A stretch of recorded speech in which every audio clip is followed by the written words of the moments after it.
Hey guys, how you doing today? There is so much to discuss. I don't even know where to begin. Well, yes, I do know where to begin.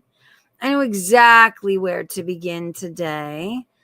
I'm about to put something on screen and I want to discuss, get your opinions. Ooh, notification. Thank God. Can I? All right, good. I sound fine. Excelente.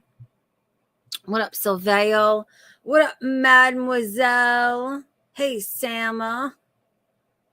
Sama, yes. Pet Protection Services is next. You always change your name. What up, Shadow Hair? How you doing? Hey, Potato. Yo, should we do the Yaba? Should I just say hello to everybody for 40 minutes? Is that what we should do? Hold on, let me take a sip of my Gatorade before we get into this.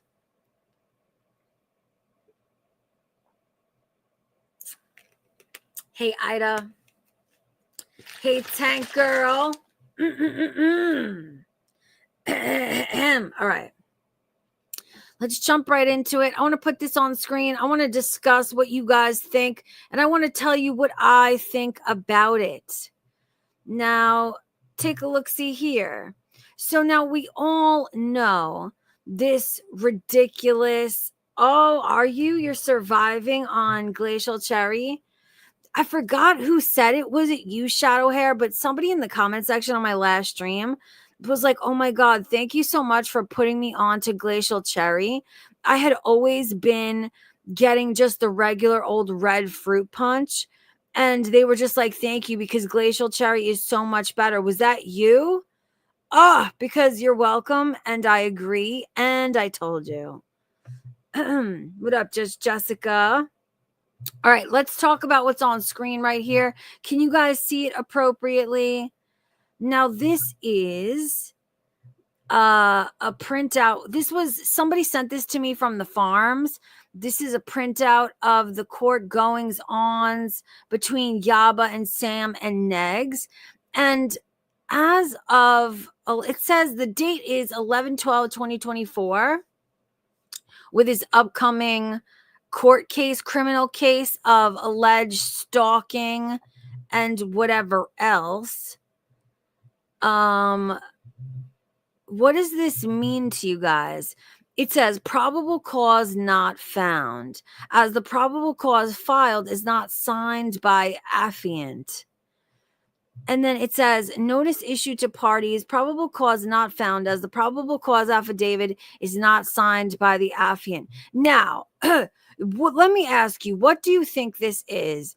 Because it's pretty clear, as we can see, because there are other court documents where there are obvious lies being told.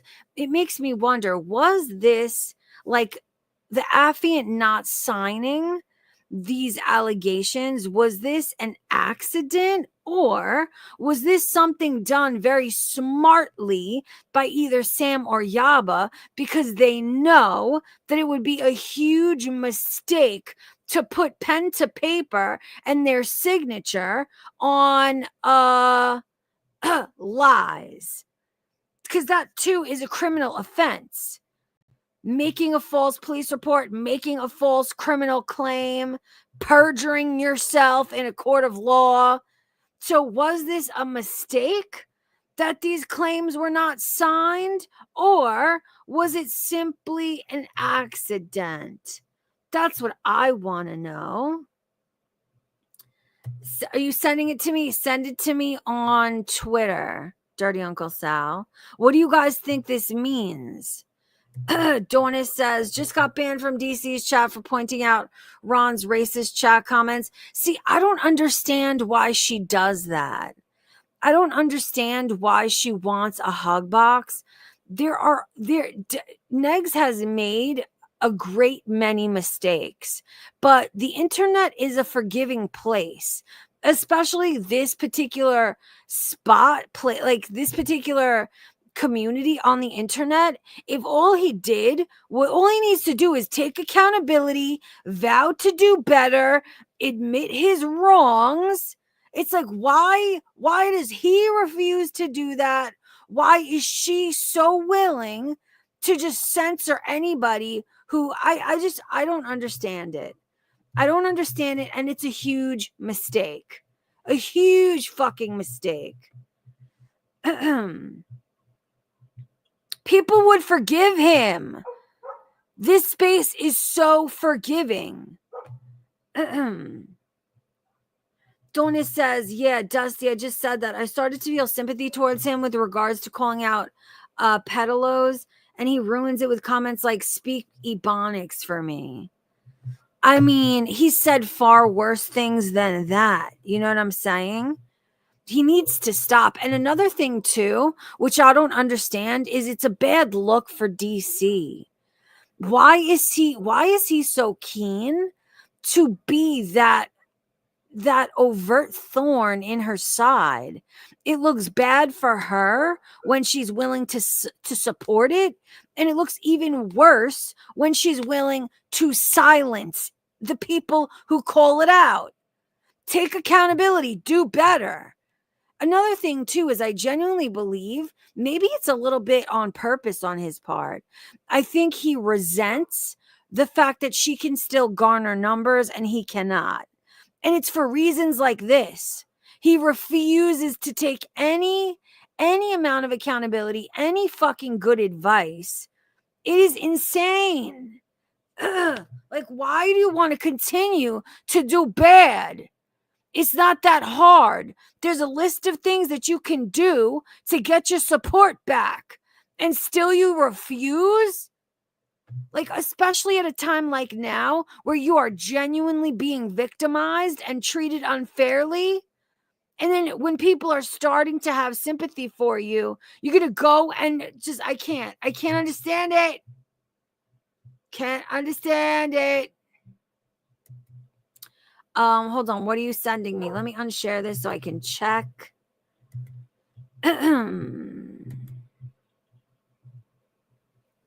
Donis says, no one else in chat was calling it out. That's what pissed me off. But Donis, don't you understand? You proved your own point. You know exactly the reason why no one else was calling it out. Because they would be blocked on site. That's the reason why. I don't understand, man. Again, I'll say, the space is very forgiving. Very forgiving. So part of me sometimes thinks he does it to make DC look bad on purpose. And I don't understand why. Dirty Uncle Sal, are you sending me something? I'm checking. Oh, here we go. Hold on. Dirty Uncle Sal sent me a probable cause affidavit. PC affidavit is a legal document that summarizes the evidence and circumstances of an arrest. Purpose. The purpose of a PC affidavit is to convince a judge that there is probable cause to grant a warrant of arrest without a warrant, or arrest someone without a warrant. Who writes it? The arresting officer. When it's required, a PC affidavit is required when an officer makes a warrantless arrest. What the defendant received. Okay, so wait. What is the difference between probable cause and preponderance of evidence? One step higher, and you find probable cause, again, supported by facts and circumstances above probable cause. You find what's known as preponderance of evidence. Preponderance of the evidence is a standard of proof that has to be met to hold the defendant liable in a civil action. A probable cause affidavit redacted refers to a legal document typically used to request a search warrant where certain sensitive information has been removed or blacked out. But wait, what does this mean? Why are you sending this to me? Does this mean insufficient affidavit lacks probable cause? Tell me why you said that to me.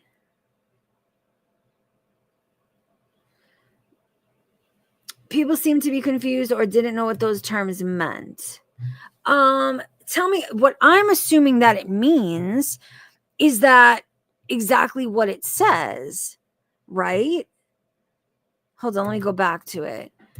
It means as the probable cause filed is not signed by the affiant. So wait, who's the affiant? Hold on, let me look that up. Affiant. A person who swears to an affidavit. Okay, yes. So the affiant would be either Sam or Yaba, yes? An affiant is a person who is the author of an affidavit who swears to the truth and accuracy of the statements made in the affidavit. The person making the signed statement affiant takes an oath that the contents are true to the best of their knowledge. Okay, absolutely. So I'm assuming that my assumptions are correct. I'm assuming that whoever filed this, be it Yaba or Sam, I don't know who, I'm assuming that they did not sign this on purpose, with purpose, because they know that the shit they put in that affidavit is pure and utter fiction. Fiction. And that in and of itself, like what kind of idiot is going to perjure themselves and craft a false fucking criminal affidavit? Both are highly illegal.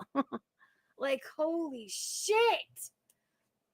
I'm telling you, these people, these cows, these fucking hippos, they really think that the rest of the world works like YouTube, that you can just get in there and lie your ass off without consequence.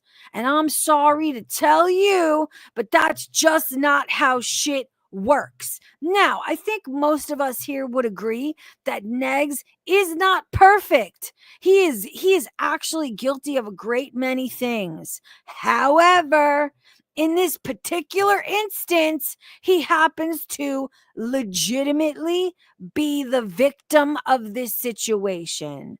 Stalking in terms of y'all, if anything, y'all stalked him his entire life, his home, his children, his fucking business, his friends, his family. What? Oh, but what? Neg said some mean things after you. And remember how all of this began. I need you to remember how all of this began in the first place. Because they, Yaba, thought Negs deserved to be canceled because he dared to lose a child unexpectedly. When it really is, she couldn't stand that he was collecting money, because this was at a time where she was not making money. This was at a time before she found Fat Girl Land, before she was making any money at all. So him simply collecting money for his child's, I don't know if it was his funeral, his headstone, I'm not sure what, I forget, but she couldn't stomach that thought. And her gaggle of fucking miscreants went after him full force to such a degree that he left the goddamn internet for a year, man. Like, y'all began this. And all he's ever done is said some mean stuff about you on the internet. Y'all have actually dug into his real life several times over. But he's the stalker? You would have been better trying to take him to court for defamation. But oh my God, I can't even believe the idiocy, man. Please sign that.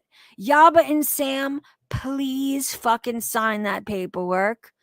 Please do. Please make the fucking mistake. Get yourself into some actual fucking legal hot water ×2. Please sign those affidavits. I beg you. Because you're lying. And that's why you didn't fucking sign it. That's my opinion. Maybe, just maybe, it was a simple little mistake, but I doubt it. What do you guys think? Do you guys think that this was a simple mistake and they just missed this very important signature? Or do you think that this was on purpose because they know they're full of fucking shit and they know that it is against the law to perjure yourself and to lie on a criminal fucking affidavit? Which do you guys think? I'm not even sure. Cree says, did Negs ask for the money or was it started as an act of kindness by his community? I'm not sure. What I think is that it was suggested by his community. Like somebody suggested, oh, hey, why don't you make a GoFundMe? And then he did as a result of it. I don't even know if it was an actual GoFundMe or if he was just sharing links. But I'm pretty sure that it was suggested by supporters of his community, and then he acquiesced to their request. That's what I'm pretty sure occurred. Dude,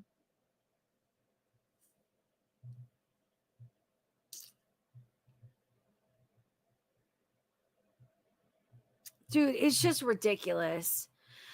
Just Jessica says, Negs barely leaves Connorsville. How would he stalk them? And the craziest part about it is they have legitimately called his mother.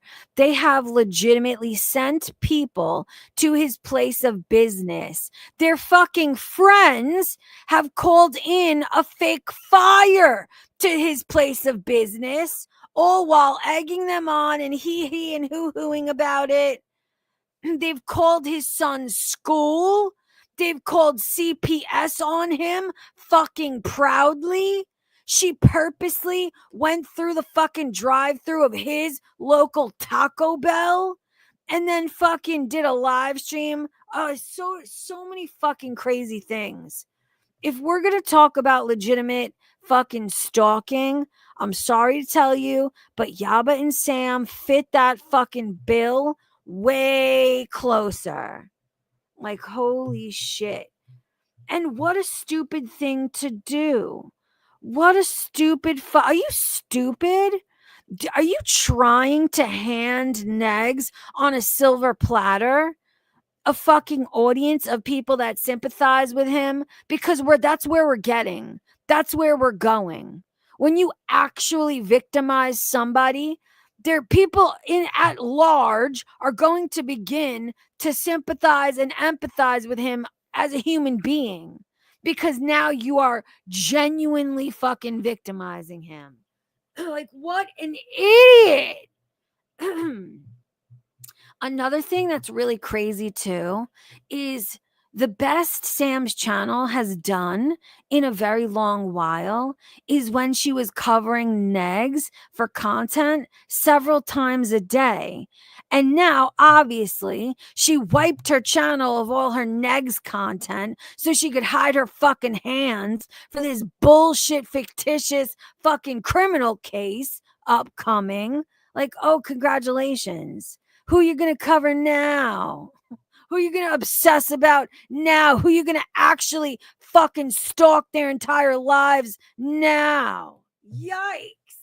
Just all around bad decisions. Yes. Dude, tell me not legitimately several times a day. There have been more than 3 times that I can personally count where she went live about Negs and his online fuckery at least twice in one fucking day. Like, that's real life. That really fucking occurs. She stalks him. She's fucking obsessed with him. But he's the stalker. He's the stalker being taken to criminal court. Okay, blow it out your fucking ass. Janice said she drove around his house pointing out various landmarks relevant to Negs, like the store and school, speculating if his child still. See? Do you see what I'm saying? Let me read that again. Sam drove around Negs's house, no, around his town, pointing out various landmarks relevant to Negs, like the store and the school, speculating if his child still attended. That, to me, to most people who can read definitions, that is the definition of fucking stalking, no? Like, holy fuck, man. How dare you? All these bitches do is lie. What do you mean? Belinda said she reported on DC's nail polish color. Oh, that is so fucking amazing. It's creepy. Scarlett said, did she go to Negs's store? No, but she pointed it out. And she sent somebody to Negs's store and asked them to take pictures and video. Potato says, I don't think that's how it works in a criminal case, though. It's not like Sam against Negs. It's Indiana versus Negs. Yes, you're right. You're absolutely right. However, the affiant, the person who made the criminal charges, basically what we just read there is if the affiant does not sign the paperwork with the criminal case being brought against him, the state isn't going to pick it up. The person making the allegations needs to, I'll read it again. Hold on. Oh, it's the other thing I read. The person needs to basically, okay, listen, this is what it says. A person who is the author of an affidavit, which would be Sam or Yaba, who swears the truth and accuracy of the statements made in the affidavit, the person making the signed statement, the affiant, takes an oath that the contents are true to the best of their knowledge. If the affiant, i.e. Sam or Yaba, refuses to sign the affidavit, then the state will not pick it up anyway. Do you understand what I'm saying? I hope you understand what I'm saying.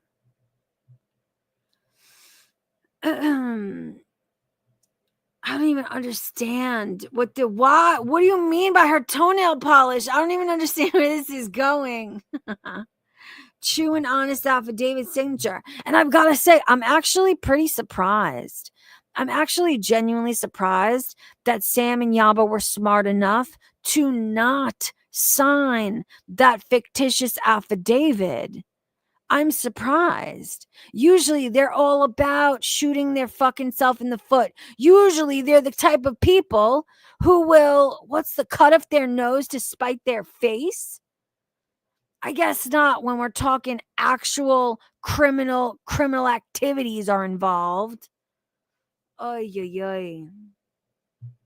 Elizabeth said she followed the constable or whoever it was that time when they went to serve DC. She parked down the fucking road. So gross. Jesus. Shadow Hair says, I'm chatting from my deathbed. Only a 5K GoFundMe will save me. You're kidding, right, Shadow Hair? Please tell me that you're kidding. Hillbilly Belinda says, I'm serious. She got close enough to DC. Oh, are you serious? Oh, yes, absolutely. Rampage says, isn't what they're doing harassment though? Yes. This is what I'm saying. At this point, DC and Negs, they genuinely have a viable harassment and stalking case of their own. The only thing that makes it a little sticky is the things that Negs has said and done. And the threats that he has made.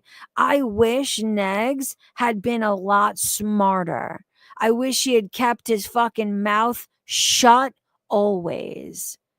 because I'm telling you, if this ever did play out, let's just say Negs in DC took Yaba and Sam to court for harassment and stalking, whatever the case is, it would not look good for Negs. He has said some egregious fucking things. He has made what would be perceived by the courts as could be perceived as real threats. He's made some fucking mistakes. Can you guys give me a second? I need to clear my throat. Hold on a sec.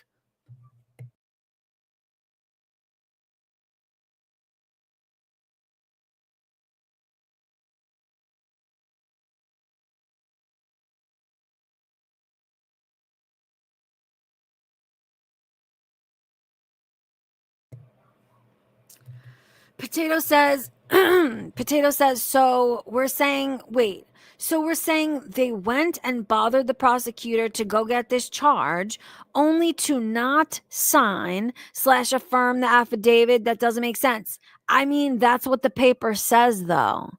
And that's what makes me wonder, was it a mistake?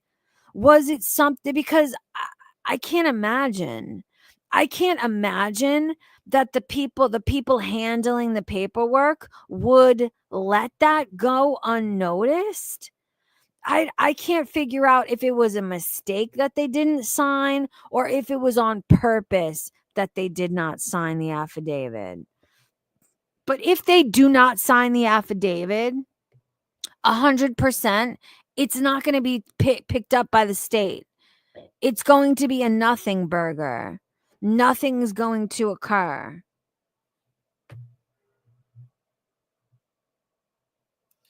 Tank Girl says, in my opinion, the Miss signature was intentional. I also agree, because why wouldn't it be intentional?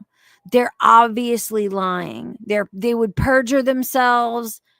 And above it, right above in kind of bold lettering, before you sign an affidavit, it says what I read, that I'll read again. You take an oath that says the contents are true to the best of your knowledge.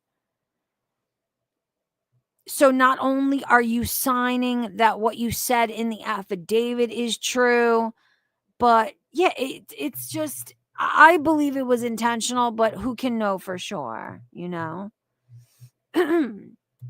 Dirty Uncle Sal said it was e-filed. Yes, and when you e-file, you type your name.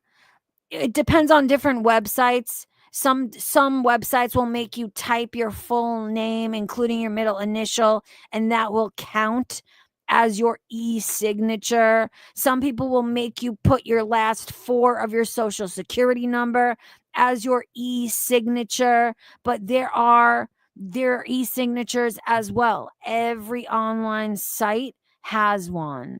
They all function a little bit differently, but you absolutely can sign your name or the equivalent of when you e-file with anything all the time.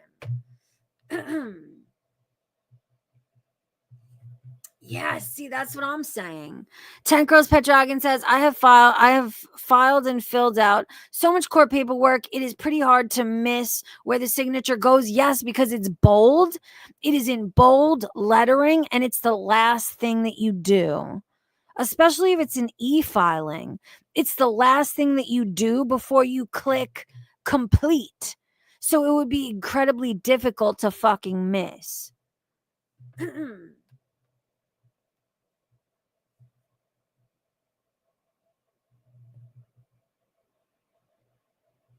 Wait, what does this mean? Dr. On Call says, can somebody tell me why they moved out of that house they had? What Yaba said, I reacted to a live stream that Yaba did, and what Yaba said about the reason why they moved out of their last home was because the couple that owned the home got divorced. So they were getting a divorce, so they did not want to renew their lease. This came straight out of Yaba's mouth. So, I mean, I'm going to take her word for it. Why would she lie about it? That's what Yaba said. Yaba said the people who owned the home were selling the house because they were getting divorced. So they chose not to renew their lease. You guys don't remember? We watched it together. We reacted to it maybe 3 live streams ago.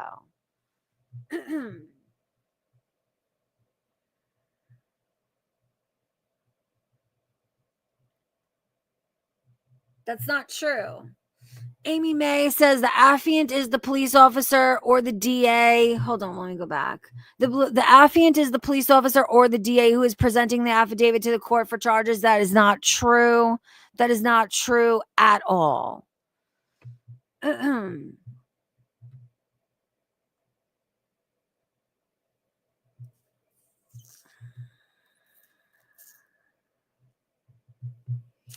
I don't know. Lizbeth says probably moved because they had gotten doxxed. Who knows with them? I don't know. Yaba said, and this is believable. It happens all the time. Yaba said in a live stream that the couple who owned the home that they were renting were getting divorced.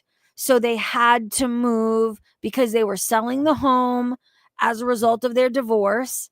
And they weren't going to renew the lease.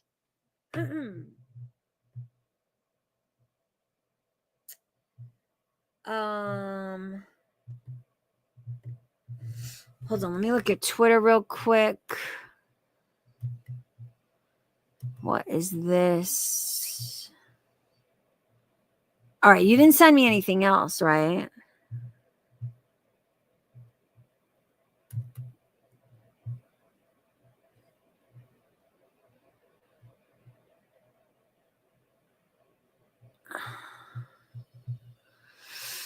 Huey Walters says they moved because they aren't making as much money as they used to.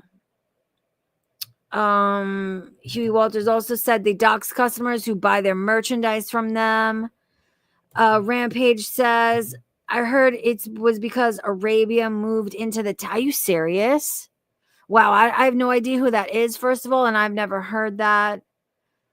Kay Winslet says, poor landlords. I bet Sam left a big old grease spot from where she streamed.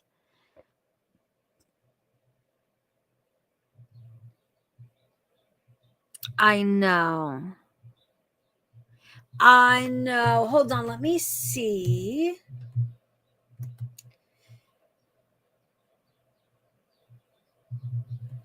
Amy May says, anyone who has seen criminal court paperwork will see the affiant is the police officer or DA. This isn't court paperwork, though.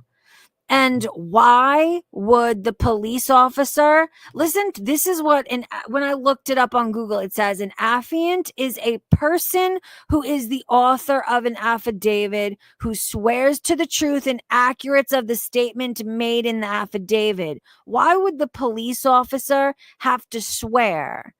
He wouldn't know. The police officer would not know. People are saying that that Yaba and Sam e-filed this. The affiant who would need to sign and take an oath that the contents are true to the best of their knowledge, that would be Sam and Yaba. They would not call the police officer the affiant. It would be police officer so-and-so, detective so-and-so. They would never call, and this, keep in mind again, we're not in the court of law process. This is preemptive before the state has even taken on the case. Do you know what I'm saying? You're wrong on that.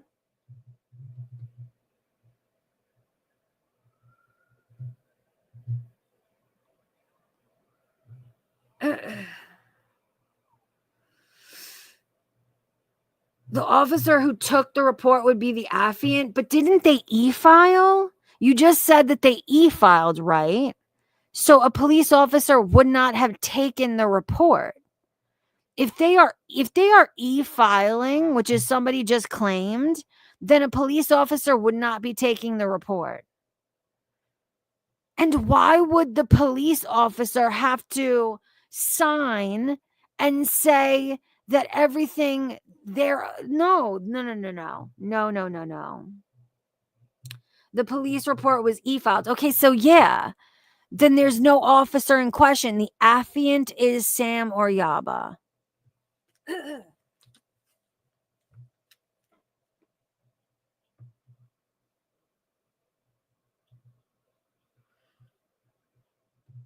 Amy May says a police officer must swear to each affidavit submitted to the court. But what is there's no police officer involved if it's filed through, if it's e-filed, correct? Hold on, let me look this up.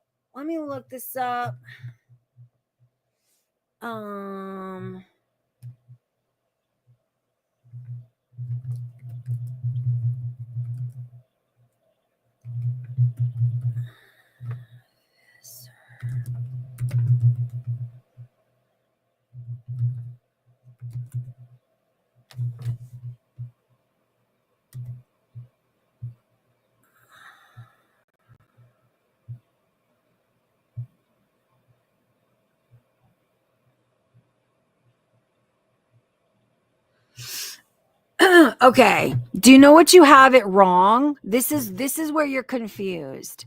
Let me tell you why you're confused. You're confused, Amy May. Let me tell you why you're confused. Usually the police officer would be the affiant. If this was the kind of situation where Negs was pulled over in his car, if he was talked to by the police and the police are the ones who said, hey, it looks like you're stalking somebody. No, but that's not the case. That's when the police officer would be the affiant. When it's a situation like Sam and Yaba reporting to a police entity, they are the affiant in this situation. The police officer would only be the affiant in the kind of situation. I'm giving you an example, like being pulled over, and the police officer is the one writing the report and says, oh, they were doing suspicious activity, la, la, la.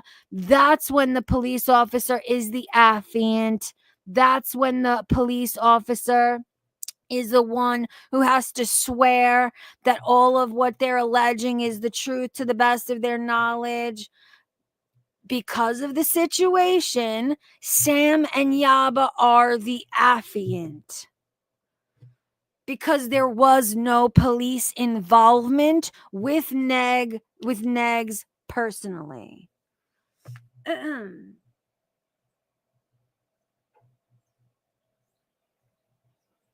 Yes, exactly that.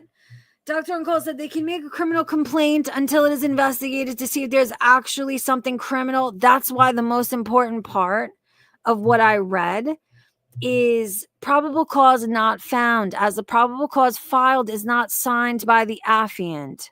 And to me, again, in this case, the affiant is either Sam or Yaba under the circumstances, since there was never police interaction with Neg specifically that caused this criminal charge to be listed in the first place.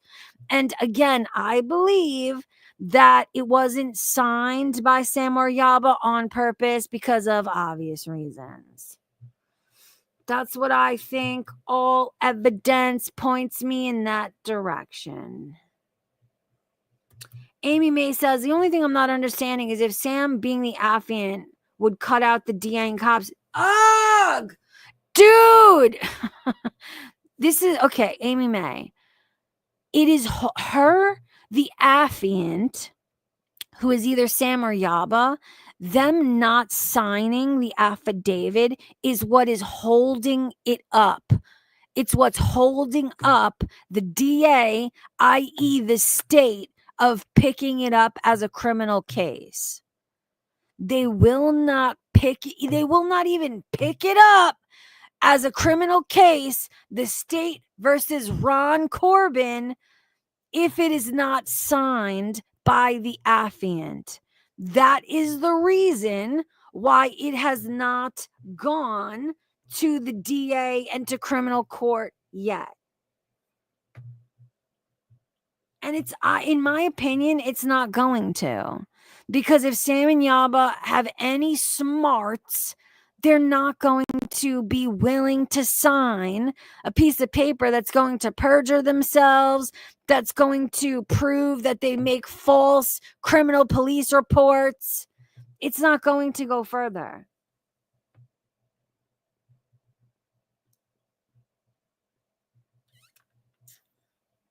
Oh, is that what this is?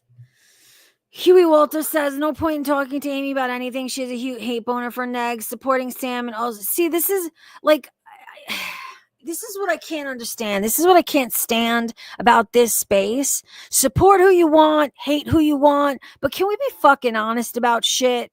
Can we just all, as adults and humans, be capable of fucking telling the truth and being fair and honest when it's needed and fucking necessary? You hate somebody, fine. But even a broken fucking clock is right twice a day, right? Even sometimes, Negs, if you hate him, is fucking victimized by others. You can still hate him, although he's being lied about and fucking victimized in this specific situation. Like, do you understand who it makes you? If you can't be fair to somebody that you hate, you're no better. You're no fucking better, man.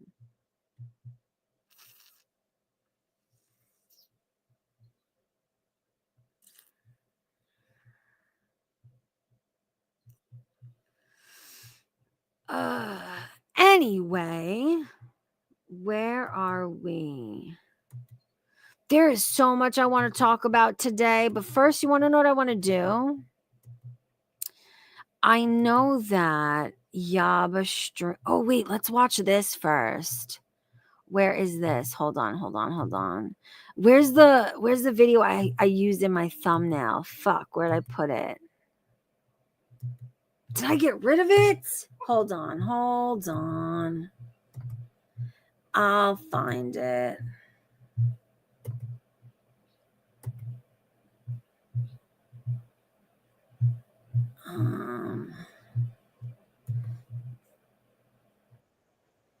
All right, I want to watch this together. And there's so much stuff I want to watch together today, guys. Like, wow, this is going to be probably a long one, I'd imagine. Okay. All right, I want to take a look at the short little video that Chantel uploaded today titled Obese Women Being Hypocrites for 10 minutes straight.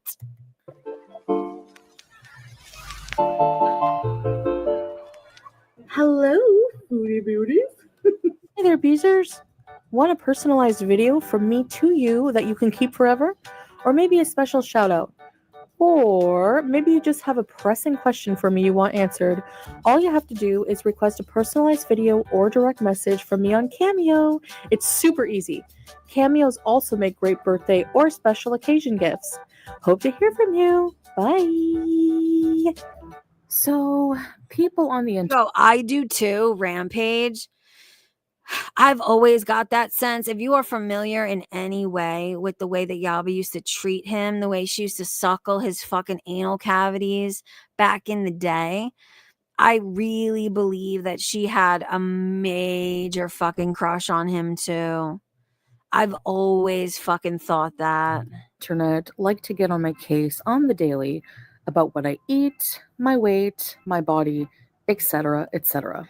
More specifically, there is no group on the internet who loves to talk about my weight and eating habits more than the degenerate reaction channels of Gore World.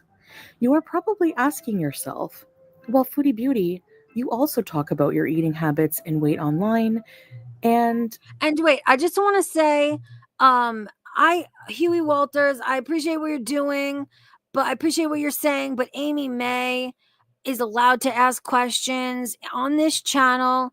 I respect all opinions. I will talk about, like, I'll have conversations from any direction. All opinions are welcome here.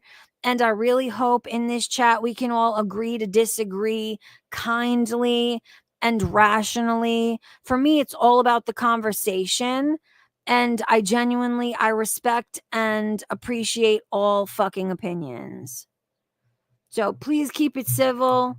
And just agree to disagree if you disagree. They are merely reacting. So what's the problem? Well, dear zombie audience of these reaction channels who all collectively share one brain cell, I'm glad you asked. Let me tell you what is wrong with them criticizing my weight and eating habits. First off, they offer no valid criticism. It's so funny. Where'd that go? Doctor on Call said, yeah, all opinions are welcome, even the wrong ones like mine. That's funny. All they do is spew hate and self-projection. Let's start with Yaba from the YouTube Underground. This reactor decided to do her reactions off screen. Now, it is my firm belief, and that's just me, that if you are going to talk shit about someone's looks, you should have your camera on at the very least. But oh wait, she did cam up very, and emphasis on the very. You know, I agree with Chantel on that. And you know what's so funny? Everybody, if it seems as though when I came onto the scene, everybody started getting real comfortable. Like when I started calling them out for their hypocrisy, they got real comfortable with no longer appearing on camera. The moment that I came onto the scene, confident and not giving a flying fuck that I am never going to appear on camera for very different reasons than they choose not to any longer. But it's just very funny that only once these fucking hippos from hell started getting called out for once in their direction, that's when everybody turned their fucking camera off. Fucking interesting. Briefly, not too long ago. So here's what we saw. Puffy, red, fat face, a clear indication of obesity. Now, correct me if I'm wrong, but according to science, one does not acquire such a physique from eating 1,200 calories a day. I believe you have to stuff yourself with many Taco Bell pizzas and rage in order to get this hypertensive, inbred chipmunk look. So let's hear what this skinny queen has to say about what I put in my mouth, even though she clearly doesn't live off of quinoa and kale herself. So, again, in my opinion, one should not have a hate channel making fun of fat women when one is also porky themselves. Am I right? Yella. Hello guys, hello. How are you? Yo, by the way, guys, do you remember in one of the live streams, I think it was Halloween, I mentioned that Chantel dressed up as No Face? How fucking funny is she for dressing up as No Face? And how fitting is it? Oh, see, this is why Chantel is hysterical to me. This is why she will always be fucking funny to me. This was such an amazing fucking idea. I love it so much. Oh, it's so good. Now, I had to. We are great. Thank you for asking. How are you with your uncontrolled type 2 diabetes, your 3 large donuts, whatever that is in that wrapper, your fries, and your matzo sticks? No, the question is here is, ma'am, how are you? How are you? Did you barely make your way out of bed to record this video just so you could feed yourself, consume more, and then go back to bed? Because when you eat this shit, you physically are unable to do anything. Oh shit, guys, I forgot to tell you. I don't know, you will probably notice, I hope you do notice that because of the conversation we had in the last live streams, I did finally pay for premium, so we will no longer have to endure commercials while we're reacting to things. So please donate to the channel if you can, if you would. I was also on top of that about 100 short for the cable, which I paid myself but cannot afford. So please, if you can support the channel, it's really important that you do so. If you support my message, and that's it. How are you? Right, because you have the perfect life yourself, right? Right, having 3 kids with a pedophile and putting your kids on the school bus and then reacting to fat women being fat and miserable yourself. Judging by these pictures and your double chin, you look like the epitome of health yourself, right? Damn right. Ooh, let me see what you sent me, Dirty Uncle Sal. Hold on, I'm not sharing it, right? Okay, hold on. Let me see what you sent me. Okay, what is this? Case filed electronically, so confirmation. It was filed electronically, so definitely the affiant. That is absolute proof that the affiant is either Yaba or Sam, since there was no police officer involved, like I said. State plaintiff is the state of Indiana. Defendant, negs. Case open as new filing. Notice of expulsion. Confidential information. Appearance filed. Information filed. Signed information. PDF. Probable cause affidavit. Blah, blah, blah. Yeah, to me, this is just further proof that the affiant is definitely Sam or Yaba, not the police officer, because there is no police officer in question. Is that why you sent it to me, Dirty Uncle Sal? I appreciate you, because I'm certain that that's the case. I am certain. Warren says the Weight Watchers called Foodie Beauty was fired. Get her out of here. She's never going to deliver an after. Never. These people won't listen to us, though, will they? No. No one will listen to us, will they? No, because who's going to listen to a fat hypocrite? Do you look like you should be giving anyone advice on dieting and weight loss and issues with food when you clearly have them yourself? Rocket science, right? No. YouTube Underground. We've told you time and time again, you are never going to get your after when you're dealing with fucking Cutie. No. You know what? Here. There you are, because that's what you are. You're a whole ass fucking clown. YouTube Underground. Jesus. No, maybe I haven't been successful at weight loss, but ma'am, when have you ever stepped on the scale? How about you step on a scale, get on a treadmill, and then talk shit? All right? Yeah, until then, sit and spin. Metformin. I'm going to start calling you Metformin. Can I call you Met? Is that okay with you? Instead of Cutie, instead of Foodie Beauty, instead of Chantal, I'll just call you Met. How's that? Making fun of people with diabetes. So funny. So funny. Big treat meal. Trick or treat meal. Doesn't her wife have fucking diabetes too all along? Like, it's just, why is everything so just stereotypical hypocrisy at all times? Having some knife chicken restaurant, so some cheese sticks, a steam like knockoff Mountain Dew, I guess. I'm pretty sure she's missing some of those. I'm pretty sure she's already eaten. Where's the rest of the takeout dinner? What do you mean, where's the rest of the cheese sticks? Don't you remember asking me for them behind the scenes? That's where they went, Yaba. Cutie. Wait, what do you mean? Read the one above it. It's been tossed. Hold on. Let me look again. Probable cause not. This is the one I've been reading. You mean the probable cause not found? As a probable cause filed is not signed by the affiant.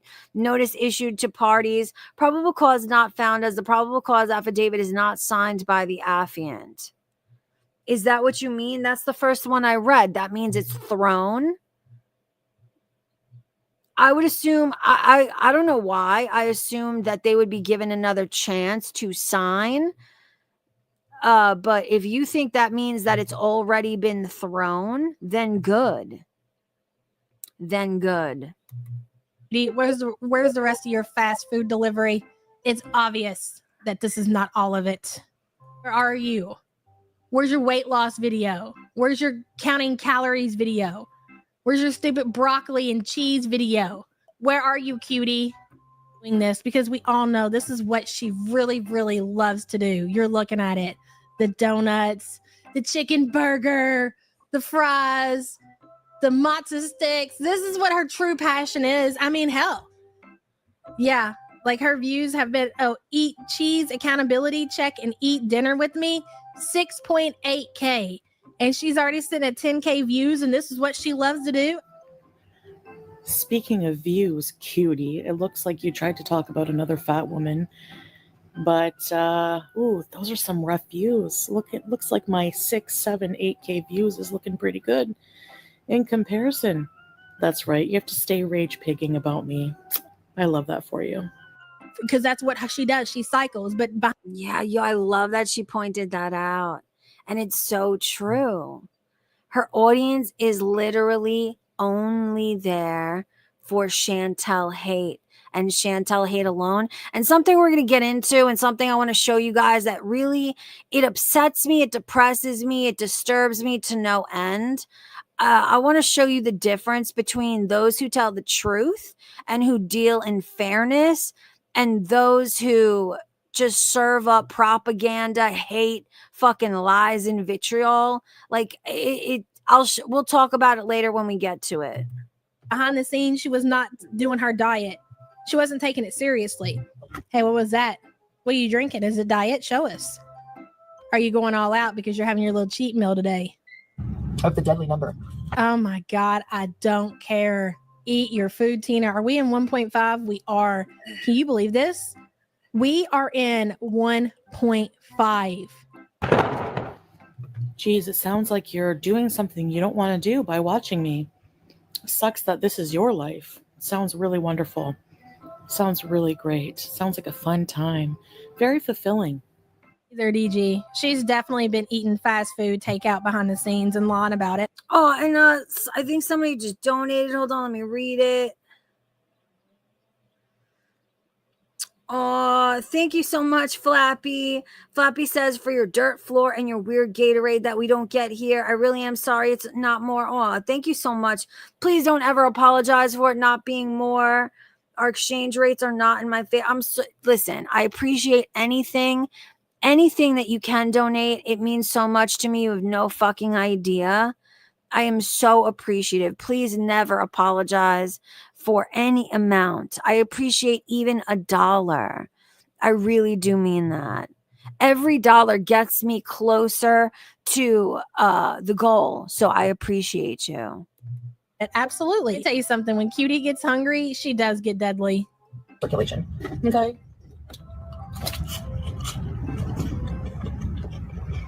Ugh. Fine. You bet. So I get deadly when I'm hungry. So that's what happened between you and your now wife, Scamantha, right? When you guys were going at each other and she called your kids unfortunate looking and she called you a predator and you guys called CPS on each other, whatever the hell you did, tried to burn each other's worlds down. Were you just wanting a Snickers? You can't unfunkle Caillou's face. Just laugh at it. Yeah. Well, There you are, Flappy. Thank you so much for your donation. And you know how we do. All class, all day around these parts. We even make those dirt floors classy as fuck. Thank you again for your donation, Flappy. Thank you for the support. I love you. listen, I'm sure there's some kind of surgical procedure that could be done to fix that eye. I mean, you can't put them closer together. It's like one eye it's. I love it how Chantel has these clips, these words playing over a close up of Yaba's wonked out fucking eyes. Oh, such a choice. Such an excellent choice. Almost like his eyes are next to his ears. They're so far apart. So you already got that going on. And then you got one that's all the way down here. It's just like a whole lot of problems. And listen, I'm not trying to slanty eye shame here, okay? But if you're going to come in here accusing me of being 400 pounds, and I'm going to talk about your slanty eye. Those dims the rules, right? Those dems the rules. If you're looking for a hobby, yeah, but you could always go back to school, and educate yourself, particularly in the English language. Most like. Look at this ridiculous fucking shirt. I swear to Christ, you go to Kuwait and you've got the best like wardrobe I've ever seen in my entire fucking life for a death fat. You heard it here first, guys. Guntware. Gunware. Out of all her guntware, Uh-huh. that is my favorite piece that she owns. And what happens when I talk about how I love it so much? Nay, bitch. Obviously, in my opinion, your favorite fucking Chantel wear were the pajamas that you bought your wife and forced her to wear. So y'all could lay together and you could fantasize that it was actually Chantel in your fucking wedding bed. Ugh. That's your favorite fucking piece of Chantel fashion, you fucking liar. Did you think we forgot? You bought your wife Chantel's jammies and made her wear them. You sick fuck. What? The fucking whore stops wearing it, you know? Why do you have Fruity Beauty wardrobe in your home? I'm confused. Why? All right, let's cleanse our palates from that shit and move on to another hypocrite. Shani for Satan. This woman has too much of a history to go over, such as child neglect, making OnlyFans content. Ooh, what the fuck? Oh, we getting into the Shani stuff? We just got another donation and they said, Stash, stop telling people about the fucking glacial cherry Gatorade. If there's a nationwide shortage, I'm blaming you, but love you regardless. Thank you so much for your donation. And yo, should I? Can I tell you something? It has been more and more difficult to find fucking cherry glacial white Gatorade. So should I shut the fuck up about it? It's so hard because I love it so bad. It's hard not to rave about it and put people on to its delicious delightfulness. But I'll take your advice because I agree. And thank you for your donation. I appreciate you so much. And now we are, hold on. Now we are $90 is what we need to make goal for the rest of the stream. Thank you to everyone to you guys who donated so far. It means so much to me, guys. And while her autistic son is in the other room, and also taking back the man who abused her autistic child after he got out of jail for doing so. But the real creme de la creme is when she recently went on a rant about my dieting and eating habits, claiming she is working on herself and I am not doing anything to help myself. And yo, I hope you guys appreciate that I finally decided to get premium, because even I can tell, because I watched this video like with ads on, and we would have watched fucking 4 ads by now. So to me, the difference is, I think you guys were right. I think you guys who had been asking me, begging me to finally get premium, I think you guys were right. And that is why I finally decided to acquiesce to your requests. I think it makes for a better streaming environment. Shani, you literally cannot stand up. You cannot wipe your ass. You sit there all day making excuses yourself as to why you are too disabled to take care of your own children. Meanwhile, can I tell you my theory on this, guys? Can I tell you my theory on the Chantel and Shani back and forth? And one of the biggest reasons why I probably won't be covering it to any real degree.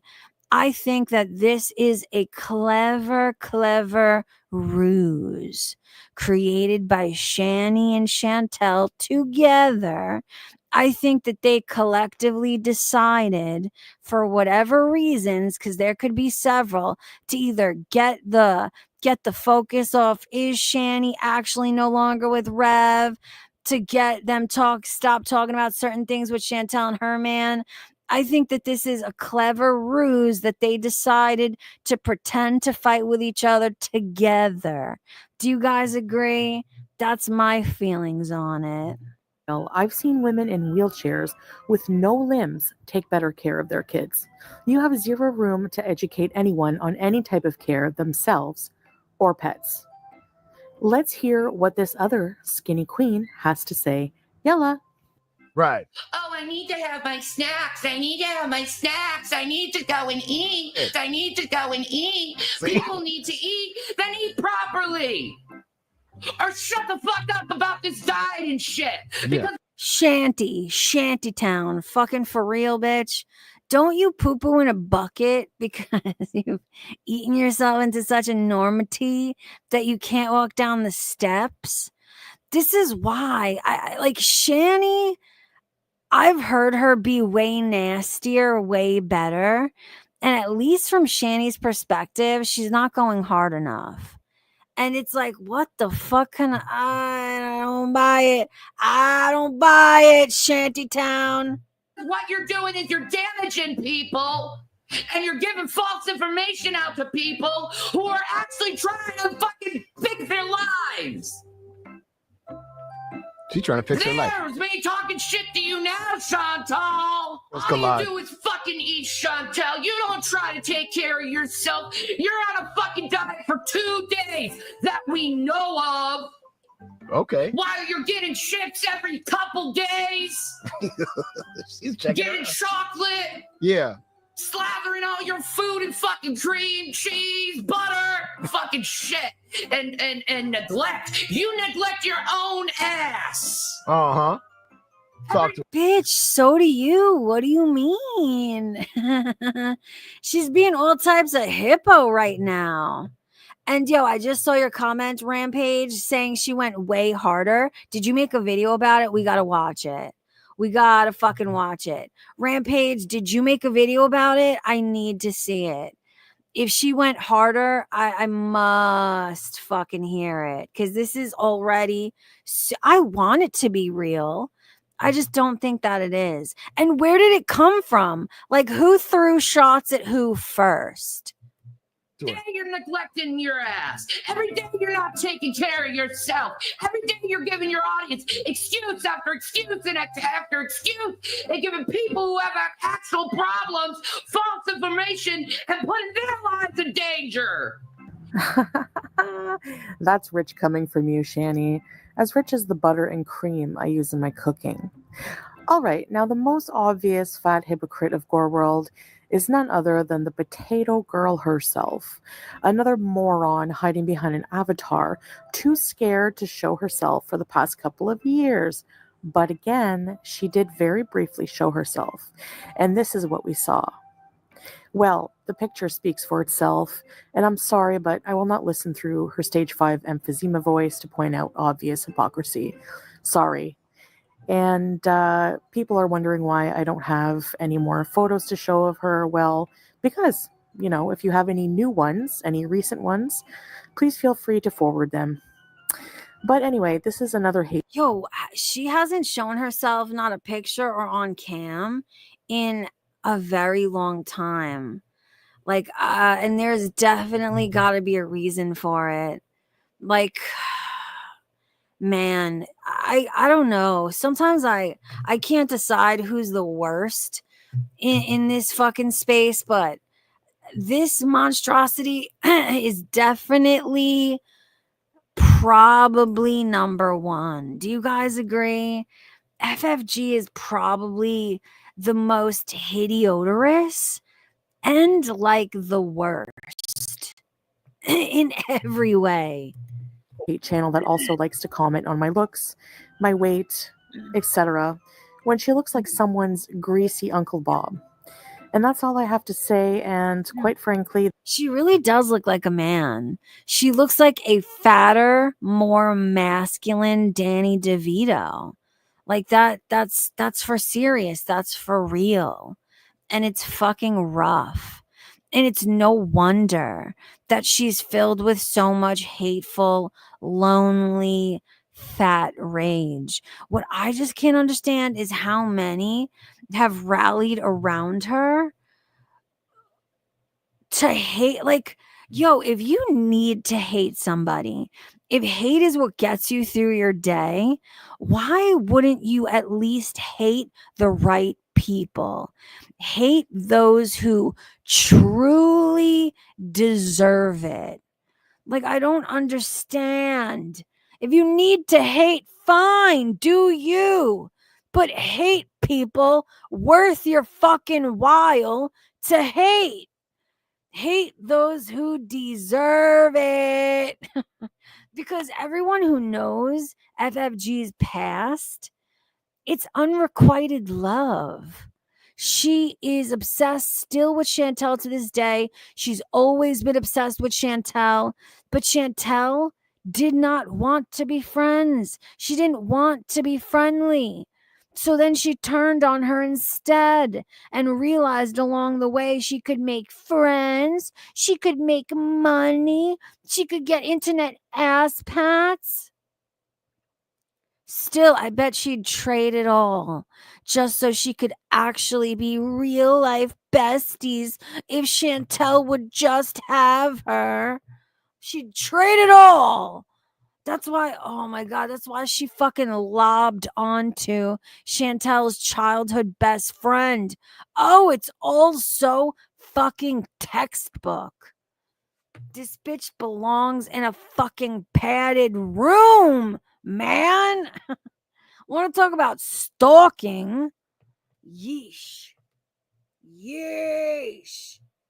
Are we done? Is that it? Is there any more Chantel gems we should watch?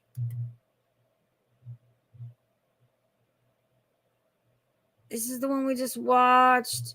Yo, where can I find? Does anybody know a video where I can see Shani going at Chantel? Does anybody know where I can find that right quick? Let me see if I can find it real quick. Where are we? Shani fighting with Chantel. Ugh. Yo, the first one that came up was fucking Just Breezin'. Yeesh. Who's this?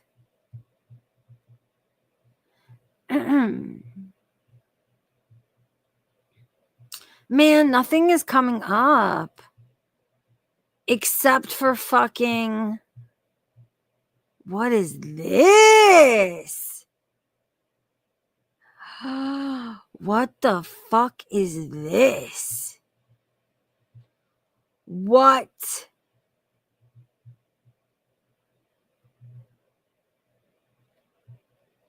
Oh my God. Bro, you need to see this. What the fuck is this? The fuck is this?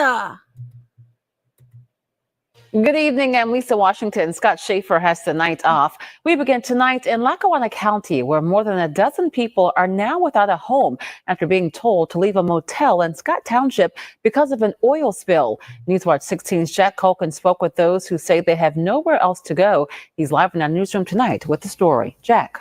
Lisa, after an oil spill condemned the only place they can call home, close to 20 people are now without a place to sleep tonight. And I'm like, what is this? I heard a boom, boom, boom at the door, and I'm like, what is this? Jason Egroff woke up to firefighters pounding on his and other residents' doors after an oil spill at Motel 81 in Scott Township. According to the residents, the spill happened because of missing copper pipe in the basement of the building. Once the spill was under control, Egroff and others were told to get out. He says the owner of the motel didn't offer them any assistance. No notice, no sympathy, not we're going to do this for you. Like, he's got a bunch of homeless people here now. It's insane. You know? We always pay our rent on time. We never have any miss, but yet this is the way we're being treated. Guy Turner and Kathleen Collins have been staying at Motel 81 for the last few months. Whoa, dude. No, I never saw this. I never saw this. Chantel's May said, I remember this. I just know that reporter was thinking Rev was the guy who stole the pipes. Rev looks like he knows how to steal copper pipes. Yo, do they do drugs? Do they do hardcore drugs? Because with the way that they live and the problems that they have, you would assume that they're into some hardcore stuff. But then it seems maybe not. Like, it seems like they're addicted to food, weed, and cigarettes. Meanwhile, it looks like fucking junk and meth. but I don't think it is, honest. No, it can't be. Shanty would be skinnier for sure. I mean, I don't know. All evidence points to it's not that.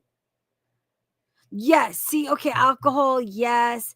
That's what I'm saying. It's for me, it looks like with Shani, it seems to be weed, cigarettes, and food. And with Rev, it seems to be cigarettes, weed, and alcohol. That's what I think. I don't know though. All right, let me get rid of this. You know what I want to take a look at real quick? Hold on, let me find this.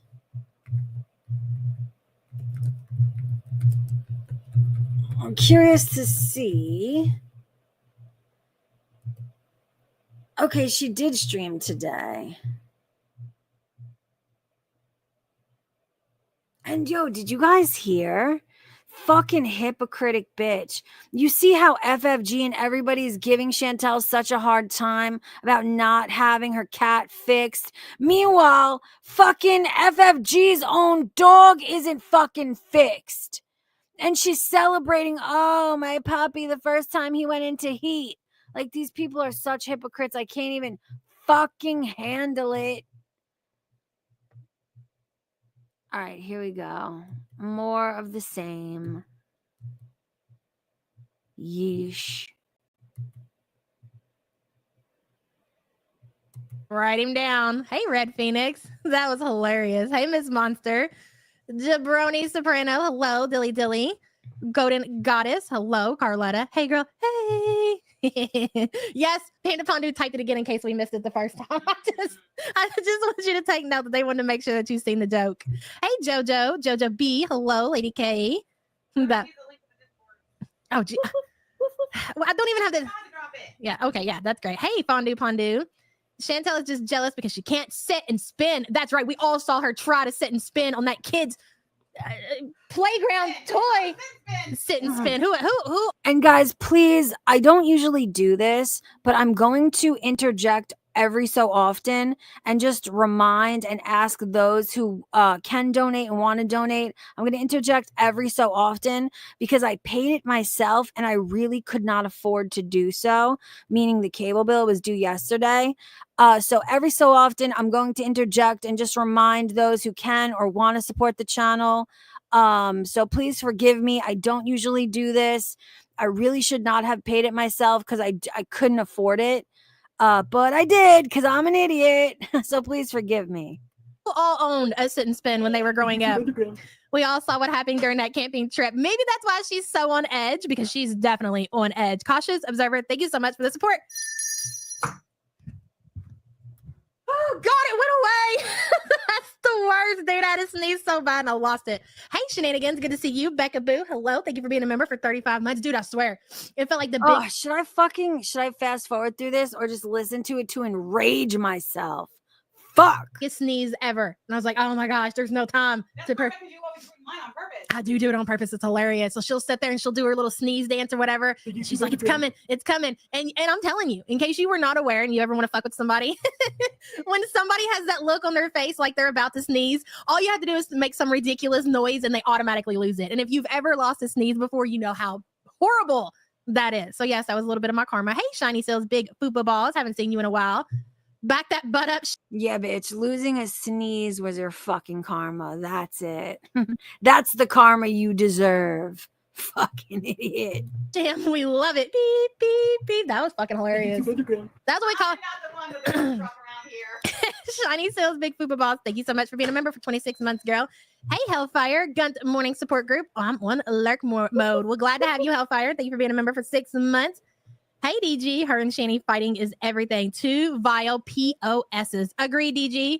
Flaccid Foreskin Fuckery says, missed my birthday yesterday because I had to work. Oh, no, you had to work on your birthday?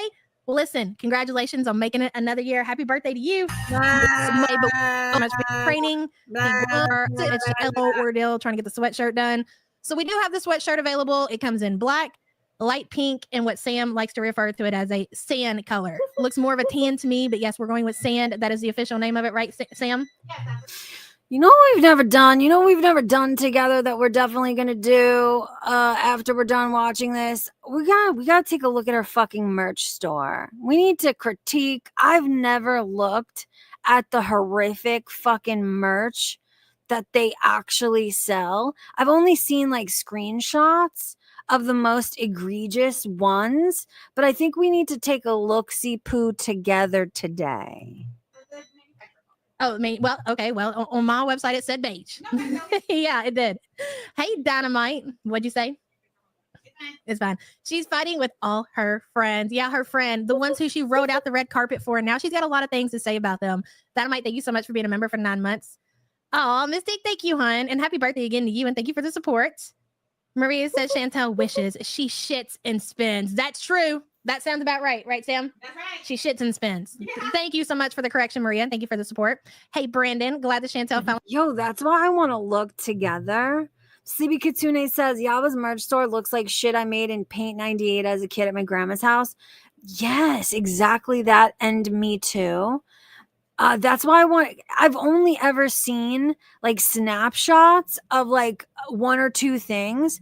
That's why I want to look together. Is it all as bad as I assume it's going to be? Is it all as bad as the small little snapshot that I've seen already? How do people buy this and rock it proudly? And you know it's insanity overpriced. Like, whoa. I only got enough evidence to learn that Shani for Christ was a terrible person. And it's all Chantel related. Can you imagine claiming to hate somebody so much, yet at the same time rocking merch, having to do, I can't even believe it. If only there were signs, Shane. Well, here's what happens, Brandon. Thank you for the super chat. Is when you have two horrible people, they don't realize how bad the other one is because they're both bad people. And it's not until that person does something bad to them that they give a fuck. Do you think that Chantel cared about the neglect of Shani's children when it was happening? No. Do you think that she cared about the fact that Do you know how fucking rich this is coming from? I can't even believe she's saying this. What? Look at who you're in bed with right now. Fucking bodega, ring a bell, bitch. This is why hypocrites. Oh God, the hypocrisy is too much for me. Oh, I'm going to explode. Oh, I can't handle it. Are you kidding? Is this real? Is this fucking for real life right now? Holy shit. she was neglecting her children after it was exposed on internet? No. When did Chantel care about the kids finally?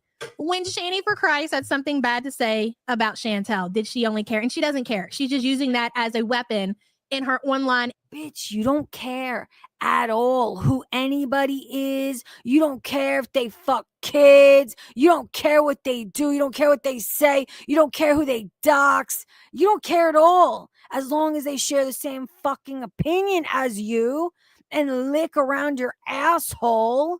So who are you to call Chantel out for anything ever like this? Are you kidding? Are you crazy? An internet beef. As always, it always comes back to the kids somehow, some way. She makes it comes back to the kids, you know? Dungeon and Roses, hello, hello. Every time it beeps, I think I forgot something in the air fryer. Fatty tendencies. That's hilarious. Thank you for being a member for 10 months, hon.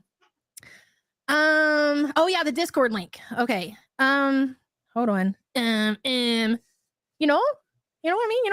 Hold on.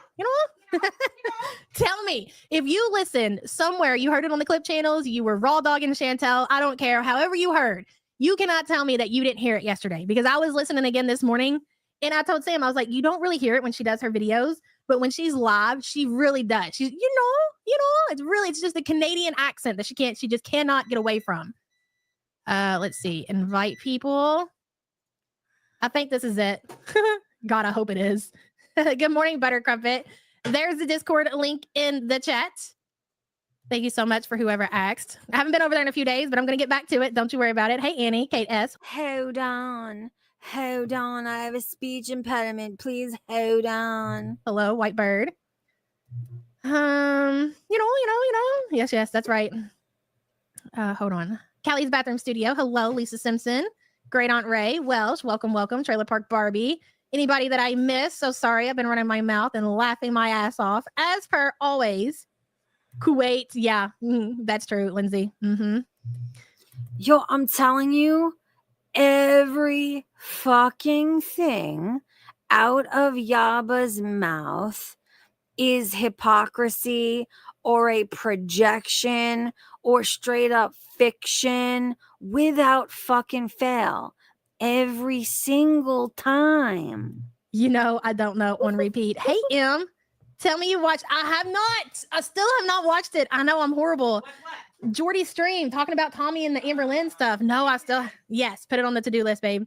Tell me you watched the Jordy stream, Death Fats in the Basement, Death Fats, false imprisoning, Tommy, all kinds of cops in court. See, that's another thing. We're gonna discuss that in a little bit as well. I know you guys know that I have always had a problem with Jordy. Now, Jordy, let me tell you when my problem began with Jordy. I thought I already was rubbed entirely the wrong way when he thought it was appropriate to dig into Amber Lynn's mom's fucking criminal history. Not only dig into it, but grossly misread it and misrepresent it. And again, if I'm correct, it seems as though because Amber Lynn hasn't been uploading for quite a while, it seems like he just took some shit that could not be verified and decided to fucking run with it. We're gonna talk about that as well. Records a fucking wild. Girl, that's what they're saying. You know who's good at that? We have a professional around here. That's right. Thank you for the support. We definitely will do our own personal investigation. Frenchie says, don't you know? Is that how she says it? Frenchie's Canadian too, right? Yeah. Well, sometimes I forget, you know. All right, well, listen, we don't have a whole lot of time. Well, I mean, we have 2 hours, and this is a 3-hour live stream from Cutie alone. What looks like, speaking of basements, it looks like she's trapped in some kind of basement dungeon herself, you know, living the dream, living in Kuwait, having her dream partner, her dream husband, living the life, something none of us could even fathom. Can you even fathom it, Sam? Cannot fathom it, can you? What? What do you mean? Where did I get it from? I think I always have. Whatever. Hey, Cindy. Good morning to you. Good. Moon Pie is requesting a stream, babe. All right. She's working on it. Okay, she is. And Joe, am I correct? Sam hasn't streamed. She hasn't done any uploads on her channel since she decided to wipe her channel of all her negs content. Am I correct on that? Last time I checked, that was the case. Has she uploaded or streamed at all since then? I believe no. We mean it this time, though. Okay. Oh, is it your birthday, Cindy? Cindy, congratulations on making it another year, and happy birthday to you, hun. Oh yeah. See, my nose is burning out. I lost my sneeze. Yeah, no, you don't feel sorry for me. It's fine. I get it. I deserve it. It's totally fine. Okay, the title of her live stream, Get Scolded by Hypocrites Once Again. Once again, she's coming in at a whopping... Oh, shit. Is that the name of Chantel's live stream? Oh, this is going to be a fucking good one, hey? 8,267 views. That's big views for Chantel present day. The tags are as follows. Foodie Beauty, Vlog, IRL, Plus Size, Canada Vlog, Food, Eating, Shopping, Travel, Cute Cats, and, of course, Mukbang. Have a few problems with those tags, and I always like to address the tags that are in Chantel's videos. Number one, you're not plus size, you're death fat. Number two, this is not a Canadian vlog. This is trapped in the basement. And what are you, Yaba? You also are classified as a death fat. Like, this is so especially, do you remember she had the audacity to call me a death fat? Bitch, if I'm a death fat, like, whoa, Nelly, what the fuck are you? Whoa. Dungeon of Kuwait. There's no shopping. You're too poor to shop. Travel, visa hop. Hey, Cute Cat and Mukbang. Okay, fine. Fair enough, right?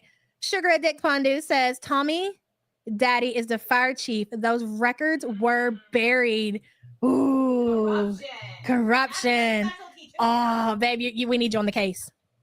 Remember, Sam is the one who freed Amber Lynn from the original, or Amber Lynn's mom from the original accusations of animal abuse. Sure did. That's right. That did come from Sam. So maybe, babe, you can make the time and see what you can find out and what's going on with the real situation between Tommy and Amber. Yeah, but I'll tell you what, I'm not. Sam is the one who freed her from the animal abuse, whatever.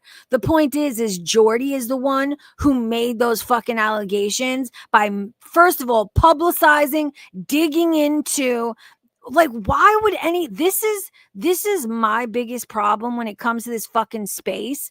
These people they're not just reacting to these women. They're not fair to these women. How has it become A-okay to dig into the family members? Like, it has become such a disgusting fucking space. And for people like Jordy, who does probably the best numbers or some of the best numbers in the space, like, it's very obvious what his fucking motivation is. And I have no respect for it. And I don't know, it's like, it's the audience combined with the greed of the YouTuber, because they know hate and just vitriol is what sells, is what makes money. Like, wait until I show you the difference in fucking, just wait. Pulling Amber's ass out of fire ever again. Yeah, Amber. Bitch. No, that's Fuck right. you, Amber. Yeah. All right. Well, she was. Sorry. that was pretty brutal. Straight up, this whole shit talking cutie here does about Shani might as well be her talking to herself in the damn mirror. All of it, I know, it was great. I was listening to it again. Bitch, everything that you've said so far in Chantel's direction may as well be you talking to yourself in the mirror. Are you crazy? Talking about, I can't even. What? Does she not hear the words coming out of her own mouth ever? Again, I listened to it yesterday and then I had to listen to it again. I was like, this is some good shit. Thank you so much for the support. Sammy in Brooklyn says 10 months and animal abuser is still walking. Sammy in Brooklyn, thank you so much for being a member. Okay, well, ladies and gentlemen, let's get started, shall we? Teardrop, hello. It's so good to see you guys. Hey, Teardrop, so good to see you. Abusing any kittens lately? Miss you. Sunshine Jewelry, hello. DG says in the chat, Amber's getting what she deserves. Ooh. Oh. Thanks, Karen. Lisa, hello. Thanks, Great Boat. Hey, ECP. I want to show you guys also, I want to show you the difference in numbers of what the numbers that Jordy's channel does when he's covering just normal run-of-the-mill reaction type content, and when he's talking about this hyperbole / fictitious fucking bullshit claims. Just wait till you see the difference in viewership. Hey, Passion Tim, Laura, Gio. No, she doesn't get on my nerves. Thank you, lover. Yeah, I'm just sad for her. Like, I'm just annoyed. Like, we had literally 2 days before we were bringing her, and then she went in heat again. Like, and only after 10 days, So. Well, okay, so I'm assuming this is, and here's the thing, man. She likes to just lie about everything. The cat may be in heat, okay? I'm not sitting here trying to say that the cat is not in heat, but all of a sudden now, the cat is back in heat on basically the day of that she has the vet appointment to have the cat spayed. Okay, so if she's admitting that the cat's in heat, normally when she does that, she does that so she can live stream from her apartment. Okay, so if she's out here in the pool area is normally when she's trying to hide the fact that Julia is in heat. So now that she's told everybody that the cat is in heat, why? Do you have anything to say about your good friend FFG's fucking animal being in heat and her thinking it's a cute hee ha ha, and all the excuses made for why it's okay for her animal, but not okay for the cat that Chantel saved? Like, I can't even, for the hypocrisy of these people. They give her they don't treat her fairly at all. They give her no grace ever. She hiding out in the pool area. You know, if that cat was on the fucking street still, the cat would never be fixed. The cat would be out and being impregnated time and time and time again, having millions of fucking kittens. No matter what, no matter how you slice it, in heat or not, that cat is safer and better off in Chantel's fucking care. Is what I don't get. On the streets of Kuwait.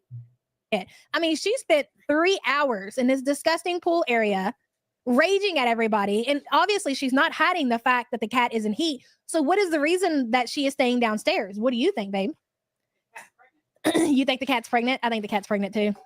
Tazzy, thank you so much for being a member for 31 months. It's either this. You should see the emojis Tazzy put. Oh, wait. It's either the cat is pregnant, the cat's knocked up. Wait, what do you mean? I've never heard this before. Purple Bed Beezer says, look, we all know what notifies Jordy, and that's not his name. He is collecting YouTube income while being on government benefits. What do you mean by that? What government benefits is he on? How do you know that? What do you mean? I've never heard that before. What government benefits is he on? Or the cat is not going to be meowing. It's not going to be making any noise because when it comes down to it, the cat's not in heat and they just do not want to take the money to have the cat fixed. So it's those two things. That's what I think it is. I think they're just too cheap. They probably don't have the money to have the cat fixed. They're lying and saying that the cat is in heat so they can get away again with not having the cat fixed, or the cat's pregnant. She can't sleep. Yo, the worst part to me is Andrea says the constant speculation they do drives me crazy. What's even worse than the speculation is that they will run with it as though it is gospel fact. They'll run with it like it's gospel truth. They don't even talk like it is speculation. They talk about it like it's fucking factual reality. And then the audience runs with it and does the same. It becomes the new Chantel lore. That's the worst part of all of it. It's fine to speculate, but the way that they do it, it's just not speculation any longer. Because Julia's whining, it pisses her off. Julia is not safe when she's in heat. I'll say that much. Why? Brenna. Why is she not safe when she's in heat? Is Chantel letting her outside? Is Chantel letting the cat outside? Oh shit, I went back. Sorry. Empty pool bees. Hey, Jenny. Our profile pictures. Thanks, Teresa. Hey, Tiffany. Miss you too. I'm so tired. I was outing with my girl and we went to a 4-hour trip to a mall. Oh my gosh. I think it's a big possibility that a lot of people are saying he's on disability, but I have no idea. What makes people think that? See, I would find that hard to believe because anybody who's on disability, they would not be willing to do YouTube and make money, because that would definitely, especially the kind of money that he's probably making, that would absolutely hinder his disability checks. Like, are you sure that that's true? Why do people say that? Why do people think that? That could definitely affect the checks that he receives. Those groceries that they bought the other day, all those snacks, all those chips, candies, that was the money to fix Julia. They spent it and now they don't have the money to get her fixed. And so they're waiting till payday. She went and got a grocery haul instead of having her cat fixed.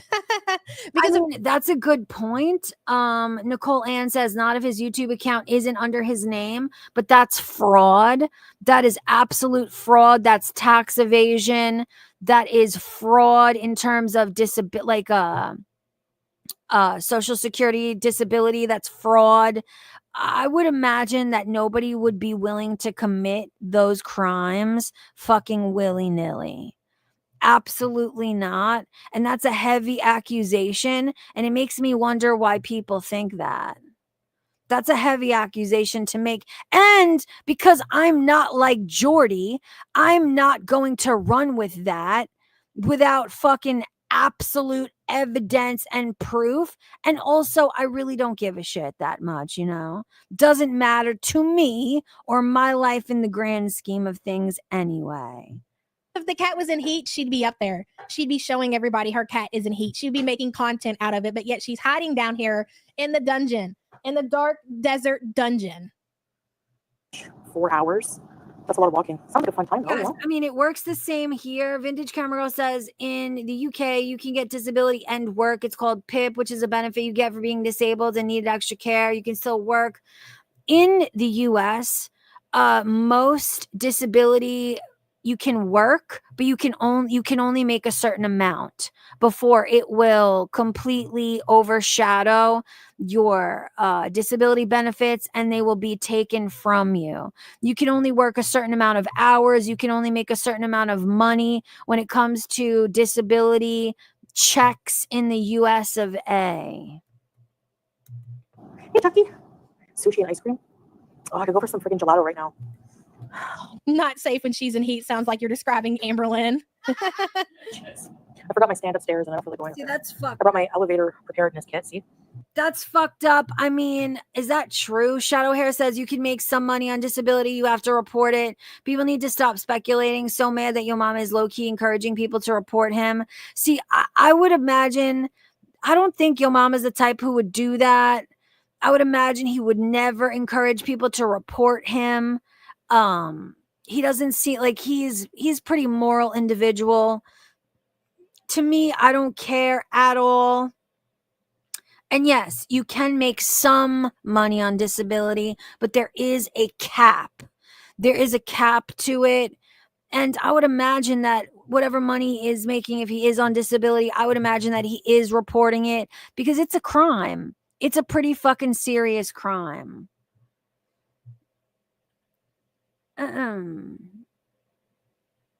Yes. Tangled Bliss says, SSI, SSDI. Hold on, let me put this on screen. Tangled Bliss says SSI and SSDI have different amounts you can still receive and work. Yes, it's all depending on different things, but there is always a cap. There is always a cap to the amount of money that you can make and the amount of hours that you can work and still be considered eligible for Social Security disability. That's a fact. Just in case I get trapped. And I have to be. She brought her shit bag in case she gets stuck on the elevator. Can you imagine? Like, I think so. Yeah. Like, well, I mean, what do you think is a shit bag? I mean, that's what it's for. Yes. She takes. Imagine, of all things, if you thought that there might be a possibility that you were going to get stuck on the elevator, of all things to pack, you would be like, oh yeah, better grab the emergency shit bag. How does that? Yeah, you're right about that. With her T-Rex arms, especially. Can we have a little bit of a conversation real quick? Donna says, I wonder if Hussey reports his donations to disability. Let's have a conversation about disability real quick. Now, I know for a lot of people who aren't familiar with Social Security disability, you see it as money for nothing coming from taxpayers' expenses. And you say, oh, I hope some people will get angry because they'll feel like, oh, if somebody is making money from YouTube and collecting Social Security disability, they're stealing something and getting away with it. I hope you know that. Like, take the money out of the equation. What's most important is the health aid, the health insurance aid that comes with that Social Security disability. So that's what you're also taking away from that person. This is not the community where I'm going to tattle on others, not to mention most who are on Social Security disability are not even on a living wage. So to those who are on Social Security disability and they're able to make an income so they can have a livable wage on YouTube, I celebrate it. I'm not the kind of person where even if they are committing fraud, I'm not the kind of person who's going to report them. And I don't suggest you have that mindset either. Social Security disability, number one, is really hard to be eligible for, and it does not provide a living wage. And the most important thing you would take away from these people is their health benefits, which YouTube income, even somebody that gets excellent numbers, it's expensive. Like, health insurance is no fucking joke in the United States. So I don't even think we should be having those conversations. It's none of our business, and it doesn't matter in the grand scheme of things. I like to keep the conversations let me tell you, it would be a different thing. Now, it would be pertinent to the conversation if we were talking about somebody who themselves was on SSDI and was telling others to report somebody and questioning their money making or blah, blah, blah, that would be a different conversation. But just in and of itself, I don't think it's a necessary conversation to have. You feel me? Especially, like, how does one shit into a bag? Even if I'm to believe that Chantel is some kind of shit in bag professional, the science of the whole situation is just not adding up for me. Oh, I love that one. That's so cute. Beautiful. Elevator for several hours or something stupid. Yeah, it's cooler. It's not bad. It's not bad, right? The reason why we are talking about Jordy right now is because somebody brought it up in chat. I reacted to the comment. There was a back and forth conversation. I said what I said. That's why. I don't think it's pertinent to the conversation. I have a lot of criticisms for Jordy, and whether he's on SSDI or not has nothing to do with any of those criticisms at all. I wasn't even aware of it. Right now, at least, you know. Hey, Giselle. Shay, I don't know if people don't fucking listen to what I say. No offense, but there we go. We are 4 minutes and 28 seconds into this live stream, and boy, oh boy. people are just either dumb or they don't hear, okay? She cannot get spayed. Like, she has to wait 10 days after her vaccine. And I'm tired of talking about it. Like, she's not the only unspayed cat in the fucking world. That's it. Like, get a life. People need to get a fucking life. We're not talking about all those other unspayed cats. We're talking about your unspayed cat, okay, cutie? Those other people, their time will come. But right now, our focus is your unspayed cat. Period. Like, do you not agree? Like, that's insane. Like, insane, the amount of outrage. Somebody sent the chat randomly. I just said, I keep thinking my dryer is beeping. No, you're fine. You're fine. It's so funny. No, you don't have to worry about it. It's funny. The point is, Donna says, and it's none of these people's business about Jordy. I can ask about Hussy if we can talk about Jordy. The point is, of course, you can ask. You can ask whatever you want. You can say whatever you want. On this channel, I'll engage in any and all conversations and opinions. But my opinion is, be it Hussy or Jordy, it is none of our business, and it has no bearing on my criticisms of either of them personally or of this conversation. Both of them. I feel the same way for both. Yeah. Exactly, Fondu Pondu. You've had 2 effing years to fix your cat. No excuse, cutie. Oh, that puppet, goodbye. Hey, Nana Spike T. Anybody bring up Julia? See you. Fuck off. Bye. Ooh. Jesus Christ. Spicy. Like, seriously. Get a life. Yeah, the manufactured pet outrage, exactly. Go like, seriously, get a life. Just get out of here. Don't worry about the millions of other people with unspayed cats. Why are you in here just focusing on Julia, you know? Like, wow. Yeah, again, I just want to reiterate, and thank you so much, Sama, for saying that. Sama says we can agree to disagree civilly. That is the whole point of this chat. I welcome all opinions. You guys can, like, yo, Sama, you just reminded me. Sama had a disagreement with somebody so beautifully in chat the other day. They both got emotional about it, but you know what? They sorted it out and ended up, like, it was such a beautiful thing. That is what happens in this chat. So if you're not willing to behave in an adult and empathetic manner towards each other, then this chat is probably not for you. And thank you, Sama. Thank you for regulating the fucking chat, and thank you for saying that so I could put it on screen. I appreciate you. Always. What's the problem with Julia that everybody needs to focus on the fact that she's not spayed? Maybe she wants to get bred. Maybe she wants to get mounted. You know what? All of this outrage about Julia and her not being fixed, you know what it makes me want to do? It makes me want to look on the streets of Kuwait and go pick up a homeless male and have a litter of kittens, just to spite my haters. Thank God for putting cats in a heat, okay? Blame God. Bitch really said that, babe. She really said blame God. Oh, man. Dressed from head to toe in her religion gear. Can you just imagine it? Like, seriously. Yeah, exactly, WBJ. Like, God, like, I can't. Fuck off, misfortune. Goodbye. Is what. Ooh, Lisa Simpson wants to know if you're working on her sweatshirt. Yes, Lisa Simpson. I bought the file and printed today. Yep, Lisa Simpson. She says she's printing it today. Oh, what sweatshirt? What does it say? Something about Foodie Beauty, I'm fucking sure. Yeesh. What sweatshirt is it? She wants this pink retro Santa on a pink. Oh, yeah, you told me about that yesterday. What did she say? One's a good one, Lisa Simpson. Thank you, Lisa Simpson, for your support. Indeed. Oh, the pool. Yeah, it is. Did anybody catch that? Hold on. So that one's a Is what? Oh, Lisa Simpson wants to know if you're working on her sweatshirt. Yes, Lisa Simpson. I bought the file and printed today. Yep, Lisa Simpson. She says she's printing it today. What sweatshirt is it?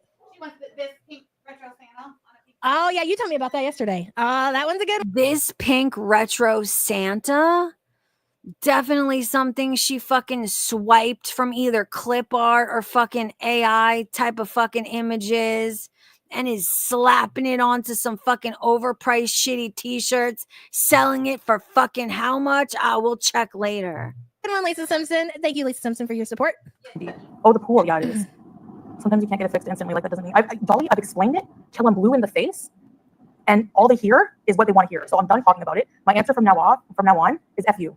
F you. F you. Worrying about my cat. F you. Shut up, T. Michelle. Get a life. Go. This shit is probably one of the funniest live streams that she's ever done. We're never going to get through it. Sorry, guys. Put your signal somewhere else. Okay? Okay. Frig. Goodbye. That's that Canadian lingo. Frig. We need a Canadian dictionary. Okay. Where's a piece of paper or something? Hold on, please. I feel like You need to do notebook. Yeah. No, don't worry. I'm good on notebooks. All right. Let's see here. Let me get a pen. We should all be writing this down. Canadian. What should we call it? Lingo. Frig. I just choked on dust. If you didn't hear me. Frig is what? Fuck? Frig, yeah. Frig equals fuck. Yeah. Frig off. Frig off. Poser is like asshole. Poser. She doesn't say that though. We got to write down what she says, okay? Like, you know. Jeff, anyone else want to come in here and read about the cat? Do it now. So I can kick your ass out of here. Do it. Let's go. Come on. My cat ain't fixed either. Look at her. She's laying down, telling everybody off. I swear to God, she's literally propped up on one of her guns. It's like a kickstand. Imagine that. Still position 7. That's fucking hilarious. They don't have the right to demand shit, YouTube lover. That's the thing. Yeah. Hey, Angela. Fuck them. Like, it's not like I explained what happened. Thank you, Shadow Hair. Shadow Hair says, Donna, I personally don't give a fuck. The people actually abusing the system are politicians and the rich. If some little guy can take a couple hundred per month out of the government's mitts, good for them. My feelings exactly. But you know what it is? These people get hateful and they want to tattle on people they feel are following that are not following the rules. They get resentful. They're like, well, I'm following the rules. This person shouldn't be able to. I don't give a shit. I feel exactly how you do, Shadow Hair. The world is so fucked. And the little man who's getting maybe 100 here and there extra, well, because he's not even getting a fucking livable wage anyway, that should be celebrated. You should be clapping. Oh my God. Thank you, Shadow Hair. I love you. I appreciate you. And I could not agree with you fucking more. Okay, like fuck off. Yeah. Yeah, as a Muslim, I'm saying that. F. Frig right off. And as a Muslim, I have the right to say whatever I want and do whatever I want. Don't you know? You know? Off. I don't care. Hey, Lorena. Mike. Like, it's so stupid. I'm tired of it. Stupid. Yeah, goddamn life. Oh my God. Krista, GD like and everything, bro. Jesus. Hey, Auntie M. Good to see you, girl. Thank you for being a member for 32 months. You've missed our our beginning to break down the Canadian lingo. First word. Yeah, listen, a radiated woman. Thank you so much. A radiated woman says, yeah, I'm more worried about the billionaires paying 0% tax. Thanks. Thank you for saying that. Do you know how much it fucks me up that people are worried about these people on disability, these elderly people on disability, worrying about, oh, are they getting an extra $100, $200 that they shouldn't be? Are they not reporting it when they're not even given a livable wage? When people are fucking billionaires are evading taxes? You think people who are getting an extra 100 and not reporting it are the reason why our fucking economy is fucked? Because I assure you it is not. Like, just stop being hateful. Fuck. Stop being a tattletaler. Stop trying to hem people up. On the list is frig, which equals fuck. What do you think? Love it. Love it? What's up, babe? You missed it. I accidentally put my foot to the What do you mean? Oh, you went to kick open the door and you put it through the cat door? Yeah, and I almost fell. That's okay. I almost fell coming in yesterday. Tell him. No, you tell him. Exactly, man. Andrea says life is a struggle for so many. Get what you can. And on that note, I'm going to say again, repeat again, for those of you who can or want to support the channel, please do. We're at about $90 is today's stream goal, because I already paid the high-speed internet bill yesterday and I could not afford to do so. I also very stupidly, but probably for the best, got YouTube Premium, and fuck, I'm probably gonna, I gotta find another way around it. StreamYard is now $40 and I'm about to run out of streaming time as well. I got to find a different way so I don't have to pay $40. But anyway, if you can donate to support the channel, it's really important that you do so today. I appreciate you. Oh, I hate repeating that over and over again. It feels so demoralizing. You tell him. Did you already tell him how you spelled it once? No, In the garage? no, you tell him. No, you got to do it. Go ahead. Okay, so the other day, Bacon will make coffee in the morning and he puts it in these, paper cups with lids, and then he leaves it in the car when he gets, leaves for school. He'll leave it in the car. So the other day, Yaba was bringing coffee cups in from the minivan. Yes. Yes. That Amber chick says, when the government stops fucking us all, I'll worry about who might be fucking them. What a weird thing to get bent out of shape over. Holler. Couldn't agree with you fucking more. Free. Yeah. They're all filled with coffee. And I keep telling him over and over, like, get that fucking coffee out of my van. Like, get it out of here. Yeah. He don't do it. No. Yeah. So she's bringing them in and she spills one in the garage, all over the garage floor. So she's been bitching about that for a couple days. Then last night we make a little trip and we take the truck. And what's in the truck? 2 more Bacon's fucking coffee cups. Yeah. So we're coming. Guys, I genuinely, Andrea says, I love this chat. I gotta say, guys, I genuinely love this chat as well. I am always so touched and so grateful. And my faith is so fucking restored in humanity by the opinions and the civility and the intelligence, emotional intelligence, and just other intelligence that you guys show me. When I tell you that you guys really help to restore my fucking faith in humanity, I mean that in such a big way. And I have so much gratitude for you guys, especially with all of the horrors that we watch and fucking just are aware of together and criticize together. You guys do such a fucking service for me personally in showing me that good people still do fucking exist. And I'm gonna cry, but you guys have no idea how much I fucking appreciate you. You really have no idea. Coming inside and she's coming in the front door and she's carrying 2 coffee cups and I'm right behind her and she trips on the threshold of the front door. It goes flying. It splatters all over the floor. I couldn't even speak. I made this sound. I don't even know what this sound. I almost pissed myself. I couldn't believe it happened. And so I'm cleaning it up because we just dropped Cat Daddy off at his friend's because he's spending the night. And for some reason, I don't know why I thought the bacon was gone too. I just wasn't thinking because I just spilled coffee everywhere. And then you said something about. I said, make him come clean it up. I was like, yeah, that's right. That little motherfucker's home. So I'm in there. Kick this door in. Get out here, clean this damn coffee up right now, immediately. God, it was fucking great. Anyways, yeah, back to you, cutie. You're the real entertainment around here for sure. It has nothing to do with being able to afford it either. Hey, Neil. Love you too, baby. So saving that BS up, well, you can buy cheese, but you can't get your cat fixed. Go sit and spin. Seriously, just please. Okay, I feel like sit and spin is definitely a Canadian thing. Sit and spin. What would that be the equivalent of in American? Sit and spin, you think would equal fuck off? Yeah. Fuck. Sit and spin A, and that's spelled A-Y-E. A-Y-E. Okay. Sit and spin A.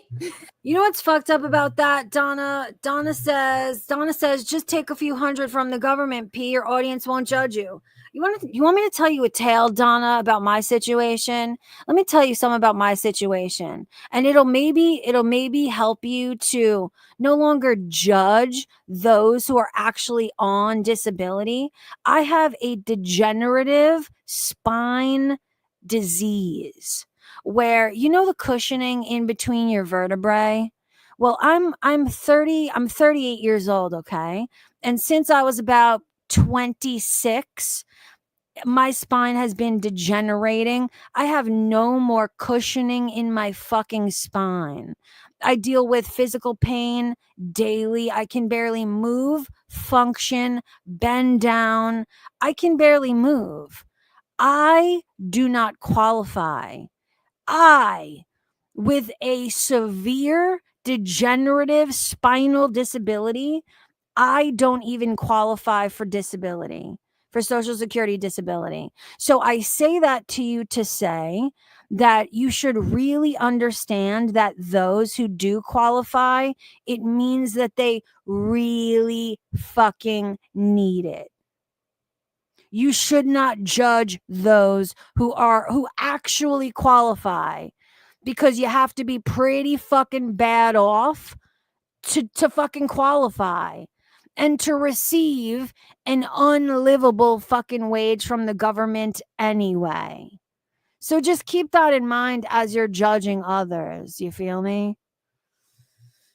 I would imagine that my own situation is what makes me be capable of empathy, but just be aware of what you're talking about. Have some fucking sympathy and empathy for others.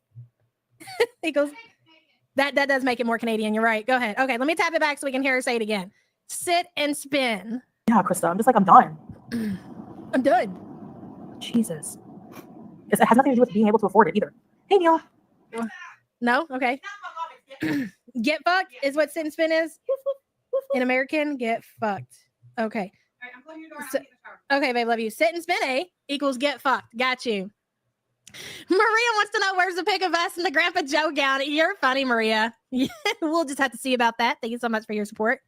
I hear that that's the word that we have. Grandpa Joe gowns has traveled back to Chantel. She mentions it here in a minute. It's a good time. So saving that BS of, well, you can buy cheese, but you can't get your cat fixed. Go sit and spin. Seriously, just please.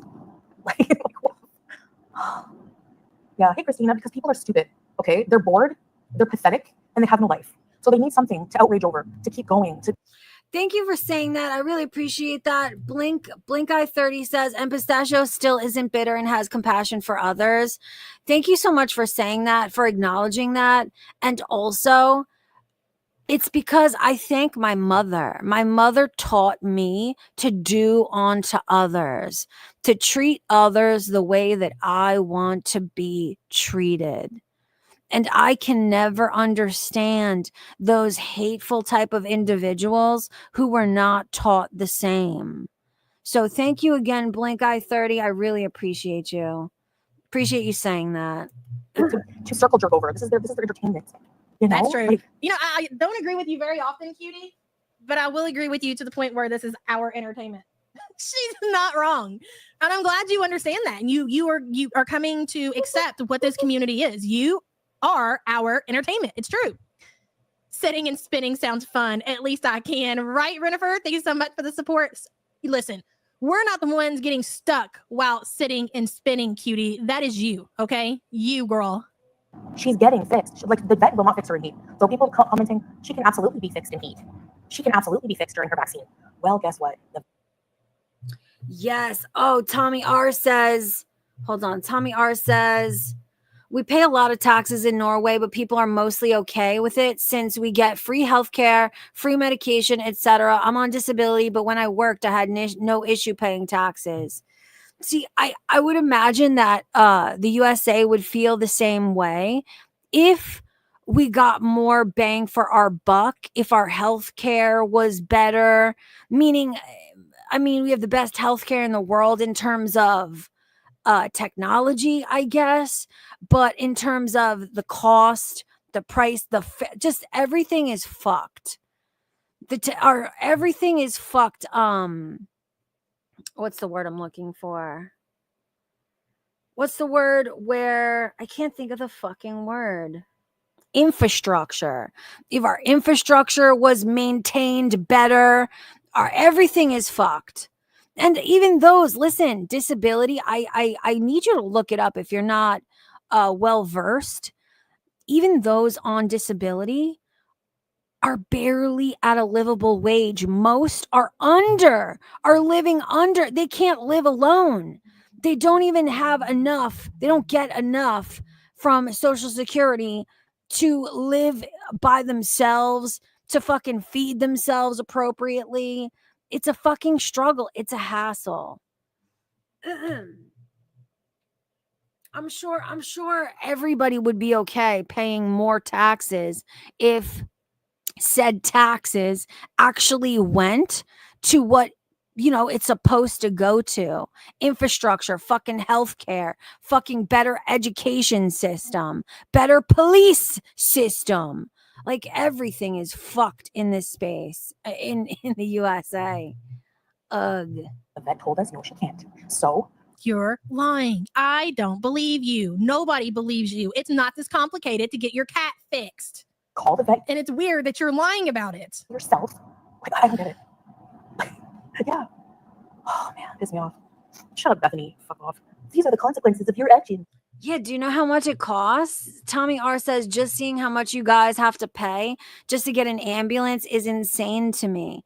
Do you know that for most people, they can't even consider calling 911 in a healthcare emergency because they can't afford the $2,000 to $2,500 fucking ambulance ride.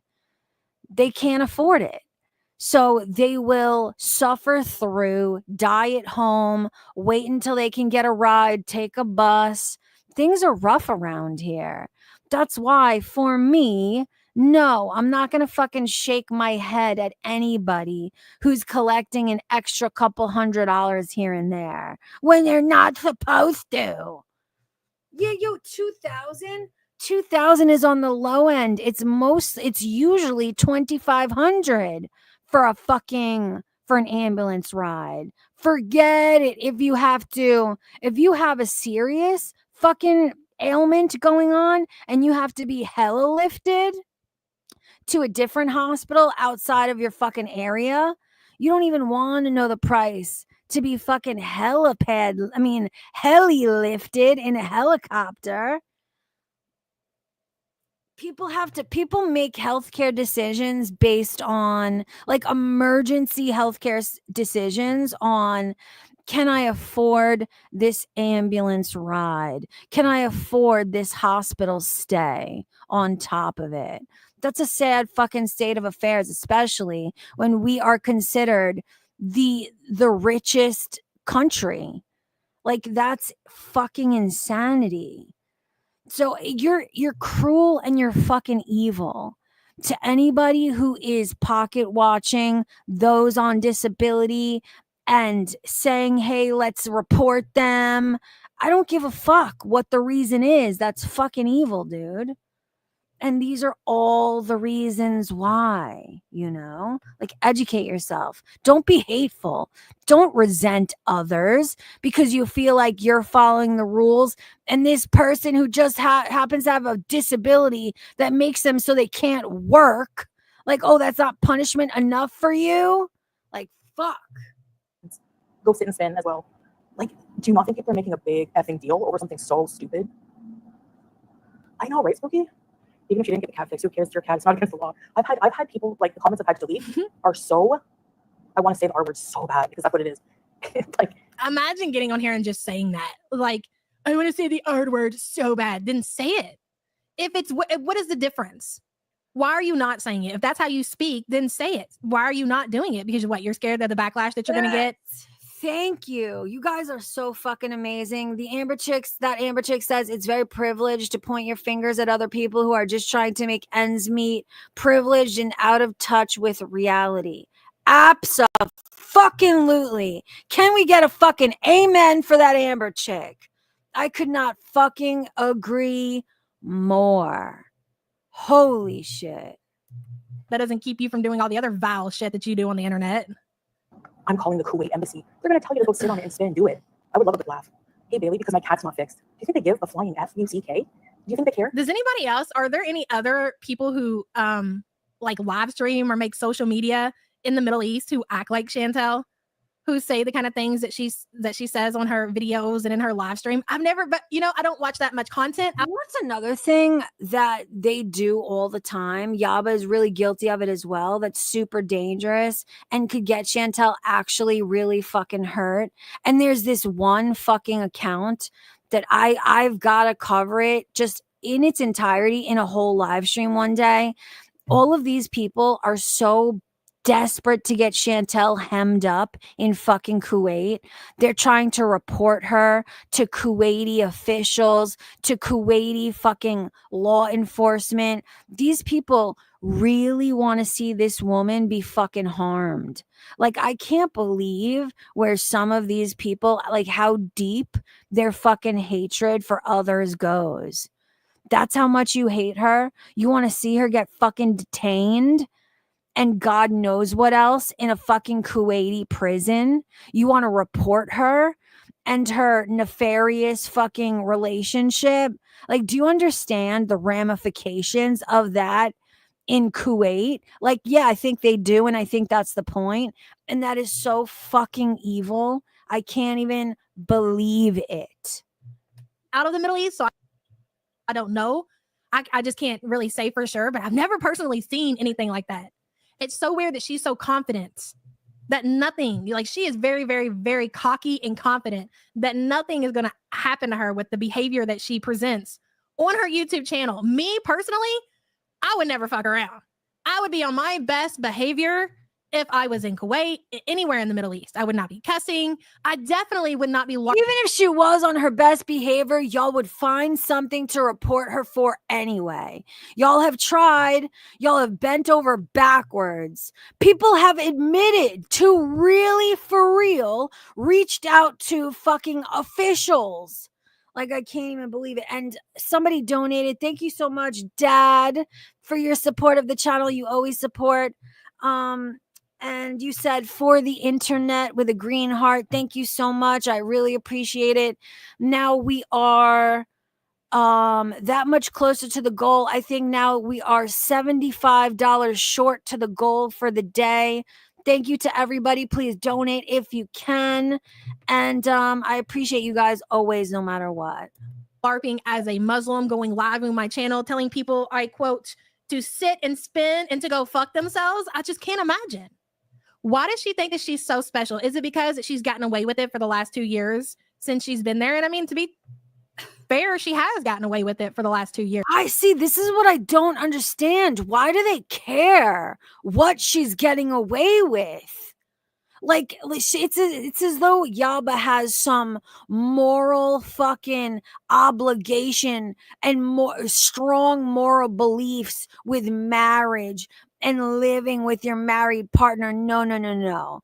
She's just trying to utilize the strict, strong fucking religious beliefs in Kuwait, trying to hem Chantel up and use them against her. Meanwhile, if you ever had a real conversation with Yaba, she would probably tell you that she's against the moral fucking laws that they're so stringent with in fucking Kuwait. Yet she's going to pretend she fucking cares just to hem Chantel up. That's what makes her such a terrible person.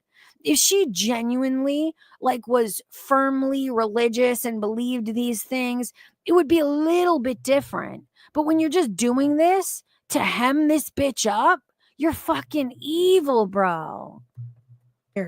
How she's gotten away with it for the last 2 years? Maybe the things that we've heard throughout, our time on the internet aren't so true about what they say and how strict laws are in the Middle East, because look at the way that she acts. It's insanity. I would never. I can't. I'm sorry. The one thing in the world that makes me rage more than anything is stupidity. I can't. He's starting to catch as much. They do have some pretty strict laws when it comes to cohabitation, marriage. They have some laws like fornication laws. They do have some serious, what they consider moral, what I would consider social laws. They're not as strict as some Middle Eastern countries, but Kuwait is pretty fucking strict. And these people are desperately trying to use that against Chantel and Salah Because isn't he an immigrant? Isn't he not from Kuwait? Like they could hem these two fucking human beings up so fucking badly. I won't even get into it. I won't even give anybody fucking ideas. I mean, I hope not. Zoe Wynn says the laws definitely aren't that strictly enforced. Instead of bitching, Yaba, just learn. Yes, like I know that there are specific people that you can go to and pay where you can get a basic kind of a sham marriage license that they will write just so men can sow their wild oats sexually with women. But if let's just say if these sick fucks did find the wrong person at the right time, they do have the potential to fuck these people up, to hem these people up in a big fucking way. He's Syrian. That's what I thought. He's already considered a fucking outcast in Kuwait because of that. Like, it's so I genuinely fear for them sometimes because of what I've heard other people want to do to them, because of what other people have claimed to report on them. Like, it's fucking scary that people can be this hateful, and for what? Such as her. Oh, I think they're constantly talking about the internet to each other. They're constantly, of course, what she says and what she does is rubbing right off on him. So I'm sure he sounds just like she does at this point.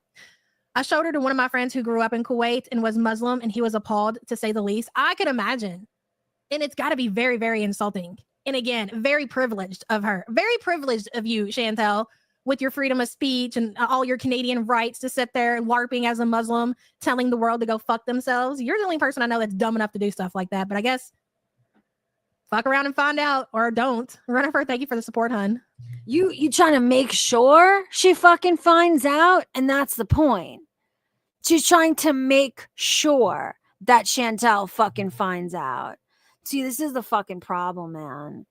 That Amber Chick says it's truly pathetic how many people want Chantel to be jailed for just living, but they support Yaba and Sam, who literally tried making a pedophile into a war hero. Miss me with all of that. That is the craziest part to me, because like I've said many fucking times, if you ask them, it's always a moral issue for why they hate Chantel. Oh, you hate Chantel? It's because she's the biggest piece of shit ever. It's always a moral issue. Yet the people that they're watching fucking spew the hate are some of the most immoral pigs you've ever seen, ever. Jay says, imagine throwing everything away because of a fundraiser to help your family and to show support, and they made it out to be a bad thing and made people feel bad about they donated or bought merch. Wait, who are you talking about, Jay? Who do you mean by this? Imagine throwing everything away because of a fundraiser to help your... Oh, okay. You mean the Belinda shit. Yeah, dude. That was all so fucking dishonest and ridiculous.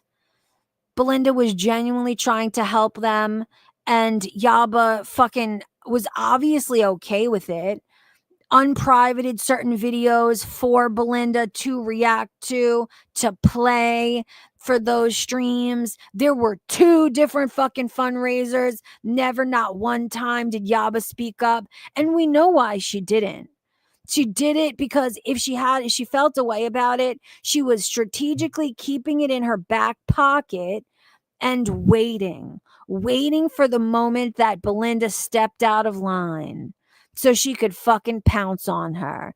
I knew from day one, and this is why I personally had such a problem with that fucking fake alliance of mutual hate at the time. It's because I knew Yaba doesn't have friends. Yaba doesn't do friends. I knew that she felt a way about Belinda from Jump Street. And because Belinda's a good-hearted person, she thought that they were actually friends. And it's just fucked up, and it's sad. And that was her fucking downfall. She really fucked with the wrong one on that one. That was probably maybe the biggest mistake that she's made yet. Yikes. Oh my goodness. Oh my God. That's why I started watching, because I didn't and still don't get the hater community vitriol. Taxidermy peeps. Hey, Dusty Doo. Oh, Emily, right? I don't get it either. No. Like, I feel bad blocking Duck Puppet, but like, don't annoy me when I'm already mad, because you're gonna get blocked. And that's no one to blame but yourself. If we all had cats, if all cats were fixed, then we wouldn't own any, right? Like, exactly. It's too early. There's still people all over walking around. She hates when people are out and walking around. God forbid anybody else be out besides her. What's wrong, Chantel? You worried that somebody's gonna look over and have a stare at you? You know, if you asked, especially Yaba specifically, Dirty Uncle Sal says, ask any one of these reactors or people who are just so hateful towards Chantel what she's ever done to them personally to justify their hateful actions and the words they spew daily. Well, do you know what Yaba's answer would be? And we know what the answer is. It's because Chantel dared to fucking defend herself. Dared to defend herself by, daring to speak the truth of Yaba's own reality and pointing out the fucking egregious hypocrisies and how dare you. The worst thing that Chantel has ever done to Yaba now is by daring to utter the facts of Yaba's own proximity to a fucking for real child rapist. That's the worst thing Chantel has ever done. Isn't that crazy? That too. That's amazing too. Chantel's maid said, Chantel's crime is she reminds them of themselves. She's a mirror and they hate it. That honestly, Chantel's maid, that is genuinely what it all boils down to at the end of the day. They hate themselves. They need somebody to project it on. And I think the reason why a lot of these people choose the reactors that they do in FFG, in Yaba, because seeing somebody as fat as they are, as immoral as they are, it makes the people watching feel okay with their own hypocrisy. So do you know what I mean? It's like, that's why. It's such a disgusting thing to think of, because there's so many of these women, they would rather point their fat fingers in someone else's direction instead of putting in the fucking work and changing their own situation. It will never not fuck me up. It will never not fuck me up, man. Yeesh. You turn pizza into a coffee table. Eagle. Thank you, Dusty. The Canadian Cover the Kuwait blasphemy laws. Goblin just wrote that the Canadian Goblin, her dog went into heat. Oh yeah, but that's okay. She has a medical reason. She doesn't have a medical reason. I mean, it's just what it is, cutie. Your cat is 2 years old and still has not been spayed. How does one compare with the other? It doesn't, and it just sounds ridiculous. You and the rest of the people in the chat, you and what I can only assume, crack mama, saying the same shit, repeating the same dumb, stupid crap. Come right, Yo, mama repeating the same. Is she kidding? Is she fucking kidding? She's been repeating the same shit, telling the same lies, being a same fucking fat hypocrite for 7 years. And she's going to talk about yo mama? That is fucking ridiculous. Kitty, hello. It's an extra charge when in heat from someone that had pets for years, and they require to get you vaccinated when getting fixed. Yes. There were several, I don't know exactly what vaccinations that Harlow and Jack both had to have, but they did it when they got fixed. And when my cats got vaccinated, when they were in the shelter, they did it when they fixed them.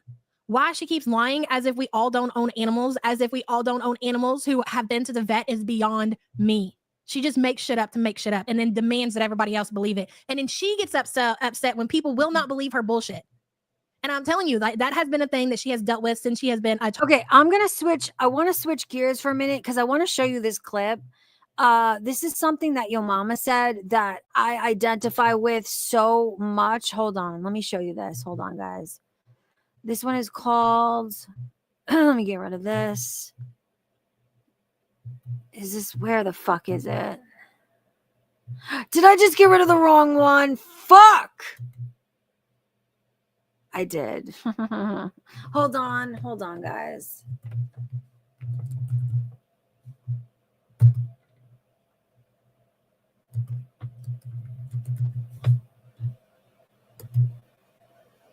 Where is it?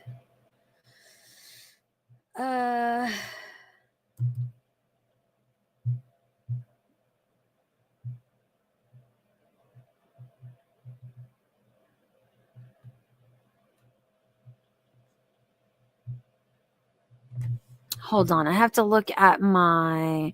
Am I still sharing? Hold on. No. All right. Hold on. I have to look at my history. Where is my fucking history? All right. Hold on.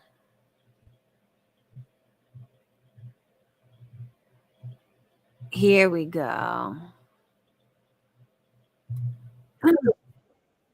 Okay, here we go. Hold on. Let me share this.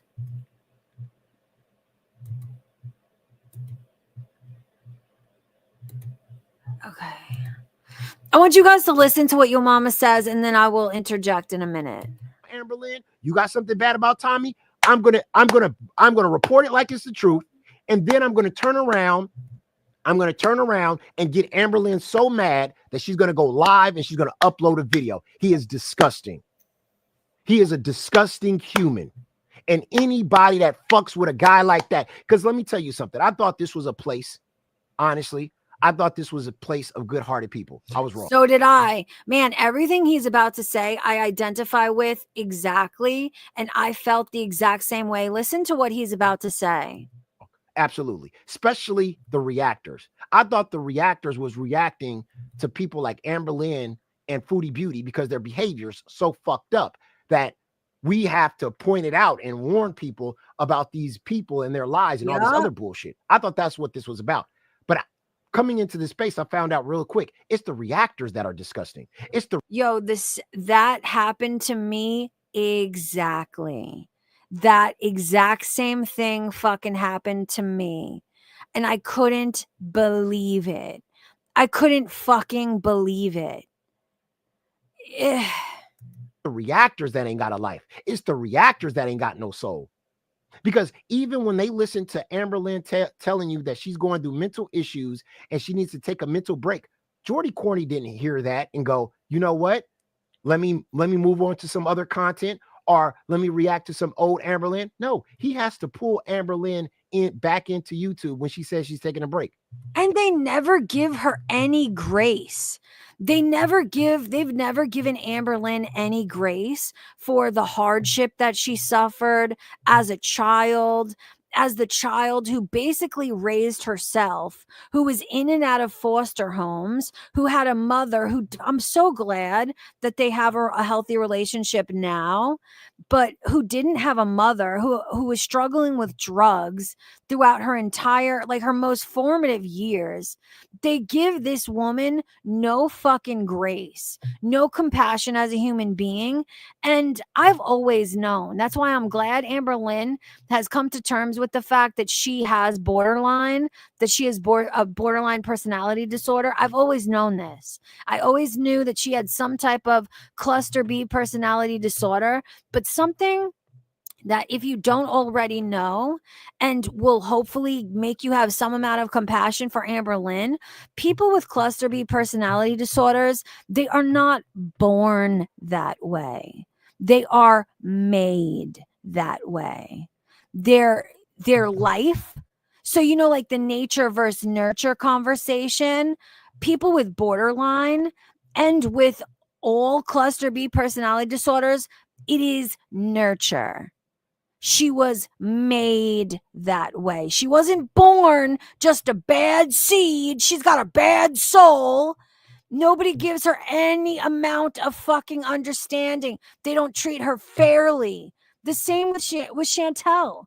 It's like, why? There's so much to criticize. Why can't you do it honestly? Why can't you do it fairly? This is the problem for me. And how he does it? Create some fucking lie to get her upset and angry again so she can come on line crying. That's what he does. And everybody talks to him like he's some nice guy. He's a fucking doxing piece of shit. Probably he doesn't have no life. Nobody likes him in his real life. That's a fact. I will bet my bottom dollar nobody likes this man. He's disgusting. Now let's play the video because I want to show y'all what I'm talking about. Here he is last night. Here he is. I want to show y'all. I was gonna watch Jordy's video, but should we just watch it through Yo Mama? I want to see if this is the one that I wanted to watch, because there's a video of Jordy's that I want to watch together, because it's like it's a showcase into why I've always felt the way that I've felt and have been rubbed the wrong way about Jordy specifically since the moment he felt it fucking appropriate and necessary to dig into Amberlynn's mother's criminal fucking history. And if this cornball wants to copyright my channel because I'm dragging the fuck out of him and his corny ass audience, fuck him. I don't care. I'll take the warning. I'm not walking on eggshells with these morons no more. It's disgusting how they act. And all of this, and you can see it in the comment section, and you can see it in the super chats, and everybody they were like, oh my God, Amberlynn is going to be so mad. We can't wait for Amberlynn to come online to address this, because that's what they want to do. They want a person that's not in the right mental space, that's going They want a fucking show. They want Amberlynn to act erratic. They want something to criticize. It's all about the fucking hate. Don't let anybody ever fool you that they just want her to be a better person. No. Because anytime she's ever tried, they move the fucking goalposts immediately. Depression and having a hard time right now. They want them to come online and rage. They want to force a rage. These people don't just watch these vloggers anymore like they used to and then react to what they're doing. No, they gotta be directors of the story now. Yes, and that's what we're about to cover. Dirty Uncle Sal says Jordy has been the one who's come out with these outrageous claims from people who know Amber's girlfriends personally, both the last 2 or 3 times. And here's the thing. Did he even ask for verifiable proof? Did he even say, hey, show me a picture that you guys knew each other? Show me some type of proof that you ever knew this person in reality? Because from what I've heard, there's been no fucking proof. It's just been all hearsay. And he's running with it like it's fucking gospel truth. That's a lawsuit, if you ask me. Gotta be writers and they gotta script this shit out. If she ain't gonna come online, well, I'm gonna make her come online. That's what they're doing. Go ahead, Jordy Corny. Talk to us. The TAIL, not the TALE. We're going to be looking at, and you're going to see how Jordy gets himself out of legal trouble.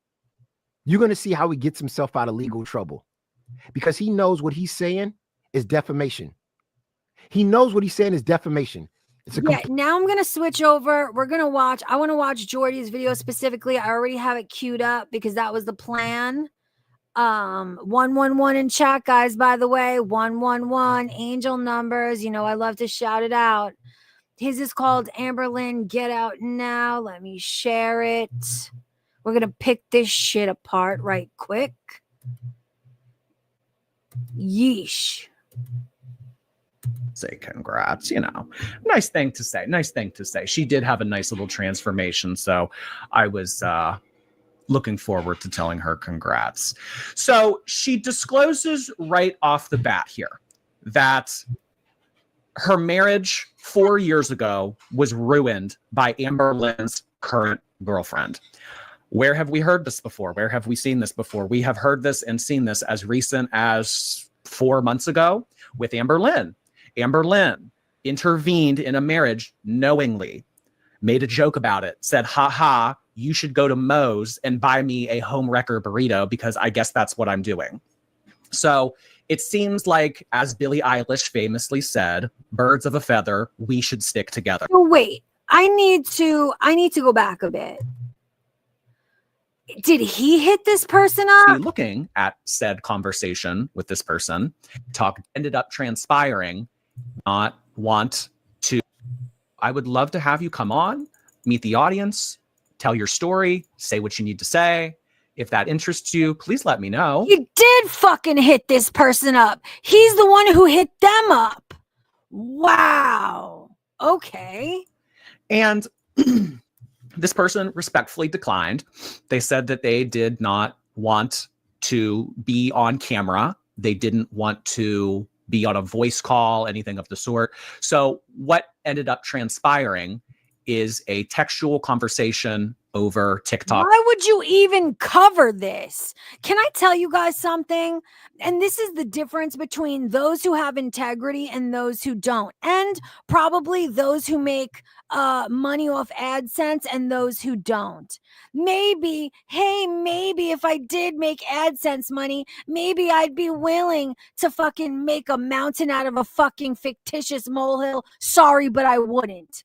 Do you know how many fucking idiots, how many people have come into my DMs and made some ridiculous claims about people that I criticize often that would fit directly in with my narrative and how I criticize these people, and I wouldn't even talk about it. I've never even mentioned it publicly because they would not verify who they were. I've never even mentioned it, and I would not. I can't. Oh, and he reached out to them. This is somebody with zero integrity who's just milking this because Amber Lynn's not doing videos and he needs to make that coin. And this is, remember when I told you I was going to show you numbers? I'll show you after we're done. This is one of the most viewed videos on his channel. Anytime he talks about these inflammatory claims against Amber Lynn's either friend or girlfriend, that's when his views do the best. They almost triple. Like, holy shit. Ugh. DMs. We are going to be looking at said conversation with this person and seeing what they have to say.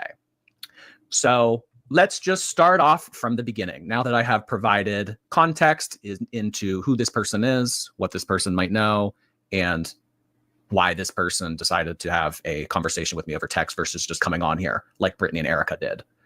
So let's get started.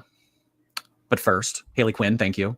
It's nearly midnight in the UK. You go live with such a tantalizing teaser. I can't miss this now. No, you can't. No, you can't. Just stay up. Who needs sleep? Who needs sleep? Come on. Kay says, thank you. I've been watching you way too much. My dream last night, you were my bestie, and I think we were in high school being messy queens together. Oh, baby, that wasn't a dream. That was a sleep hallucination. Come on now. That wasn't a dream. Bro, these people are lonely. They have I'm telling you, they do this to have somebody to talk to. But it's like, that's fine. Why do you have to lie about people? Why do you have to fucking defame people? Why do you have to be so fucking unfair? Oh, God. What's a dream? What's a dream? I still don't know how to turn that off. That bling, bling. I don't know how to turn it off. Juniper, I mean, I don't appreciate it any less. I really appreciate you sending in Twitch gifted subs. And look at, this is why they do it. Look at how much the fucking, the gifted memberships roll in. Look at how much the super chats roll in. This is why these people do it. These are people who are willing to sell their soul. Oh, God. Do you know how much I wish I could be this big of a piece of shit? God, life would be easier. But bling, bling. Okay. So let's get started, y'all. All right. So I reached out to this person and I said, hey, I run a YouTube channel that covers Amber Lynn and Emily. I was wondering if you'd be willing to chat with me on live stream. This person accepted my message request and said, you can ask me anything you want, but I'm not trying to get my 15 minutes of fame. I just hope all of her karma comes back to bite her in the rear end for ruining my marriage 4 years ago. Literally. I thanked this person for getting back to me. And they also had some TikToks on their page showing a weight loss transformation. And I just wanted to say a quick. Yo, I've had a dream about y'all. A radiated woman said, I think I consume a lot of YouTube for someone with a job and shit. And I can't say I've ever had a dream about someone I watch. That seems very peculiar. Okay, listen, I've had a dream. And in my dream, I've had like different people that I interact with in chat, and the person was your fucking profile picture. So you weren't a human being, you were a walking your profile picture. So I have definitely had dreams like not about you guys, but with some of you guys in it. It was very fucking strange. Kudos to them. Congratulations. Weight loss is not easy. As we know in this community, it is sometimes encouraged. So when someone is able to shed some lbs, I just want to say congrats. You know, nice thing to say. Nice thing to say. She did have a nice little transformation. So I was looking forward to telling her congrats. So she discloses right off the Thank you. Silveo says I'm messy or I'm nosy should not translate to I'm lying, harassing, and hateful over someone who has done me no harm. In fucking fact, we can argue that Amber Lynn, as a human being living in this world, has only fucking enriched his life, both socially and definitely financially. This is why it always shocks me all to hell that there's never an amount of gratitude for just existing. Has put money in this man's pocket, right? Has allowed him to know thousands of new social interactions. Like, this is so fucked. bat here that her marriage 4 years ago was ruined by Amber Lynn's current girlfriend. Where have we heard this before? Where have we seen this before? We have heard this and seen this as prove it. Did you ask this person to prove it before you put this shit on your channel and made these claims that you know your audience is going to run with like it's gospel fucking truth, like it's a fucking fact of reality? Did you even ask for, hey, you know, just to verify, you can block out your own face, but can you show me a picture of you guys together? Can you show me something so that you can verify that you ever even knew this person? as recent as 4 months ago with Amber Lynn. Amber Lynn intervened in a marriage knowingly, made a joke about it, said, ha ha, you should go to Moe's and buy me a home wrecker burrito because I guess that's what I'm doing. So it seems like, as Billie Eilish famously said, birds of a feather, we should stick together. And it's also very interesting to me. Do you remember what he said in the beginning of this? How the person did not want to come on the channel, wouldn't even do a voice chat. To me, that would immediately raise red flags. Immediately. I would cease to fucking respond to this individual if they were not willing to even voice chat with me. That is a red flag if I've ever fucking heard one. No. So Amber Lynn and Emily are infamously, sorry, 1 second.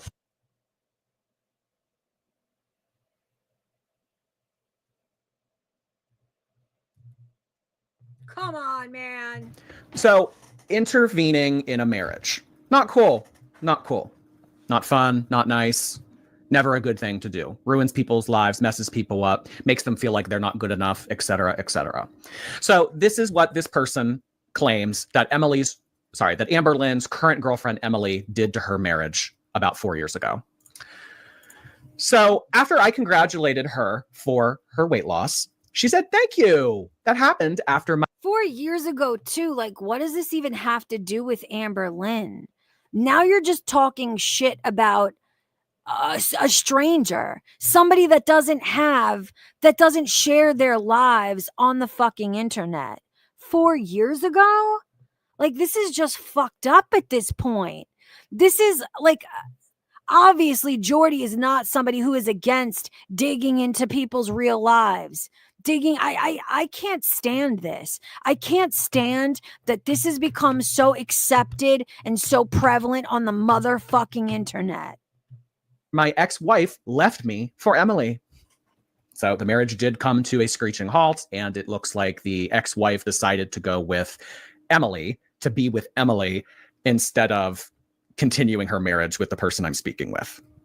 So I asked her, how did Emily know your ex? How did they come about? How did they, was it Tinder? Did they work together? Like, Oh, we just received another donation and they said, "Hi, Pistachio. I'm not sure if you remember me from back in the day. Lately, I've been a silent viewer and I enjoy listening. Hopefully, this helps you get closer to your goal. If not, you should buy some Gatorade.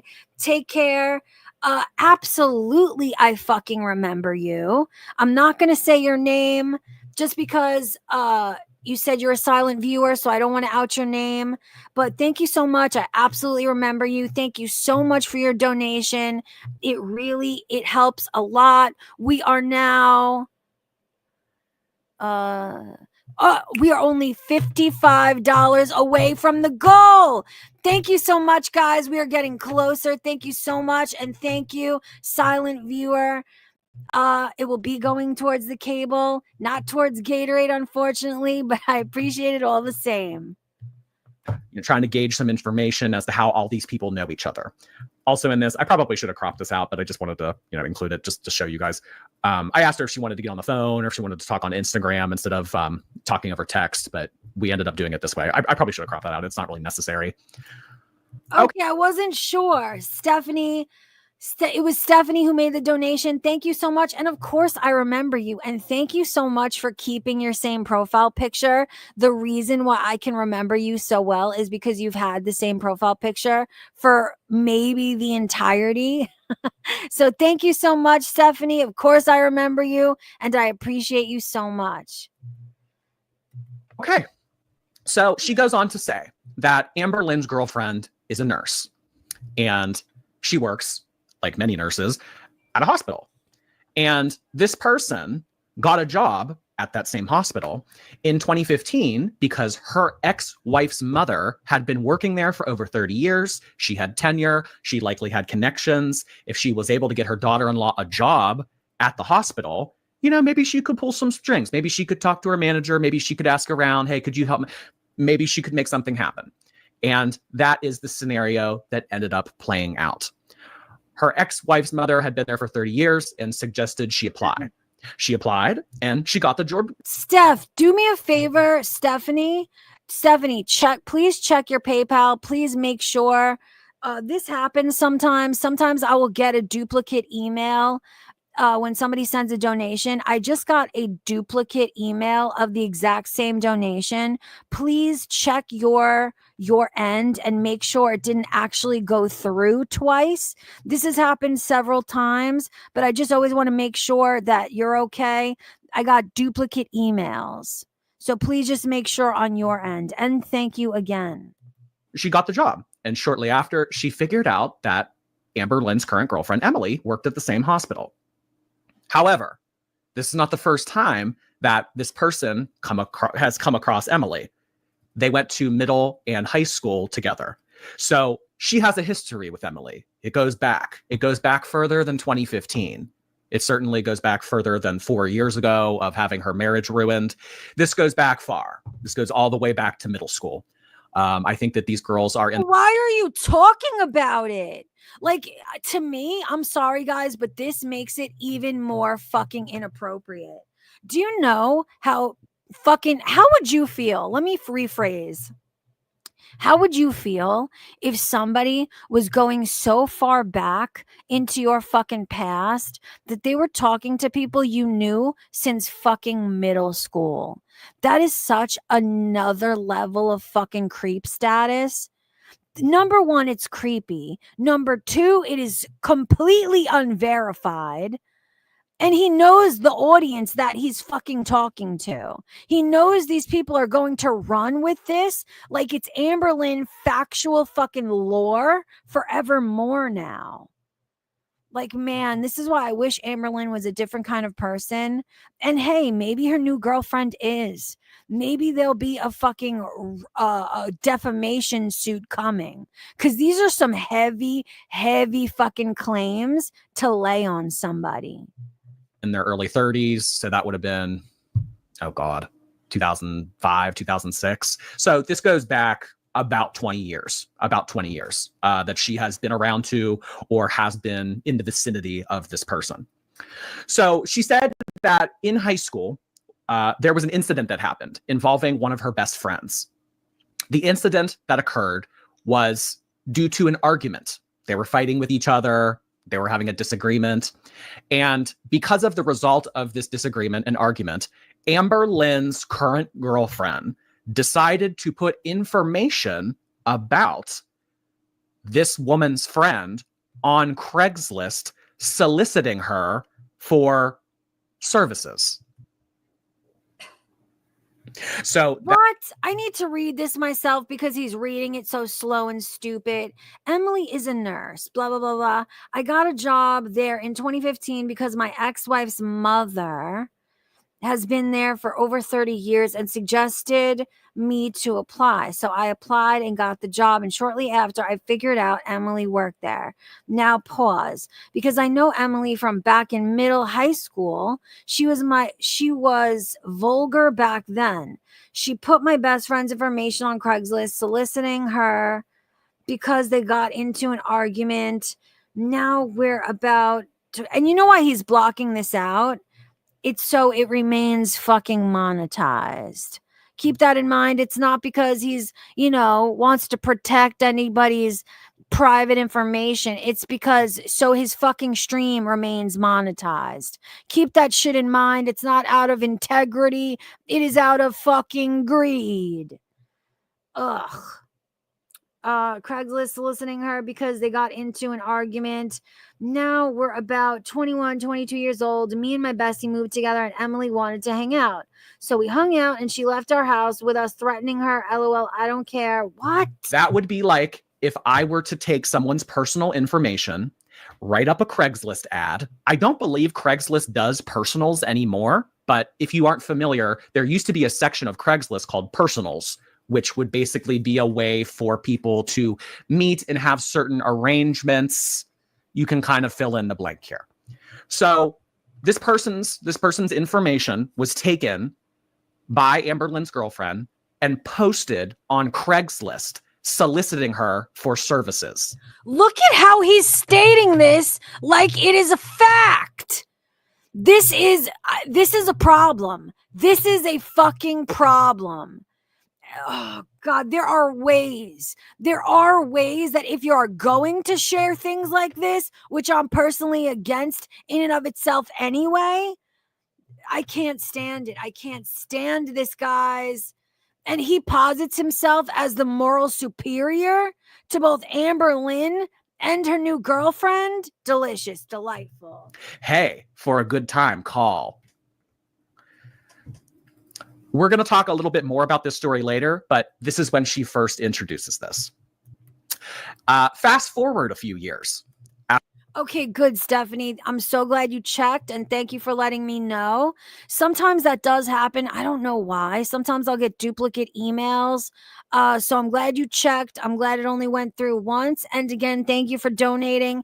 And again, for those of you who can donate, want to donate, we are $55 away from our goal for today. So please donate if you can. I appreciate every cent, every dollar, guys. And it all goes to the channel, to betterment of the channel and the viewing. And yo, I'm telling you seriously, thank you to everybody who has been trying to make me get premium for so long.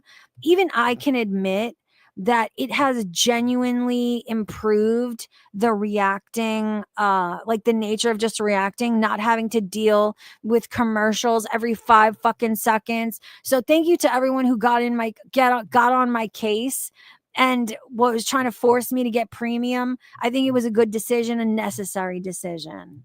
After high school, after this had all gone down. By the way, when that occurred, they were all under the age of 18. Fast forward a few years. They're in their early 20s. This woman and that friend decided to move in together, and Emily wanted to hang out. Maybe it was, we do a lot of stupid things in high school. We say a lot of things we don't mean. We do a lot of things that we regret. Let's hang out. Let's bury the hatchet. So they decided to hang out a few years later. Personally, I wouldn't have decided to hang out with someone after doing that, but this is the decision that was made. So they hung out and it didn't go well. They did obviously not have a rekindling. They did not become friends again. They did not get past all of the drama that occurred. Can I say, hold on. I just want to say this real quick. Zoe Wynn says, I would have recommended uBlock over premium, just saying cough, cough. Here's the thing, Zoe Wynn. I do want to support YouTubers still. And that's one of the biggest reasons why I didn't want to get premium, because I want, for those channels that I do support, I want to be able to give them my ad revenue. But even with premium, you are still supporting channels, especially those who those videos that get demonetized. So I'm just like, yo, I'm a YouTuber. I love YouTube. I would never download one of those ad blocking apps, because I genuinely want to support the channels that I like and that I support. You feel me? Everyone deserves to make money for, you know what I mean, putting out content, especially those who make good content and put a lot of work into it. You know what I mean? Back in high school. So that ended with another argument, and they had to threaten Emily to basically leave the house, get out of here. It didn't go well. So 2 instances prior to this woman starting a job at the hospital in 2015, in which this sort of toxicity has been occurring with Amber Lynn's girlfriend. And she goes on to say that Emily left the house, and we're now fast forwarding to 2015. I'm working at a hospital. Well, later down the road, my ex-wife got her job back there as well. In 2019, Emily started hanging out more with my ex-wife when we were in our 7-year rut. Famously, what is referred to as a 7-year itch. Relationships sometimes get a little bit stale. They get a little bit complacent. They get a little bit stagnant. They're a little bit boring after a while. Doing the same thing over and over again with the same person. You want to spice things up. You want something to be interesting. You want to refine that spark. So during the period of time that this woman was beginning to experience a 7-year rut or a 7-year itch with her. Yo, I've got to say, guys, even if Zoe Wynn says that's true, but they have memberships now which add up for viewers and allow YouTube to keep even more of the ad money. We all pay about 3 times over to watch people, and they still get paid pretty poorly.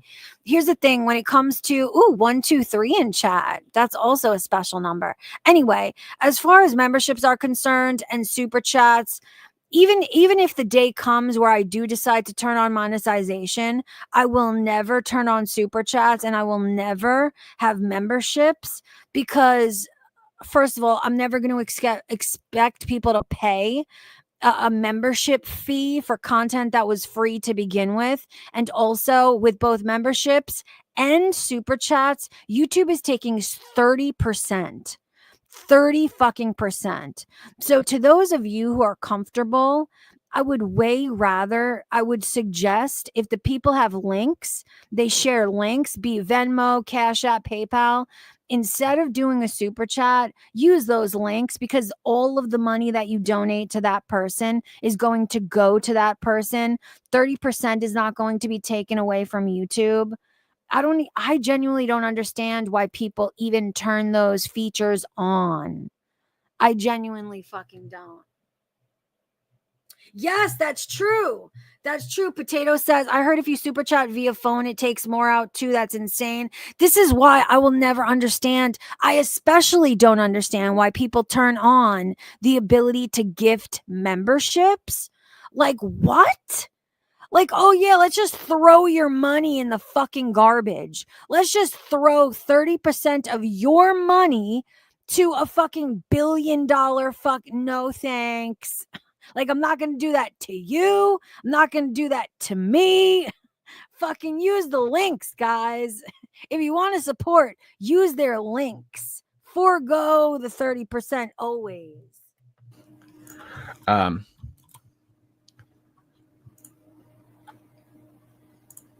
Sorry.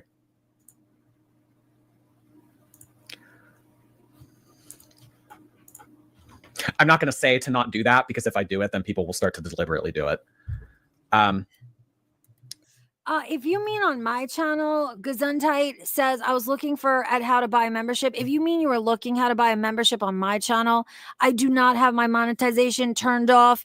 If you do want to support the channel, you can do so with the links. Any of my links that are pinned at the top of chat. I have Venmo, PayPal, Cash App, and it is entirely your decision. You don't have to. It's entirely voluntary. My content is free. You don't have to be a member to chat. I don't know if you meant me, but if you did, that's how you can support me and this channel. Emily started hanging out with my ex-wife when we were in our 7-year rut.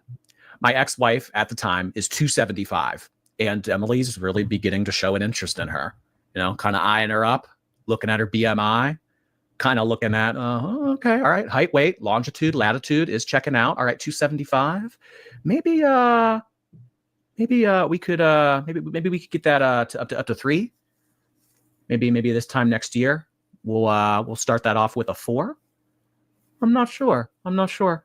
So 275 is what this woman's ex-wife was weighing in at during the time that they all started working together in 2019. And Emily began to salivate. She began to have eyes for this person.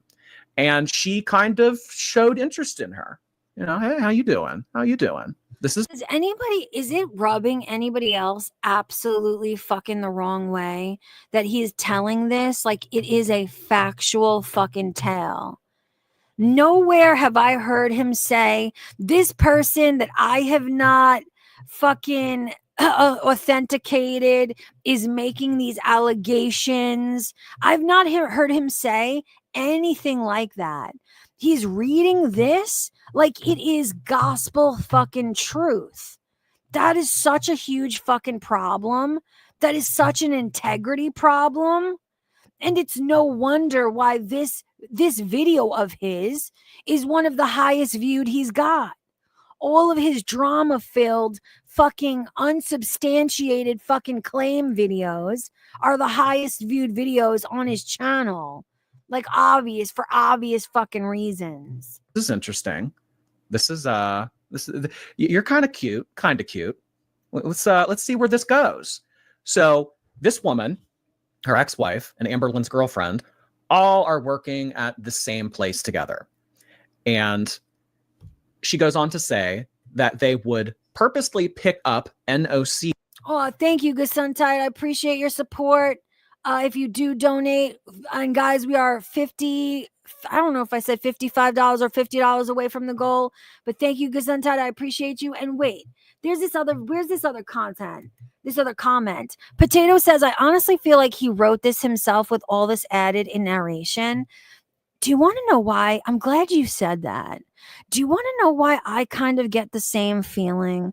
Because of how much of his own emotion that he's putting into reading the alleged back and forth. And because, like any normal person, he did not even discuss any red flags that he may have felt from this alleged person refusing to even do a voice chat.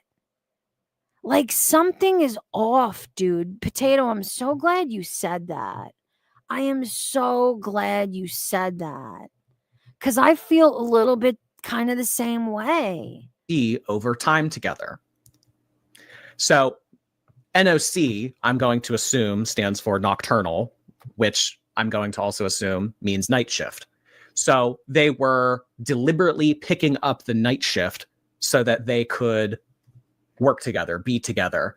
In night, people tend to get... Yo, I always have too. Tara is okay says, I know my comment is late, but I have always felt compassion for Amberlynn. I have also. There were times where I would discuss her where I was a little bit cruel, but I was always honest. I wasn't cruel in a way where I was making up lies. Where my cruelty with Amberlynn came from was my brutal honesty in her direction. And you know what's fucked up or funny is she ended up admitting along the way, like over the years, she ended up admitting all of the things that I was saying in her direction at that time that people considered so mean. She ended up admitting them. But at the same time, I always had compassion for her. I would end up fighting with my own audience because they would buy into these ridiculous fucking lies and make mountains out of molehills. Do you know, almost fucking almost every other day, my own audience would nearly turn on me for simply treating her fucking fairly. Like, just that was the problem, was I was treating her too fairly. Like, that's where are we at when you're hated because you're simply being fair to someone? That's insane. A little bit more sneaky, do things that they wouldn't normally do in daytime. So I don't know if these were extra shifts or if these were considered overtime shifts, but they were picking up these shifts together so that they could be around each other more. And this woman that I was speaking with went on to say that it was the straw that broke the camel's back. And her ex-wife, after a period of time, spending all of this time with Emily, who was more than likely love bombing her, telling her everything that she wanted to hear. This is very common in people that are in marriages, in relationships with people that are strained, boring. They're looking for some excitement. They're looking for some liveliness. They're looking for something to re-spark their interest in life. And Oh, I'm assuming that's you, Gesundheit. I'm not going to say your name. I would never dox anybody. But oh my God, Gesundheit, you sent a Venmo. Do you know that only one time ever, only one person has ever used the Venmo? So thank you so much, Gesundheit. You are the second person who has ever used the Venmo ever. So thank you so much for your donation, guys. And now we are $45 away from the goal. Thank you so much, Gesundheit. I really appreciate it. And thank you for sending to the Venmo. I feel like it is super unused. Thanks again, man. love. So she decided that Emily could give that to her. Emily could provide where her wife could not. And only after a week of being separated, not divorced, being separated from this woman, she decided to fall in love with Emily. They fell in love. It was a love, and unlike any other love we've ever seen before. It was beautiful. I want to read this because I agree. Jesse Slaughter said, I just noticed that. Zoe Wynn, he's so self-righteous about fat girl controversy. Like, he is the king of disseminating dubious drama. He is so obviously proud of himself. Yuck and yikes. Do you know that was one of the first feelings I got? And that really fucking rubbed me the wrong way as well. I know you guys heard me in one of my last live streams where I called him out by name. And I have that very same feeling. So I'm glad, Jesse Slaughter, that I am not alone in those feelings. Thank you for validating my fucking feelings. Was something right out of a Nicholas Sparks novel. It was something right out of a Happy Meal. I mean, it was absolutely beautiful. The love that they shared with one another after such a short period of time and being separated from. Yes. Oh, I agree with this too. Laura is okay says Jordy seems like that petty friend that will always tell you every bad thing people say about you just to see a reaction. Do you know what else kind of friend he seems like? He seems like that friend who doesn't actually like you, who's secretly fucking hoping for your downfall and will smile in your face, but then laugh at you when you're not around. I get very much those fucking vibes, man. And I agree with you, Laura, so much. From her actual wife for 1 week. 1 week. Okay. Just going to take a quick break here. Haley Quinn, thank you so much. It's nearly midnight in the UK. Now you go live with such a tantalizing teaser. Don't go to bed. K-Sis, I've been watching you too much in my dream. You were my bestie. Oh, sorry, I did that one. Amy, thank you. My theory is Amber Lynn is immobile. She and Emily got in a drunken fight and she went down and couldn't get back up. We're going to be talking, maybe something along the lines of that. You'll see what I mean in a little bit. Thank you so much, Amy. Lazy Reader, thank you so much. You know what it is? Oh, I'm so glad you told me this. Jay says, I listened to Jordy when he started reacting to the girls until Eugene Cooney was his ticket out of Girl World. But I'm guessing that he is no longer allowed to talk about her. So now he's back to guess why. Jay, do you want me to tell you the reason why? It's because all Eugenia Cooney videos get demonetized. Categorically, they get demonetized. If she's on screen, they get demonetized. That's the reason why he no longer covers Eugenia Cooney. 100%, I'd put my fucking life on it.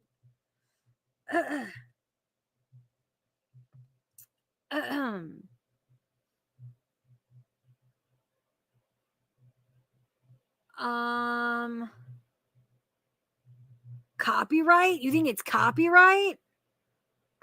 I don't know. 3 months. This better not just be you in a wig again. do you see a wig? Do you see a wig? I'm tugging on it. I'm tugging on it. This came out of my scalp, I promise. Story of Estelle, thank you. Can't believe how excited I am. It's a fun little story. It gets better. Bunny TC, thank you. Finally caught alive. Thank you so much, Bunny. Franz of Tranquility, thank you for becoming a member. Melly Mellow Melissa, thank you. Jordy went to see The Substance. It's like a graphic horror women's body morphing. Oh gosh. She's a troll and she can't be watched without it being affected at all. I have heard a lot of different things about that movie. I might have to watch it because I like horror. I like gore. I like that kind of stuff. Interesting. Oh geez, oh no. Thank you so much for the gifted sub on Twitch. Okay, so after a week of being separated, not divorced, nothing was finalized. They had been no longer together after 1 week. Okay. 111 in chat again, guys. But okay, so Zoe Wynn says she had all of her content copyrighted, but he can still cover her TikTok shit, though. I don't think he does anymore. Okay, so then I was wrong about the reason why, but right about the intention. If she's copywriting all of her material, it means he can't make money on it. So then that's the reason why. It's all about money. Do you think these people actually care? Do you think any of these people actually care about the perceived immoralities that these people criticize these women for? Absolutely not.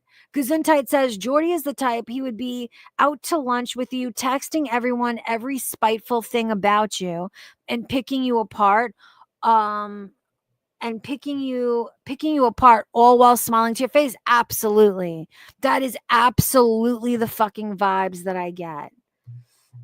Stephanie says something about Jordy makes me feel like he's making up a story because he's obsessed with all of the attention and money he's getting. This makes him feel really important and popular. Yes. Like I said, guys, go and take a look, and we're going to look together.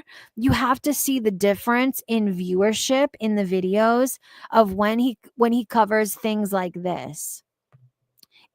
His views nearly fucking triple. So it all translates to money. So it translates financially and socially. So that's what he's doing this for. He doesn't actually care. They were in love. Bull. We have to call a certain little attention to detail here with the bull. It was bull. You guys don't want to see me happy. You've never cared about what I wanted. Bull. So she goes on to. And thank you so much to the person who just donated. I will not name you. Thank you so much for your support, though. You do not have to donate. You do not have to donate, but thank you. I appreciate that you did. And now we are only about $40 away from goal, guys. We're getting there. Thank you so much to everyone who has donated. I really appreciate you guys. We are almost there. To say that her ex-wife is a diabetic. She has diabetes. Now, for those of you that know, diabetes is something you need to keep up on. It's something that you need to take injections for. It's something that you need to watch your diet on. Those are the worst kinds, Taluya. Or Talio. I'm still going to call you Taluya.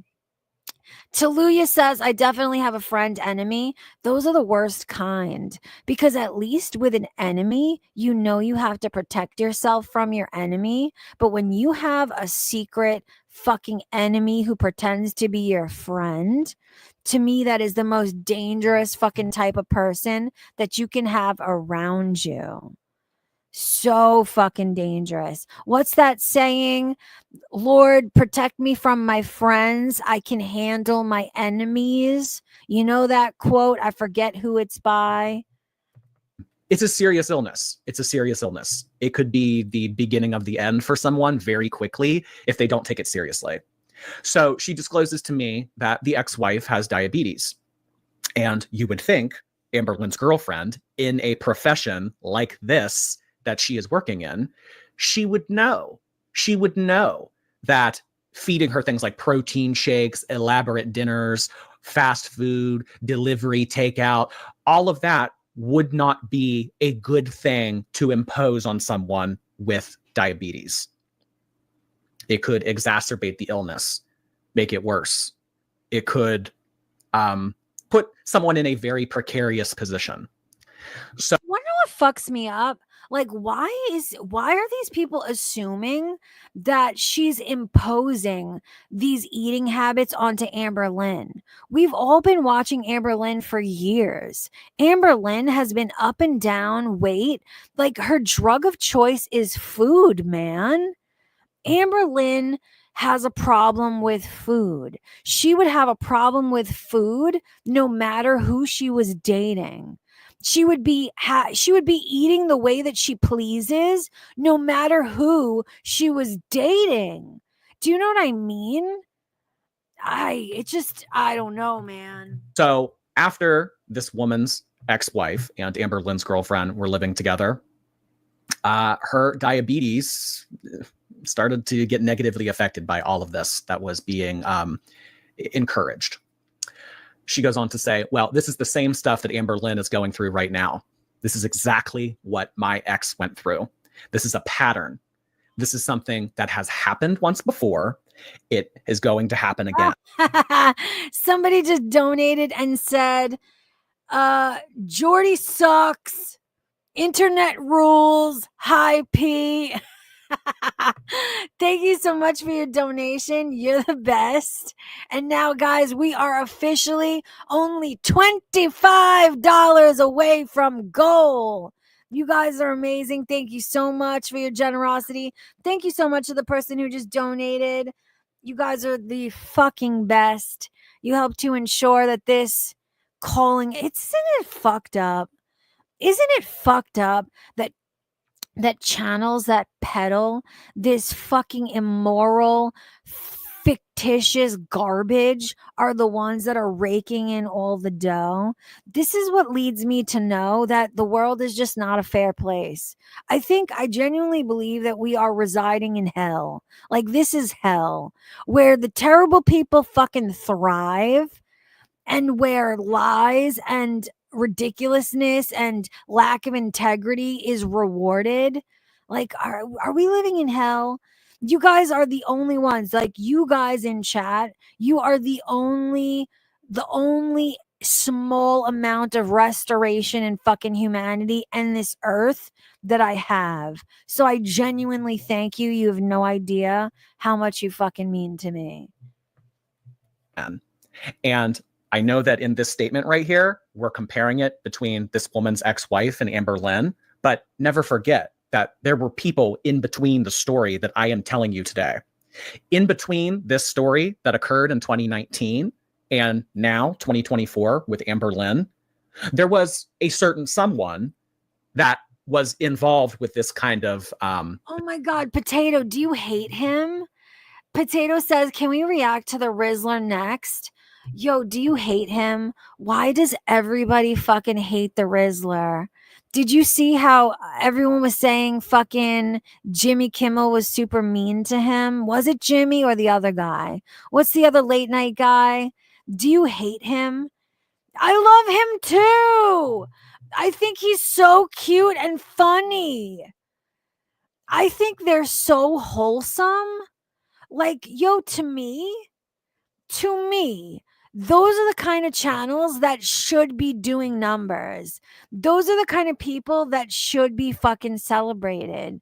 I think they're fucking adorable. I think they're wholesome. Yes, it was Fallon. You don't know the Rizzler? Oh my God. Before we're through, I will show you the Rizzler, Taluya. Don't worry, I will educate you on what the Rizzler is. And no, it's not a Twizzler. It's a chubby, little, adorable, fucking little fat kid with a little voice. He has a really high-pitched voice. He's so cute. And I don't know why everyone hates him so bad. Fallon was so mean to him. You better take that baby's candy that he hated. Yo, it was a Twizzler too. That's so funny. Yo, Talio, it's so funny that you said Rizzler like a Twizzler. Jimmy Fallon made him try a Twizzler and he hated it. And he didn't want to eat it anymore. And Fallon didn't take it from him, so he didn't know what to do with it. So he just ended up eating it anyway because he hated it. Oh, I felt so bad for him. A debacle, so to speak. We have covered that extensively. We have talked about Colleen. There are screenshots. There are photos on different forums of this sort of depravity occurring. Are there photos that this person who allegedly knows her, of this person and her together? How did you not ask for that? How did you not demand any kind of proof that they knew each other ever at all before you disseminated this gobbledygook to your audience of 97,000 fucking views? Oh my God. And it just leads us to believe, when is enough going to be enough? When is the pattern going to be broken? When will this person's interest in encouraging... No, somebody should do that. Potato says, yeah, so can I DM Jordy and be like, Amberlynn's girlfriend shot me in the face and let's see if he runs with it? Listen, somebody should do that. Somebody should fucking DM him and be like, listen, I have some really deep fucking inside information. Obviously, you're not going to be able to provide any proof, but make it really fucking juicy. See if he runs with it. I bet that he fucking will. Somebody needs to fucking do that. To like set a trap, to set a Jordy trap, because you know he'd fucking run with it. Do you really not know who the Rizzler is, Olap? Dude, we're gonna watch together. Don't worry, Olap. I'm gonna educate all of y'all.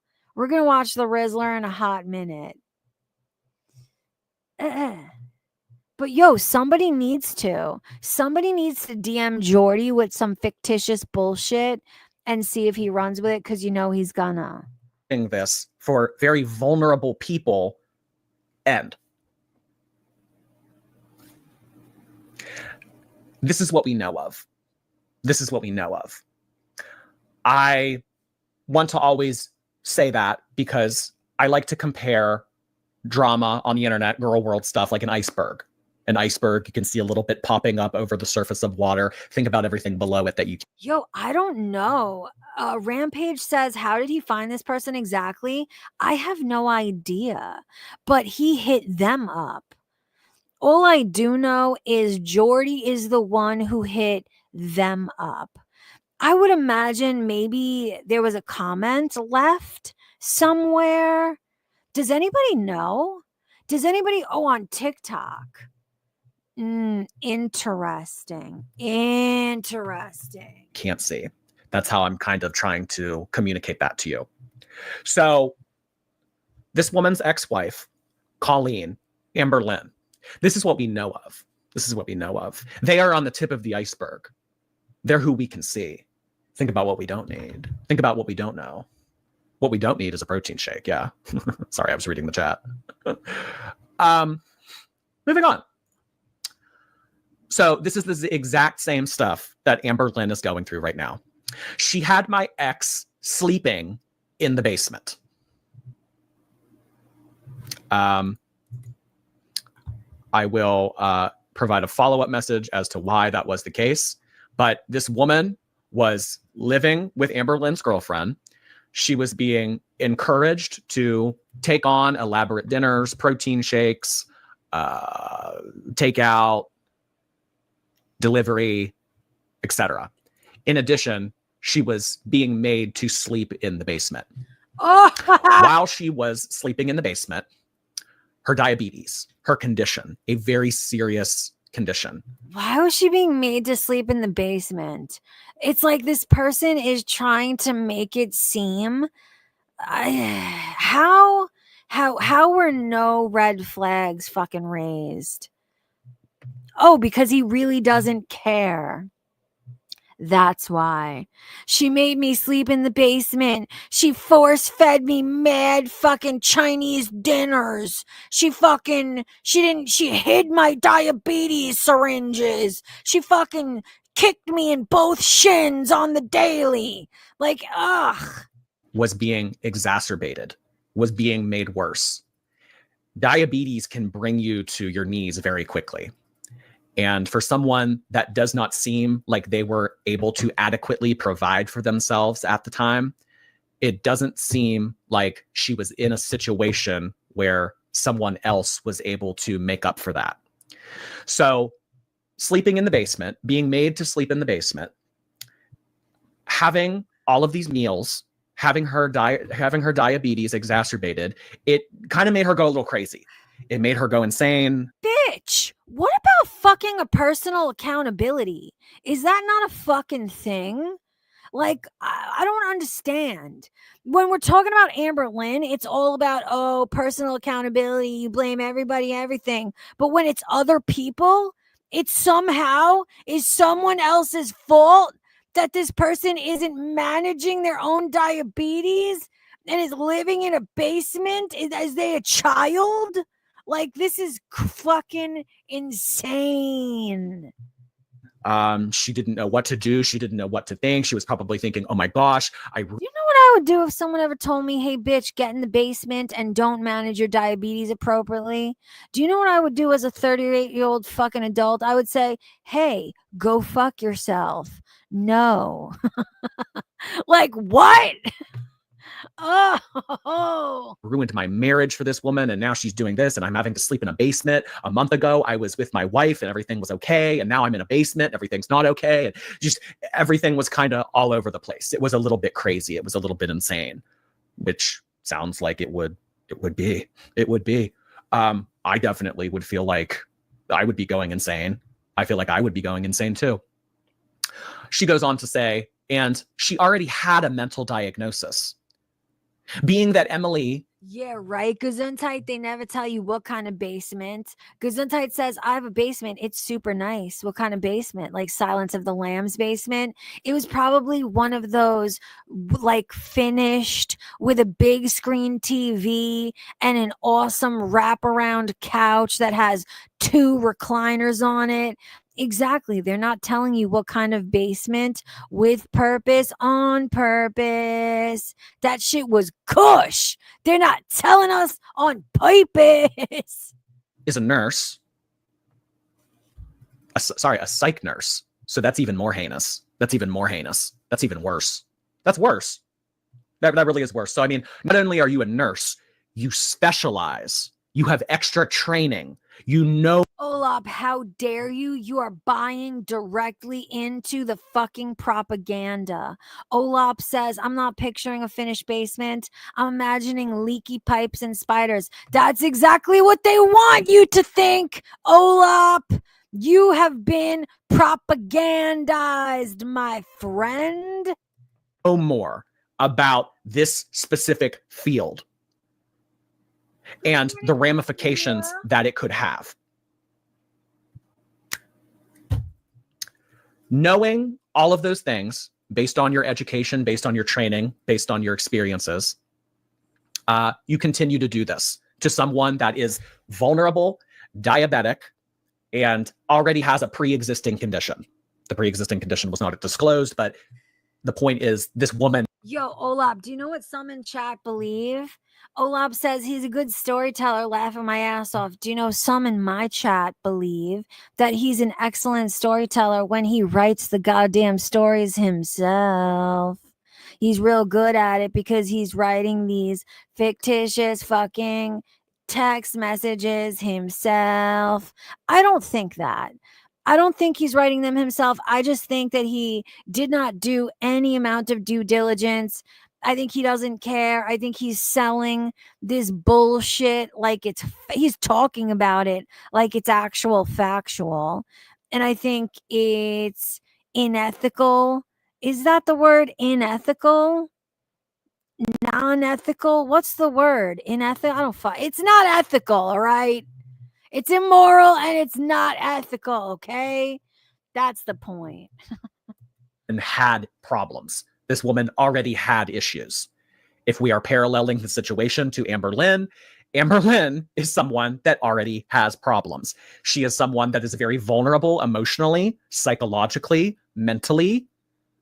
So someone that someone that this woman has dated previously is a very vulnerable person. She's having a lot of health issues, and those mental health issues and those physical health issues, they all got worse. They all got worse being in this person's vicinity. She goes on to disclose here that Emily is on the brinks of losing her job due to attendance issue, but that's just a rumor. That's alleged. That is just what's going through the grapevine. That's fucking alleged. That's what he chooses to say is alleged. That's what's going through the fucking grapevine. Oh, but not an alleged for all of this gobbledygook, right?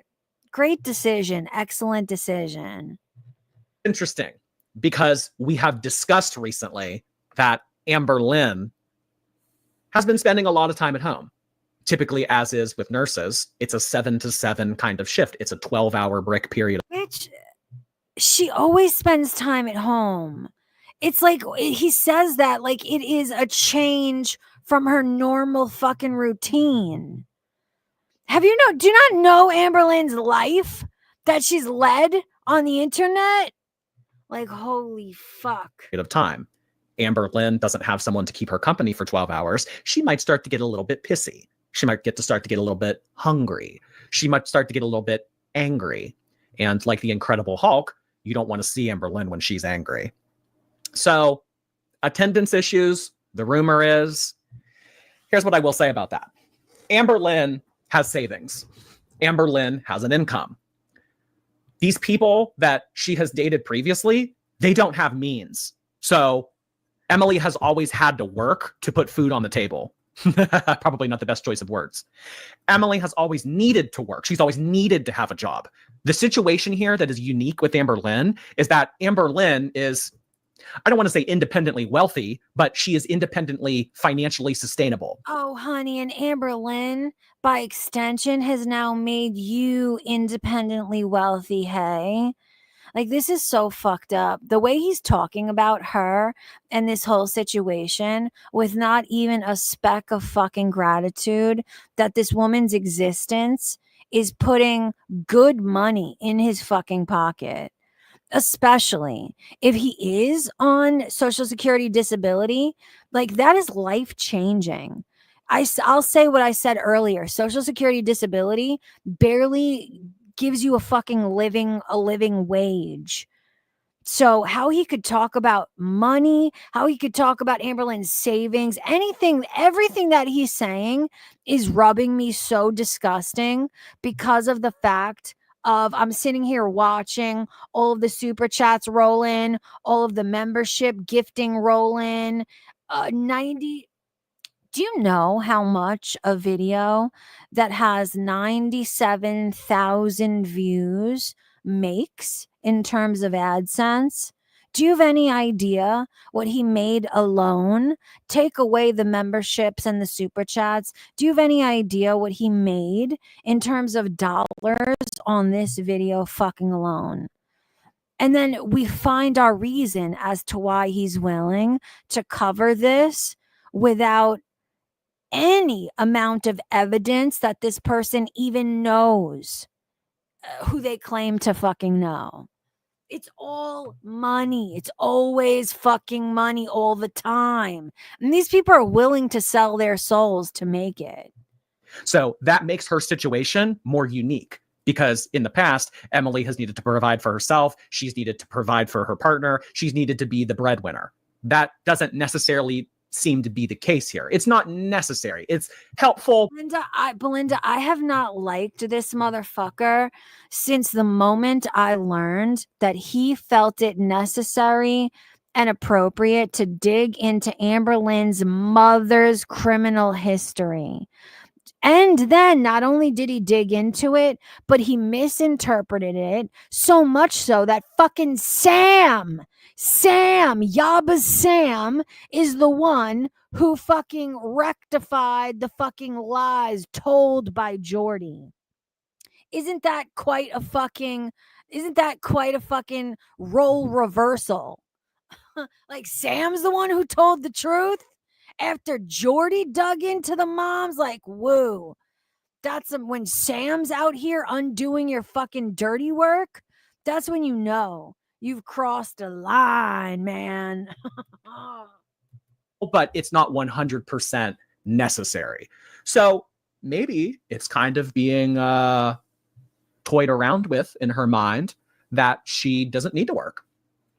Oh, hey, my girlfriend's making this a lot easier for me. Belinda, exactly. Even more than that, though. Not more than that, depending on what his CPM, depending on what his personal CPM is, 90K views can be more than $1,000. Absolutely more than $1,000. It all depends on what his personal, like what his channel CPU is. And to me, that is the answer for why he's willing to cover things like this the way that he does without needing to verify shit. Can you imagine? Okay, so let's pretend it is $1,000, even though I think that's a lowball number. So for 2 hours and 25 minutes, this motherfucker made $1,000. And keep in mind, that's on the low end of things. He's out here making doctor money. He's out here making doctor money, fucking lying about Amber Lynn and co. Can you believe it? Can you fucking even believe it? By the way, guys, we're $25 away from our goal. Please keep that in mind. Those who want to support the channel. Do you know, I wish that I could be an evil motherfucker because lying, not caring, being a hypocrite pays pretty fucking well. $1,000 for 2.5 hours. Motherfucking doctor money for lying about fat bitches online? That is crazy. For me. I mean, normally I have to go to work. I have to get a paycheck. I have to use that paycheck to buy delivery and takeout and groceries and all this stuff. Girl I'm with now will already do this. This will be a quick easy out. This will be Belinda, it is. I'm telling you, Belinda, I usually do not give shout outs to myself, but I'm going to give props to both me and you, Belinda, right now, because you and I both have the knowledge and the ability and the need. Like, I know you and I are very in a similar financial situation where money is in like short supply. So I say a huge fucking shout out to the both of us that you and I actively on a daily we make it on a daily decision to not be lying, hypocritical fucking pigs for the sake of money. Right? Mama needs a new trailer. Yo, mama needs a new everything. I need a car. I need a new fucking wardrobe. I need to be able to pay my rent better. I need to not consider fucking sucking dick to make ends meet. Like, shit is rough. So I just want to say a huge shout out to me and you, Belinda, for always, every day, making the decision and deciding on the side of good. Ugh. over as quickly as it began if I don't have to work. But again, just a rumor, just alleged. She goes on to say that it pissed her off so badly that during the relationship between her ex-wife and Amber Lynn's girlfriend, she DM'd Emily on Facebook and they were exchanging photos with one another. Make of that what you will. So I want you to think about this for a second. This person's ex-wife, okay, leaves them to be with Emily. Emily with their ex-wife. So they were ex-wives, right? Hold on. Then receives a message from the woman that she stole her wife away from. These two begin talking to each other on Facebook. How is it? You know what fucks me up? How is none of the onus on the bitch who left their wife for Emily? That's the cheater. Like, what the fuck? Do you see how these breakneck antics? I'm sorry, but in every scenario, the asshole is the person who left their wife to cheat with somebody else. Am I wrong? They begin flirting with one another. They begin exchanging photos. She goes on to say that this was all calculated. She did this on purpose. She did this as a way to get back at her ex-wife. She goes on to say, I'm not a nice person, especially Emily. If he's old enough to, definitely fucking Zimas. Not daiquiris, Kate. I saw your comment. You said, I bet he gets drunk on daiquiris. I agree. It's more likely fucking Zimas. He was definitely that dude was like, no, I'll just have a Zima. Fucking. When you cross me, and then pretended to get real drunk so he could act a fucking fool. You know those types? Drink one little sip of a Zima and then act so they can act all reckless and tell you how they really feel about you while pretending to be drunk. Then they'll tell, oh, you look real fat in that blouse today, bitch. Oh, it's just because I was drunk off this one sip of the Zima. Okay, asshole. Not going to be a nice person to you. So she did this very deliberately. She did this on purpose. She reached out and said this with hopes of trying to get back at the ex-wife some way, somehow. I go on to say this isn't because at this point, I mean, she sent a gigantic message. So I felt like this is, I needed to follow up a little bit. I told her it was insane, the whole feeding thing, trying to get on the same page. And I said, this is exactly what sounds like the situation that is currently occurring with Amber Lynn that happened with your ex-wife. This is exactly what happened to my ex-wife. I thought it was because I was fat and my ex-wife wanted someone skinny, but it was really Emily wanting somebody fat. If you look at Emily's track record, she's dated nothing but fat people, that were damn near 350 to 400. When I was trying to sabotage her and my ex-wife's relationship, Emily said that she likes a certain kind of thing. Do you know what's like? I know there's an argument that she's a feeder, and then people have a lot of opinions on those because, feederism is quite dangerous and sadistic if that's truly where they're coming from. But then again, it's like women of that size, do you really blame them for wanting to date somebody who's genuinely attracted to them, genuinely attracted to their body type, genuinely finds their biggest fucking insecurity sexy? Like, is there no human level of understanding for you? Do you never think to yourself, hey, what may have this woman gone through to make her attracted to these type of women or this type of situation? It's never a bigger conversation. This is why I always talk about the human aspect of things. It's always coming from a place of judgment, never from a place of truly wanting to understand. This is what fucks me up, man. This is something that we've talked about before. The concept of being laid on, the concept of being crushed, the concept of struggling to... Yeah, see, Cricket says, as a big woman, feederism makes me feel nasty and objectified, but I see how it could draw some in. See, here's the thing, though. There is a difference. There are some people who are categorized as feeders. They want people to gain and gain and gain, and that's where the attraction lies.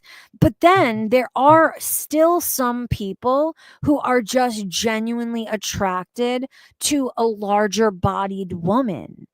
And I don't know. I've not seen evidence yet that Tommy, Amberlynn's new girlfriend, is a feeder. What I've seen evidence of so far is that she has a genuine attraction, a genuine affinity for morbidly obese women. Do you know what I'm saying? Because it seems as though anyone who likes bigger women is going to be classified as a feeder. And that's just not the case. That's not true. Is there evidence? Oh my God. Snowy Tits, Tommy made feeder porn with her ex. Ew. See, I didn't know that. We got to get into that. We definitely have to tackle that as well eventually. But right now, even if Tommy actually has evidence of being a feeder, there is no evidence yet that the person that Jordy is talking to is a real fucking person that knew Tommy. Like, you need with what's that saying? With extraordinary claims, you need extraordinary evidence, whatever the fuck it is. We need to look into that, because that's fucked up, man. I really, for Amberlynn's sake, I genuinely hope and pray that Tommy is not a feeder. I genuinely, because that's going to be her fucking downfall, guys. Like, I'm so scared for her if that's the truth. So scared for her. Struggling. The concept of struggling underneath someone. We have talked about this before. So she disclosed to me here that her ex-wife did something that involved struggling, and it was a way to get off. It was a way to do something that they enjoyed, or that she enjoyed. I mean, that could be true. Snowy Tit says Tommy claims they only did it for the money and she doesn't really have the fetish. I mean, only time will tell. Only time will tell. Because that could be true. Like, that does make sense. That definitely makes sense. However, I don't know. Even some of the things that Amberlynn has said and admitted to in her own videos, it has given me kind of ick vibes as well. So I don't know. We're going to have to look into all of that together.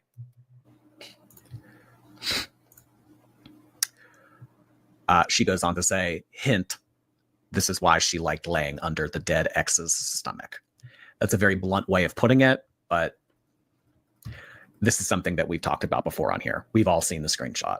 We've all seen the screenshot. We have all read the caption about wanting to be. Yo, do you want to know something? I'm so glad that you said that, Dirty Uncle Sal. Dirty Uncle Sal said making feeder porn doesn't necessarily mean she's a feeder. Straight women have made lesbian porn. Just the non-aggressive men have made rough porn. That is such a good fucking point. In fact, Dirty Uncle Sal, most people, if you ask any sex worker who does like on camera type sex work, most people, they do not engage in what they are interested in because they don't want to sully it. They don't want to sully what they're actually interested in. So you make a really excellent point, Dirty Uncle Sal, and I'm so glad that you said that. I am so glad that you said that. That's such a good point. Be crushed.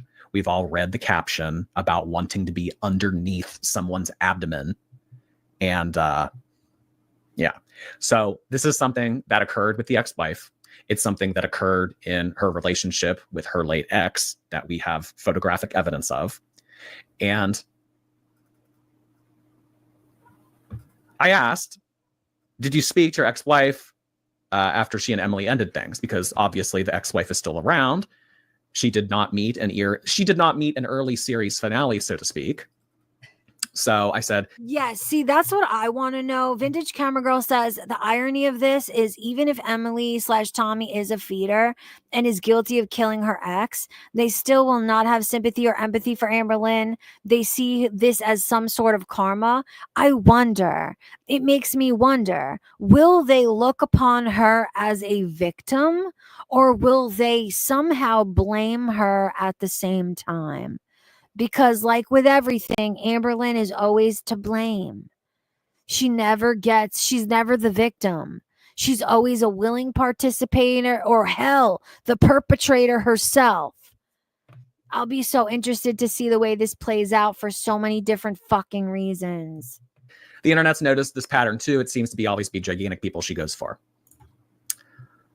So I asked if they spoke. I asked what the nature of their relationship was. Yes, Gesundheit, thank you for bringing that up. Gesundheit says they sided with Nader over Chantel.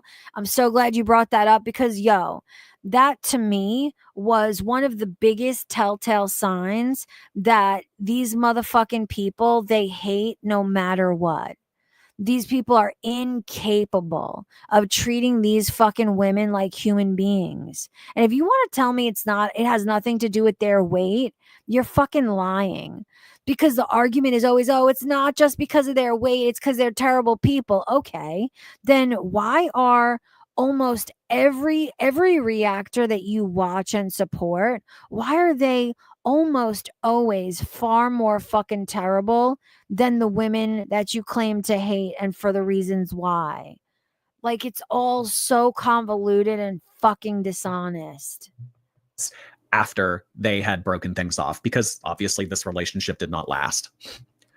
She said that her ex-wife used to come to her apartment sometimes after the many fights that she and Emily had with one another. Not only, hold on, Vintage Camera Girl said they blamed Chantel for her abuse from her ex, a man who was under investigation for rape. Not only did they blame her for that, but they blamed her for a 40-year-old man who preyed upon her sexually when she was 16. They even blamed her for that, man. Like, never forget it. Never forget they blamed a 16-year-old Chantel who was being preyed upon by a 40-plus-year-old fucking man. That should tell you everything you need to know. They used to even fight at work. They would argue at work. You can imagine that caused some drama at work on the floor, some unprofessional type behavior. So there were arguments. Kate, why do you think? Kate Winslet said 2-hour-long react to DMs. This dude, Kate, why do you think that is? Look at this. 97,000 fucking views. Now, Belinda says $1,000. So let's assume he's only making $1,000. Then let's add all of the fucking super chats, all of the fucking memberships, gifted memberships. This motherfucker is out here making lawyer money. Reacting and lying about fucking Amberlynn, man. That answers your question as to why the longer the video takes, the more ads you can slap upon it. And I'm so sorry, guys. I got the premium, so we can no longer see how many ads he chose to slap on this motherfucker. See, that was also something that was valuable to me before I got premium.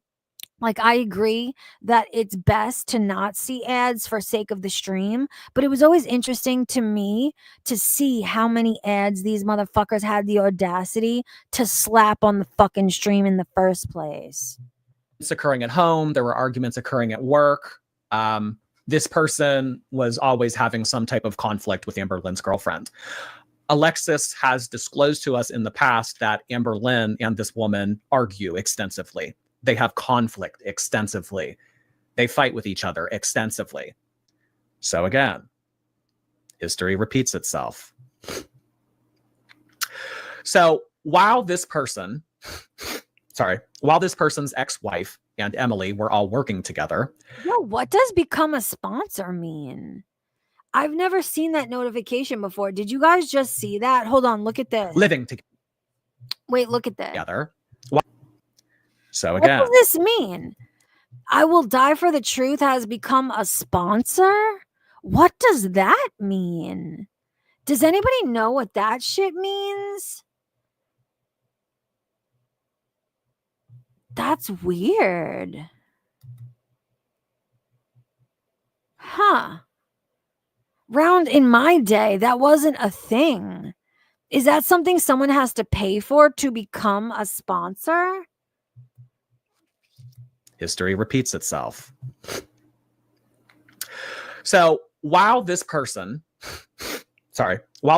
ex-wife and Emily were all working together, living together, she was also in the midst of all of this. So your ex-wife, their new partner, and you all work in the same place.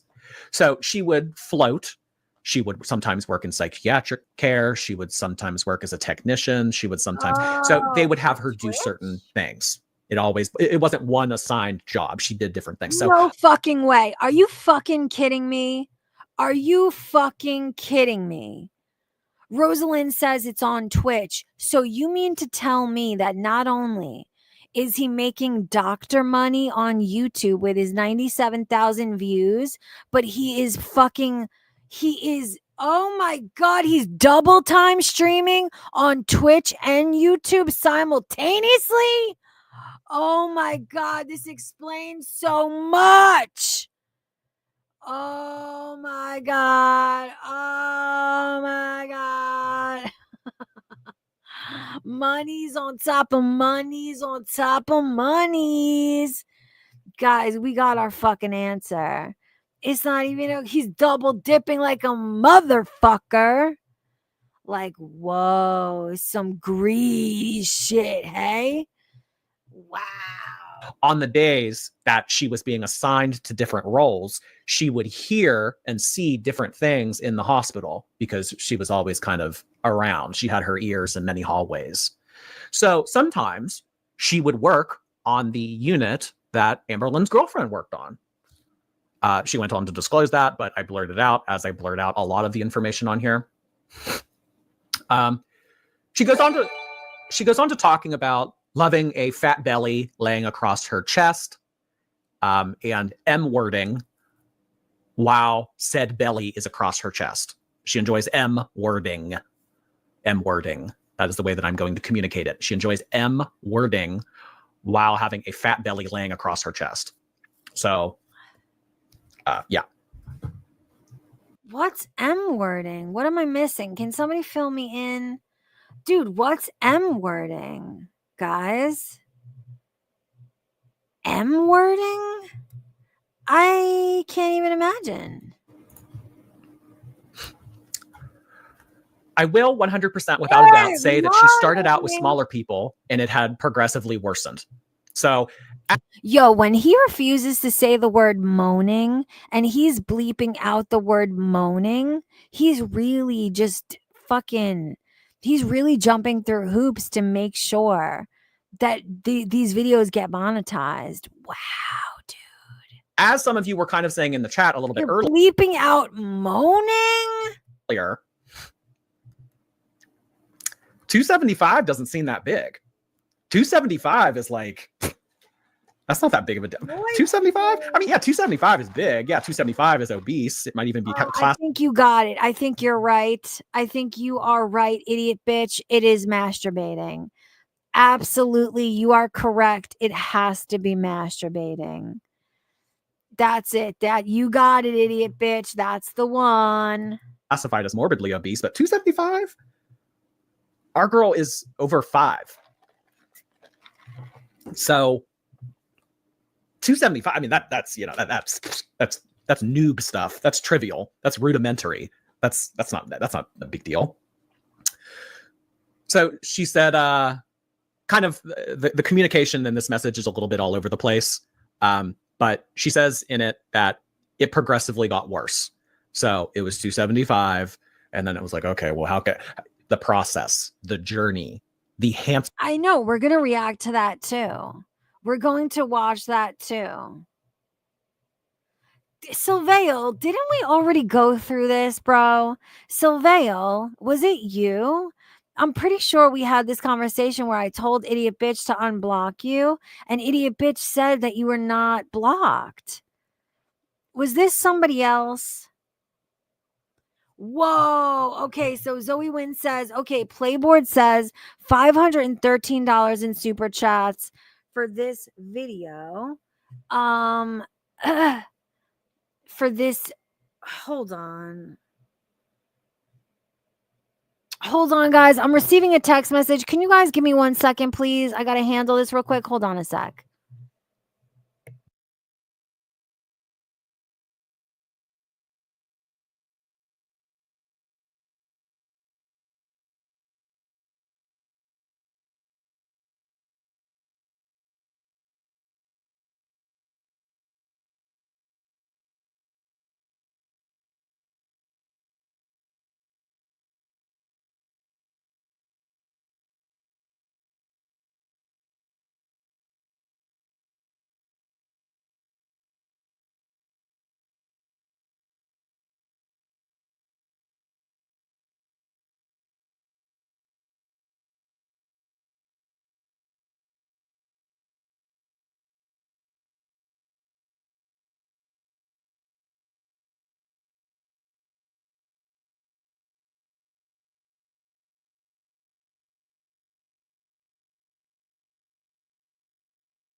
Sorry, guys, I'm back.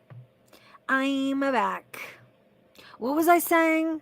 Okay, so I said $513 in super chats. I don't remember what I was saying. I think I was saying definitely Dr. Lawyer money. Man. Fucking crazy. Soul and Greteling of another person. She literally got away with M word. Now, this might be a different M word. We don't know what that M word stands for because I have blurred it out. But this person went on to say that she literally got away with M word and doesn't care. Doesn't really care to reflect.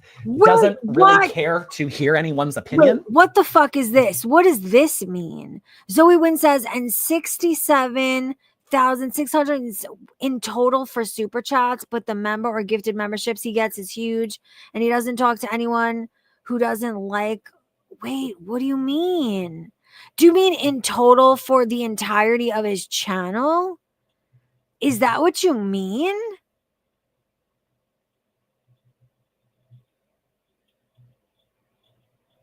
Oh, and is that why you thought you were blocked, Sylvale?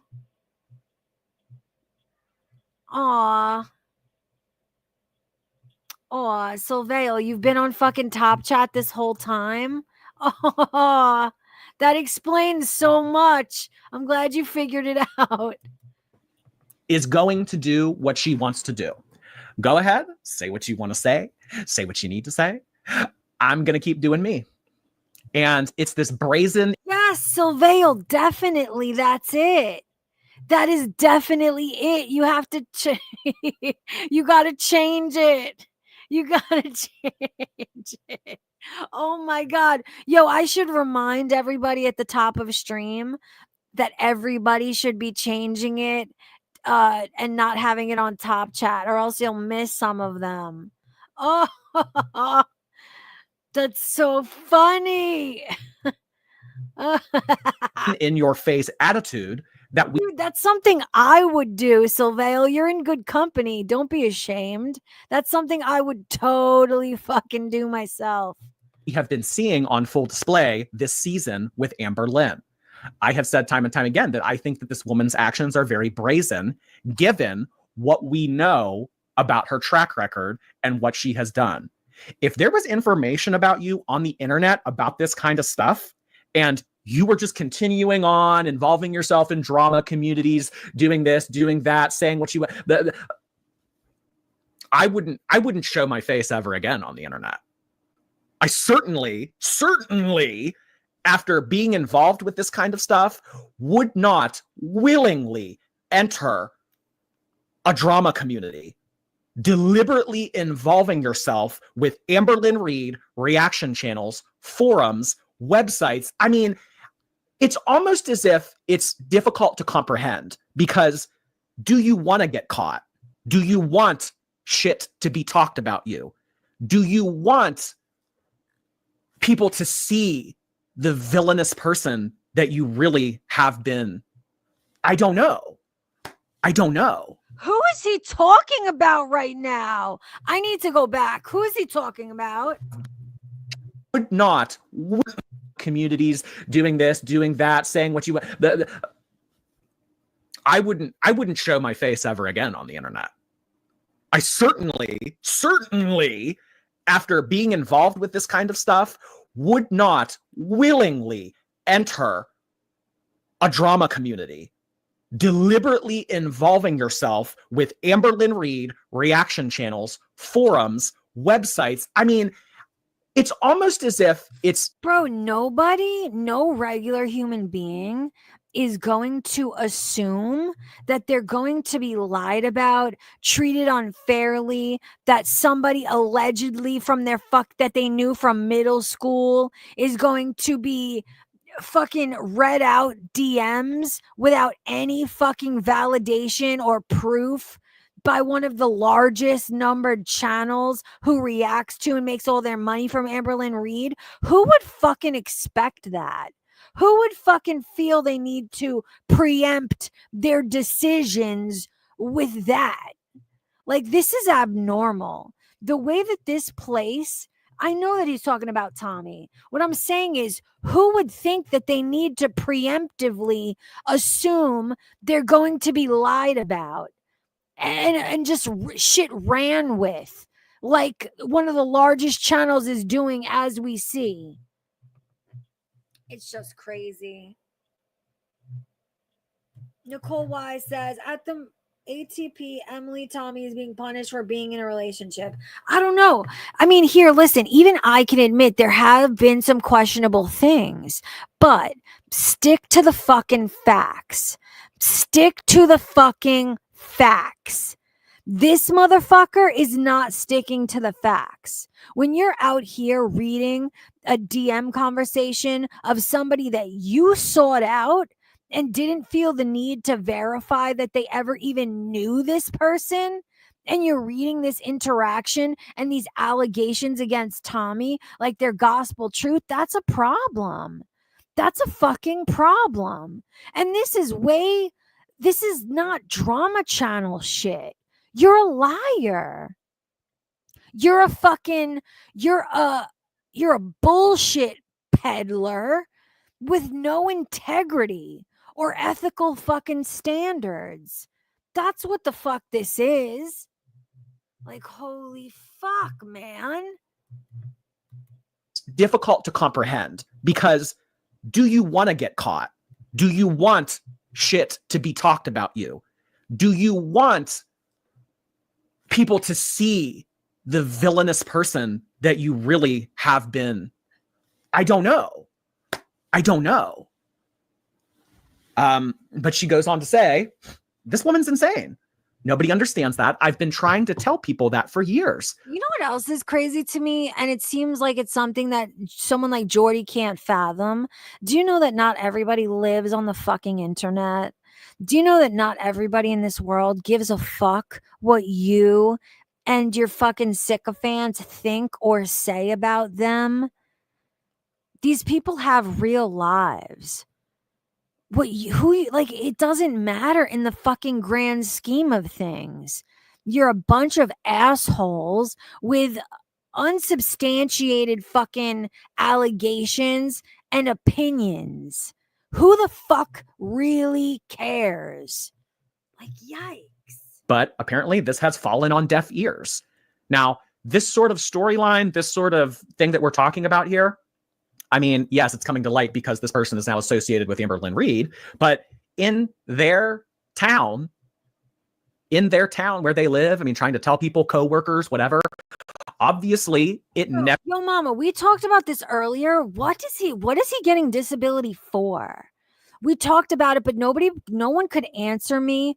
Do you know what is he actually getting disability for? Do you know? I've not heard him mention it, and no one in chat could tell me what he's actually getting disability for. Is it for mental health issues? Is it for physical issues? Has he ever stated on his channel what he gets disability for? Idiot bitch says, is he actually on disability though? I keep hearing people say it, but I don't know either. What up, pussy? I don't know. I don't know what he's on disability for. I don't know. And no one in chat knew. I would imagine it has to be mental health as well. And let me tell you something.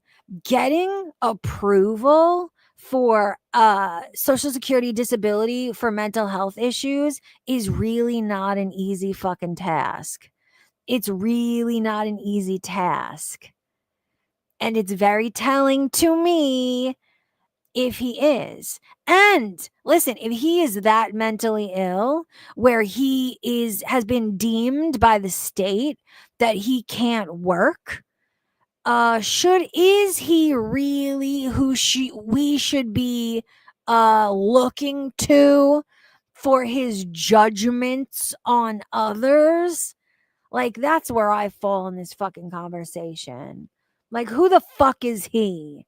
Who the fuck is he to play the moral arbiter to anyone or for anyone? That's why? We need to figure out why. We need to figure out the why.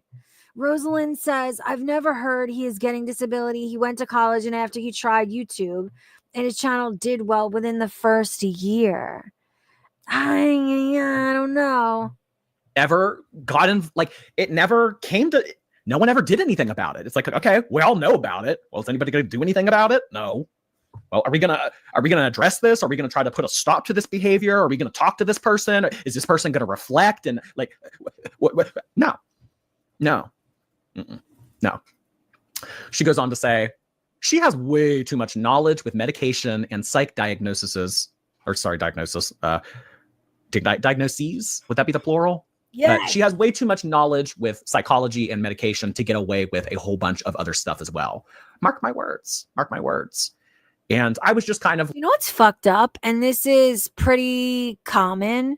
Do you know that especially people that work in what's the word he used? Like any type of therapists, psychiatrists.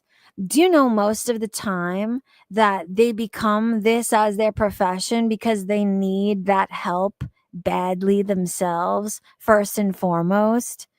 Isn't that a hell of a fucking thing to know? But it's a fact. Look it up. There's some of the most mentally ill individuals you'll ever fucking meet or know in your whole life. letting this woman talk what she needed to say. And I followed up with her and I said, yeah, it would be bull. It would be bull if she tried to claim like she didn't know what she was doing. That's kind of what we're getting at here. It's one thing as an adult to do something detrimental to your health. It's another thing to do something detrimental to someone else's health.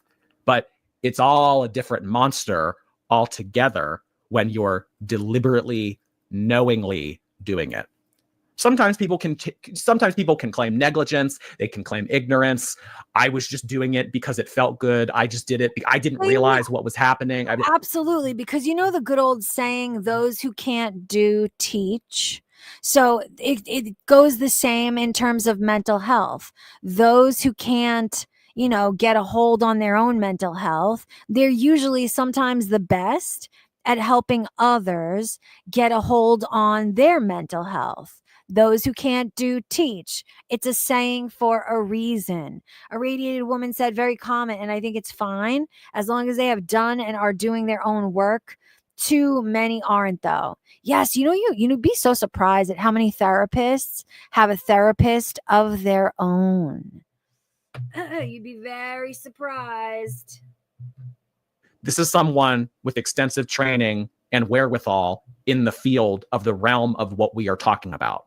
So it makes it look even worse that this person is deliberately engaging with this. See what I mean?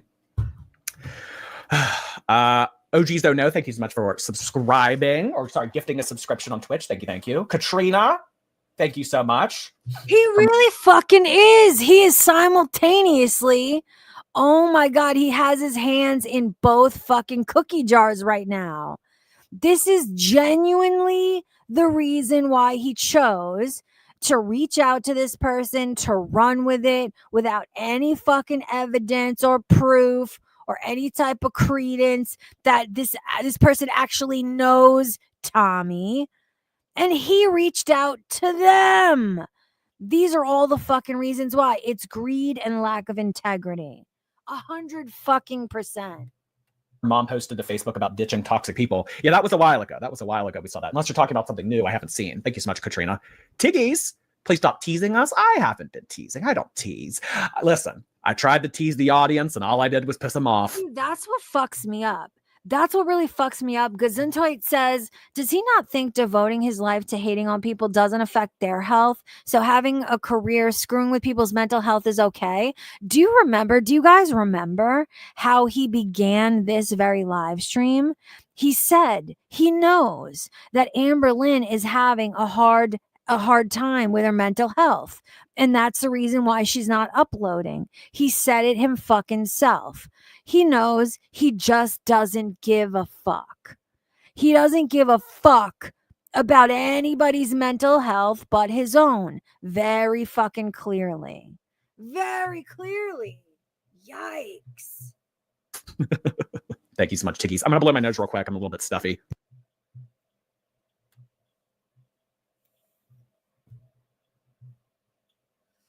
Okay, sorry about that. Hazel, thank you. Happy to see tea spilling right after I got home from work. Everyone say thanks, Jordy. Well, thank you so much, Hazel. Appreciate that behind those hazel eyes.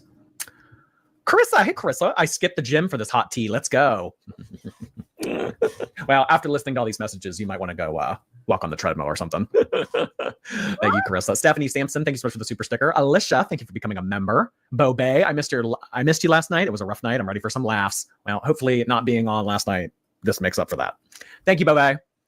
Juniper, thank you for 5 months. Appreciate that. Using my freebie message on here to say thank you. I appreciate you being a dual platform member. Thank you so much for being on Twitch and YouTube.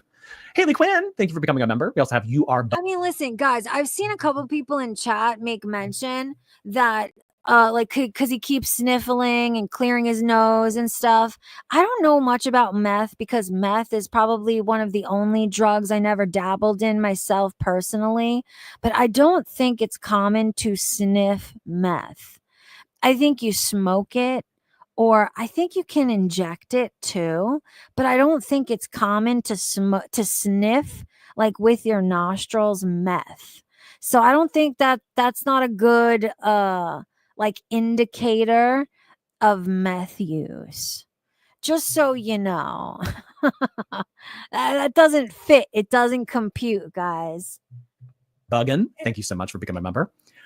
Really very annoying. Thank you. Like the stream. If you guys would just take a quick second, it helps the algorithm and it helps my channel grow. If you guys press the thumbs up like button on YouTube, if you could just press it real quick, it just takes a second. It could have been done already. It just takes a second. What do you mean, Olap? I mean, Zach, my bad. Zach said, why would you have membership on both? to make that money, honey. What the fuck do you mean? That's all this is. This is all this is about. And all of these people, I hope these people, these sad, lonely, hate-seeking middle-aged women, I hope that they really realize to these reactors like Jordy, to Yaba, to FFG, you're just numbers, you're dollar signs. They don't care about you. They don't value you. They don't value your opinion. You're walking fucking dollar signs. Like, do you think these people get that? Do you think deep down that they fucking know that that's the truth? So if you wouldn't mind, go ahead and press the like button. Just takes a second. Tibbs, thank you for becoming a member. Okay, let's continue on with our story. So I said to this woman, so you kind of grew up with her. You guys went to middle school, you went to high school together. When you say that she was vulgar back then, what did you mean about that? Like just typical high school stuff? What was that about? Because she did say earlier that she was a vulgar person. And I always, it's like, middle and high school, obviously people were very different than that. So I don't know, anything else maybe you want to disclose about that? Jordy City of Thieves, thank you for 5 memberships. She knows without a doubt what she's doing, and she knows that she can get away with it. And I thought, oh, why can she get away with it? Because a lot of you in the chat right now are pretty outraged. A lot of you in the chat are saying, like, this is ridiculous. This is absolutely not. Mm-mm. How can she get away with this kind of stuff? Read the fucking, I can't read. Are there more? Read them. Well, read them. That can get you pretty far in life, depending on how many connections you have and how much money you have, but it doesn't make you invincible. That's all I'll say. So I asked, were legal consequences faced? Like, what would happen with this? This is awful. So she went on to say, cops were involved. So, okay. She didn't go into too much detail.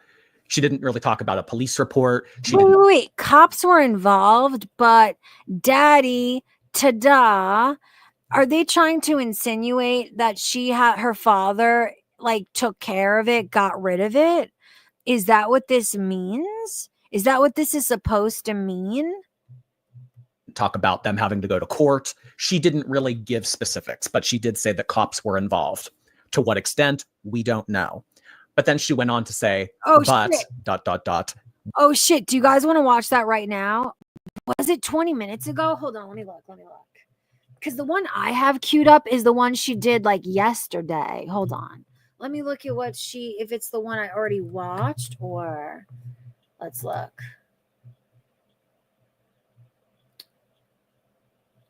The one I see is she did 2 days ago.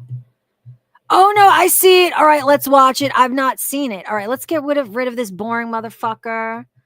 Let's see what Amber Lynn had to say. Wow, I'm so interested. There's only 2K views on it so far. All right, let's watch what Amber Lynn has to say. Ooh, this is going to be interesting. Interesting.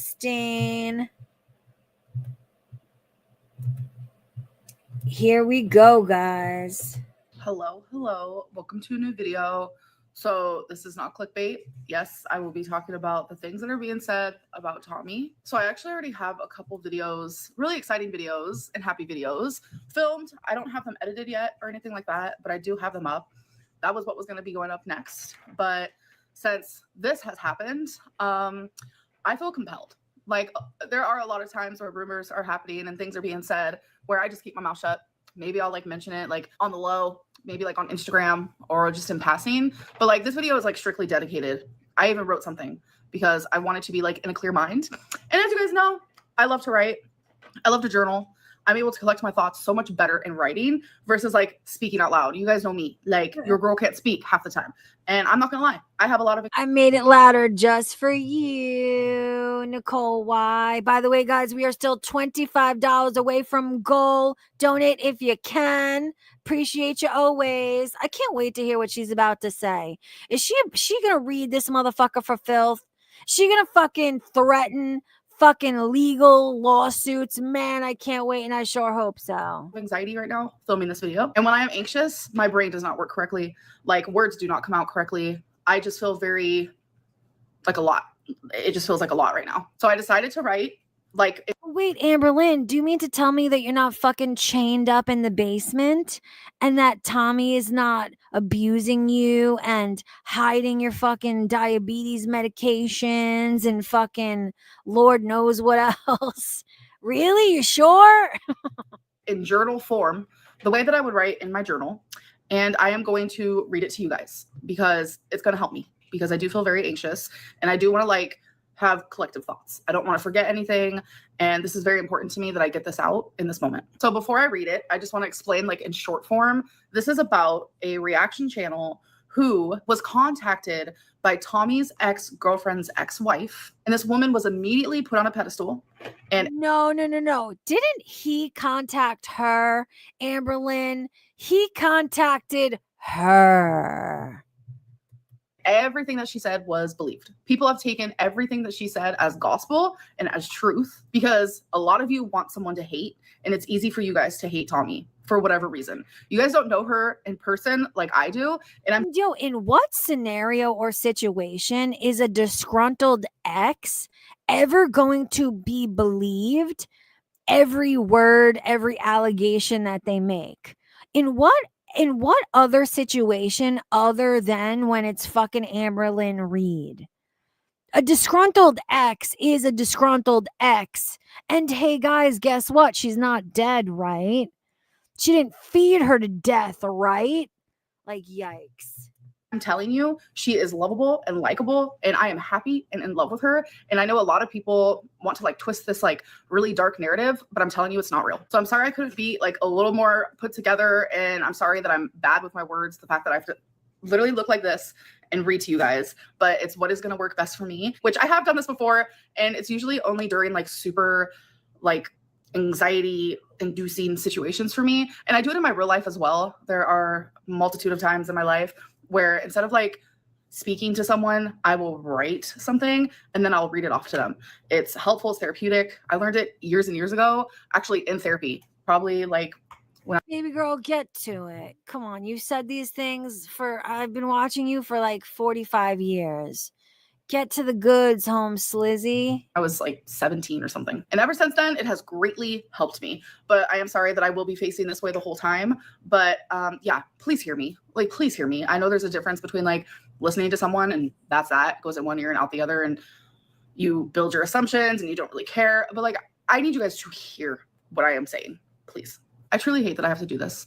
I want my channel to reflect what's real in my life and not constantly having to make videos like this, defending Tommy's character because of a reaction channel who is so hungry for views and money and hot tea that they have created a whole false storyline that has thousands and thousands of people believing it. It's unfair to me and it's unfair to Tommy. This is not the first time this reaction channel has done this. They have platformed a few people as long as they were willing to spill tea and share whatever could cause me or other people in my life to look bad. Yeah, she's correct on that. Like, say what you want about Amberlynn, say what you want about her lies from the past, whatever. What she just said is 100% accurate. This person, Jordy, has already shown in his short time in fucking girl world that he has zero integrity, zero ethical fucking boundaries that he's not willing to cross, as he simultaneously fucking streams on both Twitch and YouTube, raking in the super chats and the fucking memberships on 2 different websites. Like, it's very clear. And again, the most viewed videos and streams that he has on his channel are when he's covering drama that she just mentioned, the kind of drama that Amberlynn just talked about. Benefit. There have been some serious misrepresentations made in a recent video on that reaction channel about an extremely painful chapter in Tommy's life. The video, which talks about a domestic violence situation involving Tommy and her ex, fails to include important facts, so it paints a false and harmful narrative. And I want to be very clear. Tommy is the victim here, not the one at fault. The details in the video were based on inaccurate and incomplete information from a third party with a clear agenda. Someone who has openly stated that their goal was to get revenge for their own personal reasons, and even admitted that they've tried to get revenge in the past. This kind of victim shaming is not only misleading, it's downright disgusting. It wasn't a simple incident in a garage. As you can see from the charges listed about Tommy's ex, there was a weapon involved. A weapon. Please just think about that for a minute. With multiple ways to escape a garage, Tommy couldn't. Think about why. The truth is that her abuser was charged with felony charges for their actions, and Tommy has spent years working on healing and working through trauma. What? I need to hear that again. Wait, now Tommy was the one being held hostage and there was a weapon involved? Wait a second. That they've tried to get revenge in the past. This kind of victim shaming is not only misleading, it's downright disgusting. It wasn't a simple incident in a garage. As you can see from the charges listed about Tommy's ex, there was a weapon involved. A weapon. Please just think about that for a minute. With multiple ways to escape a garage, Tommy couldn't. Think about why. What are the charges? There are fucking legitimate fucking charges. Why didn't Jordy cover that? Or did he? The truth is that her abuser was charged with felony charges for their actions, and Tommy has spent years working on healing and working through trauma her ex caused. A lot of people are saying that Tommy must have provoked her into holding her hostage with a weapon for hours. If that were true, Tommy's ex would not have been convicted. Provoking someone or self-defense, it would not have gotten her ex convicted for the millionth time, period. It's incredibly hurtful to see the narrative twisted in this way, and I feel compelled to speak out because no one should ever be made to feel like they are the perpetrator when they are the victim. Domestic violence is a serious issue, and we should be lifting up those who have suffered, not blaming them. I stand by Tommy because I know the full story, and I've known the full story the whole time. These people have decided to leave out, and I quote, "I don't want to go into details." Do you want to know when I am inclined to believe somebody's story the most? Personally, I am inclined to believe somebody's story when they tell a story where they admit their own wrongdoings at the same time. When somebody tells a story and they paint themselves as the angel and the sole victim, it immediately always raises red flags. But if somebody tells me a story where they are willing to admit their own mistakes, they're willing to paint themselves in a villainous light at certain parts in the story, that's when I am most inclined to believe somebody. Do you know what I mean? That is what this person said when talking. Because never in life is any situation just black and white. Do you know what I mean? Talking about Tommy being falsely imprisoned by her ex. Why? Why? Because it would leave people empathizing with Tommy. Instead, this person has exaggerated, lied, left out important information, and continues to create outrage against Tommy because they want revenge. This is the only way they know how to do it, and I want to make something very clear, that the abuse that Tommy endured is real, and she deserves justice and support, not ridicule and not doubt. She definitely does not deserve a reaction channel making a spectacle over something that Tommy has spent years trying to heal from. Having this come to light, speculated about, and joked about has left a bad taste in my mouth, and I'll tell you that for sure. You know what my question is? Why is it anybody's fucking business? Why is it anyone's fucking business? Does Tommy share her life online? Does she vlog? Has she made a career out of sharing her life online? Do people really think that you have carte blanche to know everything about anyone that Amber Lynn fucking interacts with? Like, this has become so fucking inappropriate on so many different levels. I've been distant from YouTube already due to the harsh things that have been said and have been lied about. Certain reaction channels have only gotten worse as the time goes on. My channel has been boring. It went through a law, so they've been starving. Because of that, they've lost their minds, and they're actively painting a narrative about Tommy that isn't real, bringing in anonymous strangers to the storyline and believing every word that is being said, all while using the word allegedly. And I didn't hear no fucking allegedlys, not from fucking Jordy, Amberlyn. I didn't hear, I mean, granted, we didn't watch the whole thing yet. I didn't hear not one fucking allegedly from Jordy until he was alleging something stupid from the girl's point of view, not his own. So YouTube terms of service isn't broken by them, and so the law doesn't get involved for actual slander and defamation. If you guys ever wanted to know what slander and defamation looks like, it has been months and months of what Tommy has been experiencing since certain reaction channels found out who she was. Bro, you have the money, Amberlynn. You have the money. It's time now, Amberlynn. You need to set precedent. Listen, you're not perfect. No one is. There is a lot to criticize you for along the way. But you have been fucking defamed by so many for so long. You have the fucking money. You have the time. Do you have the inclination?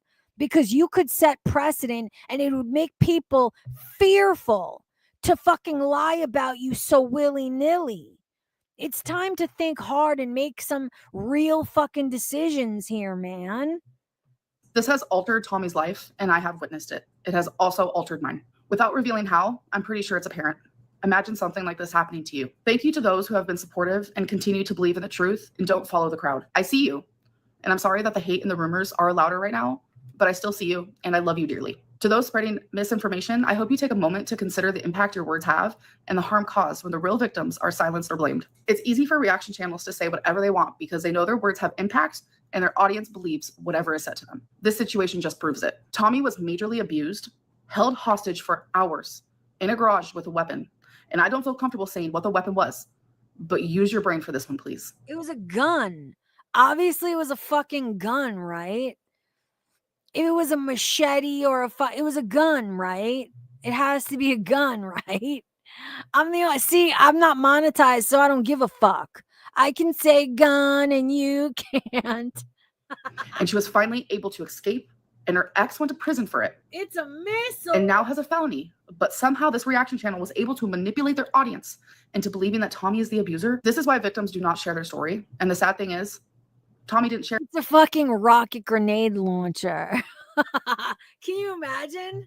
Hers. Someone else did. And it wasn't even the right story. It's unfair, it's twisted, and it's morally wrong. This isn't a game. This isn't for money. This isn't for views. This is Tommy's real life that is being ruined, and her mental health is being destroyed. The victim blaming, all because people want drama and someone to hate, is the grossest thing I've ever seen happen on Girl World.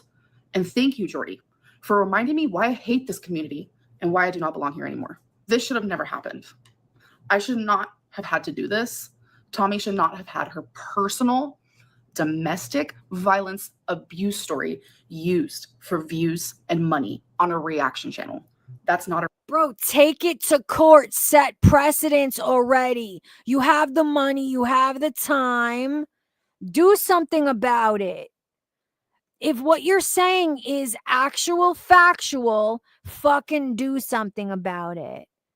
It will make people afraid. Do you know what Amberlynn is known as? Amberlynn is known as the person you can steal content from willy-nilly. You can upload her entire fucking video because she's not going to copyright claim you. You could say whatever you want about Amberlynn. You could dig into her life however you want. You can, it's no holds barred because she will not do anything to protect or defend herself in any type of meaningful way. Set precedent. If you're serious, if what you're saying, if you're telling the truth, then do something to set fucking precedent already. That's how this stops, man.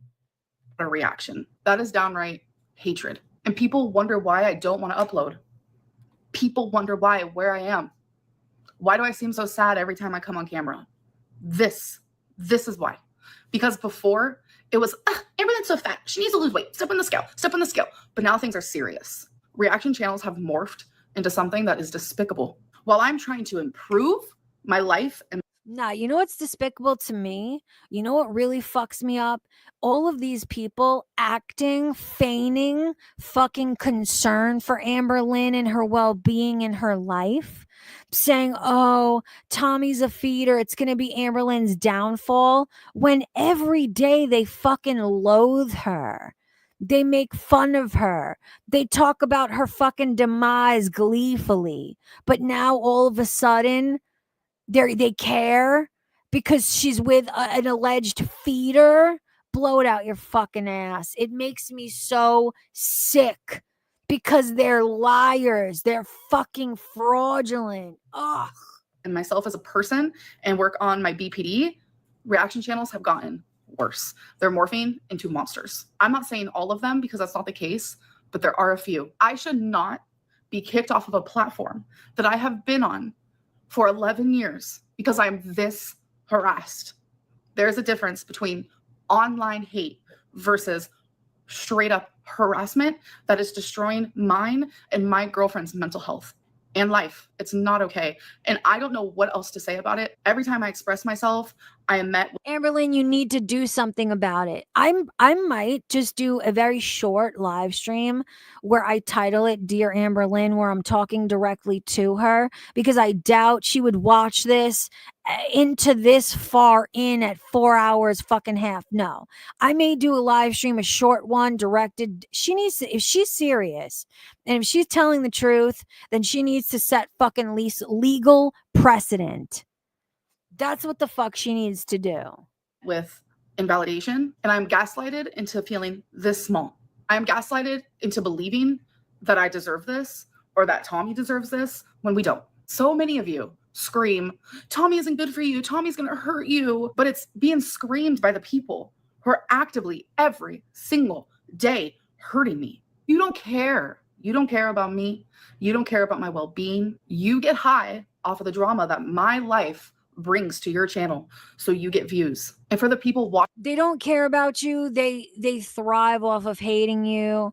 It is a small break in hating themselves, so they project all of their hatred onto you. That is the service, that is the role that you have always played in these people's lives. It is the sad fucking facts of reality, man. watching and engaging in this sort of behavior, you are just as awful. This is a girl that is hurt. This is a girl that has been beaten and beaten and beaten. And it's like, it only just keeps getting worse. And I personally don't know how much more I can take. I truly don't. This sort of behavior should not be allowed on YouTube. And I really hope that one day my voice is heard. If you're currently suffering with domestic violence, Amberlynn, no one is going to save you. No one is going to do this for you. If you are truly being defamed the way that you claim, you need to do something about it. You have the money, you have the means, you have the time. And dude, I don't know if you're worried about your weight, but there is accommodations in all courts. It's a legal necessity in courts of law. They will be able to accommodate you at your size. If that's a thought, if that's a fear. Like, yikes. What is this that you keep posting, Sama? Let's look at this. Sama keeps posting this link. I want to look at it together. I don't know what this could mean. Hold on, where is my...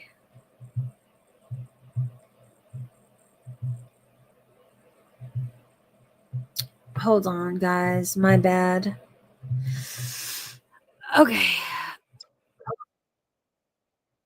here we go. Jordy's spin on the Congo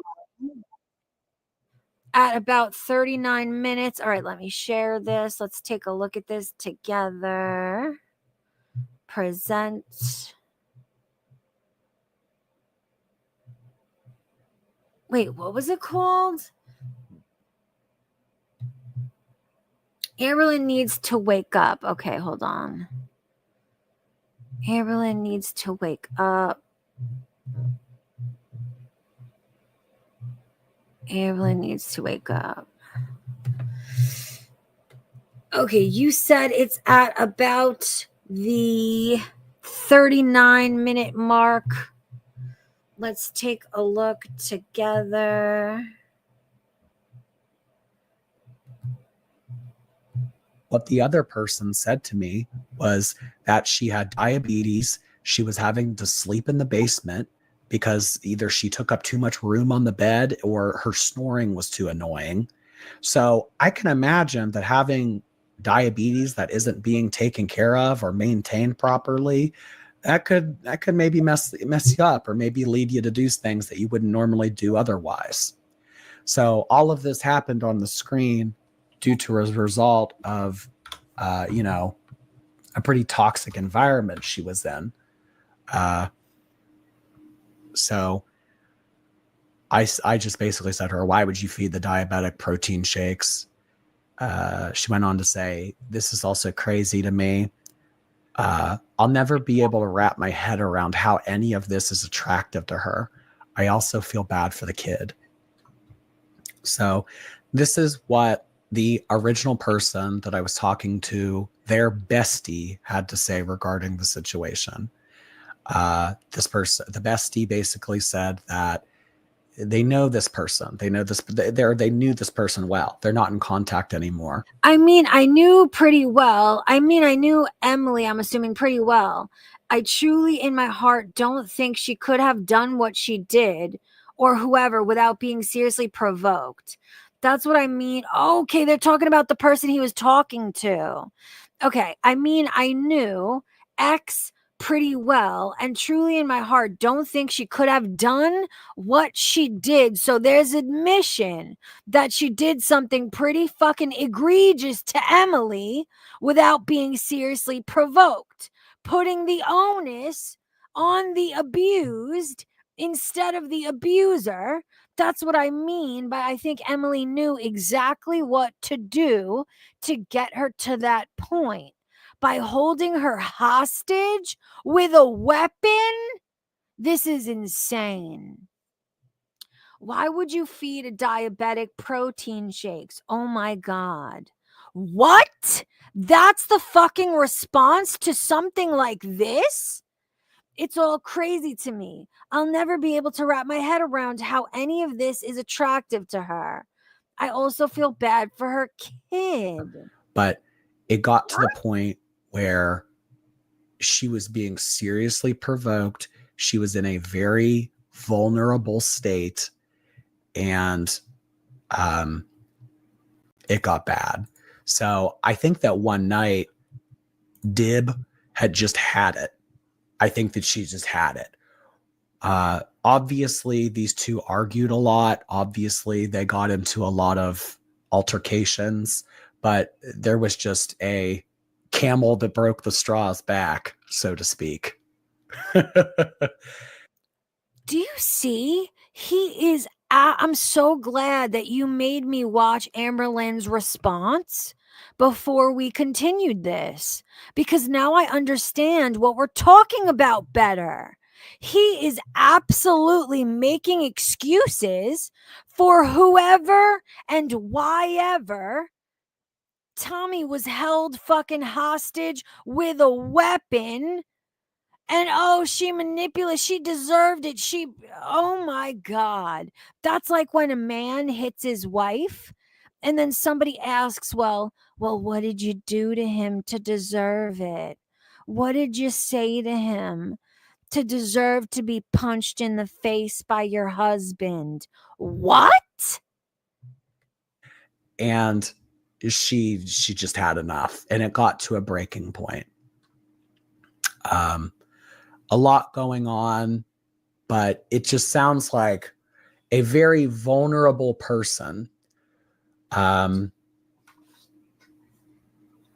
was preyed upon and was put in a situation that made their pre-existing conditions 1,000 times worse. Who do we know is in a very vulnerable place mentally? Who do we know that has a lot of pre-existing? Now, you see, I would be way more inclined to believe somebody who was not painting themselves solely as a victim, saying, hey, I made mistakes too. I did this. I was violent. I was irrational. And not, this is such red flags. And the way that he is painting it is so heavily fucking biased for obvious fucking reasons. How can anyone trust this? Oh my God. Existing conditions. Who do we know? Again, Alexis told us that even before Amber Lynn moved to Wisconsin, she and this girl would fight constantly. I am so sorry, SARS. I'm so sorry you dealt with that. SARS says, I survived a stabbing by an ex. People said this shit about me too. It's fucking awful. I feel terrible for them. Do you know what's fucked up? I'm so sorry you went through that, SARS. I'm glad that you're alive to tell the tale. Do you know if Jordy was the kind of person reading text messages about your story, he would be assured that whatever you did, you deserved to be stabbed. Did you manipulate him? Did you fucking provoke him to get stabbed? This is the kind of shit that I am so disgusted. I am so fucking disgusted by all of this. And you know what? This is coming from, in my opinion, Jordy. This is somebody who has never truly been victimized themselves. That's what this heavily biased fucking opinion is coming from, or that's how it seems to me. So I think that there have already been fights. I think that there have already been arguments. The reason why Amber Lynn is not uploading to YouTube, in my personal opinion, is because she is living in a very toxic situation with a very manipulative person that is putting her at risk in more ways than one. I don't think. Or maybe for once in Amber Lynn's life, she found somebody who can pull their own weight financially, and she doesn't feel the need to upload every day and show off and exploit her relationship for monetary gain because she's been shown she doesn't need to. He himself said earlier in the live stream we watched that almost none of Amber Lynn's partners have ever had money to contribute to the relationship. Now this new person does. And also, why would she willingly put this new girlfriend on the chopping block for vultures like yourself, who will fucking run with unsubstantiated fucking stories from a disgruntled ex without any fucking proof? No fairness, oh my God. They do not treat this woman as a human being. They do not see her as a human being. Jordy treats her like she is a dancing fucking monkey. Like she is his own personal circus to fucking make money from and exploit to every fucking end. Think it has anything to do with her being in a rut, with her just not having ideas to vlog. But in the video that we are about to watch, Amber Lynn blames you. Amber Lynn blames the reaction channels. Amber Lynn blames the forums. Amber Lynn blames the haters. Because Hater Nation has something to say regarding all of this, we are overburdening her. We are too toxic. We're too overwhelming for her to want to upload to YouTube anymore. So it becomes all of your. Bro, react to Amber Lynn. Amber Lynn has chosen this life. She has chosen to put her life on YouTube. React to her. She's fair game. But to dig into anybody and everybody that she's ever associated with, and then not only to think that that's appropriate and okay, but to run with it like it's fucking fact. Like, this is so fucked. I feel sorry for her, man. I don't know how she has dealt with this shit for as long as she fucking has. I really don't. Faults. It becomes all of our faults. So this is where this heads. Everything that you read in these text messages, I think it furthers the point of the type of person that, we have been speculating on. I think it just validates and verifies a lot of what we had already thought. And there it is. This is why it validates my already existing biased fucking opinion. There we go, guys. There we have it. When I tell you that she has a pretty solid case for defamation, she really does. She really fucking does. And Jordy would do well to begin covering what he's choosing to cover on his channel with a little bit more integrity and a lot more fucking ethical boundaries. Like, wow. Just everyone takes advantage of the fact that they think that they can treat Amber any kind of way, lie about her. Like, wow. But I wish she would just listen. It's interesting Amber took ownership of saying her weight is her fault. Very, very strange. I don't think, I don't think Amber Lynn likes this type of attention. Creasy says she has the money to go after him, but she likes the attention. I do not think Amber Lynn likes this type of attention. Yo Mama says, when Jordy called Tommy dead ex-brother for tea, I will drag this vampire. Wait. When Jordy called Tommy dead ex-brother for tea, I will drag this vampire back to hell. Wait, are you saying that that's what happened? Or you're saying if that happened?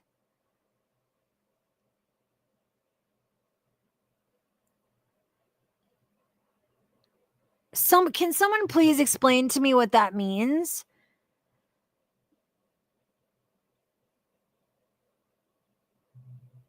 Guys in chat, I know you know what he's talking about. Can someone please explain to me what that means? It happened? It happened already? Yo, where did he do that? Dude, this shit has gotten so fucking out of hand.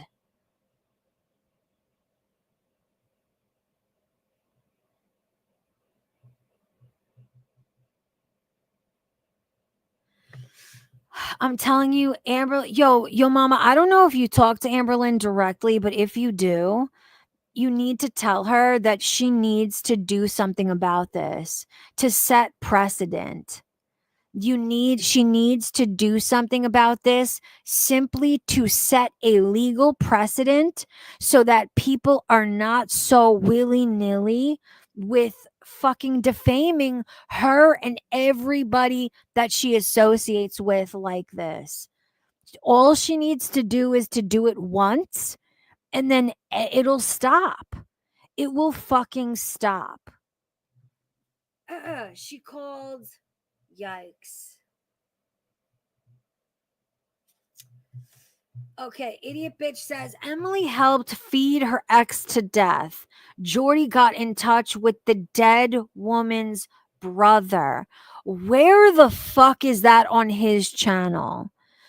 Can somebody please point me in that direction and give me a second? I have to go turn a lamp on. Can somebody please put the fucking link in chat for that? Did that really happen? I gotta go turn the light on. Hold on a second, guys. What?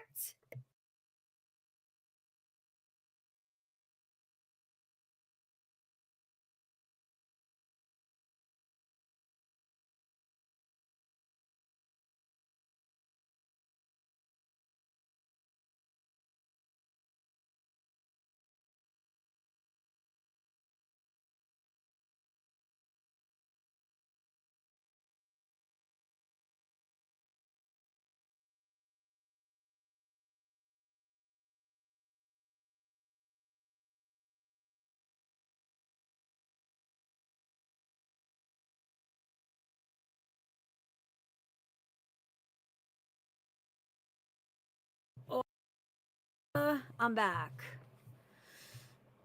Nicole Wise says the brother basically blames it on the deceased because it was ultimately her life choices that led up to that. In so many words, what he said. Okay, good. That's what a normal fucking rational person would say.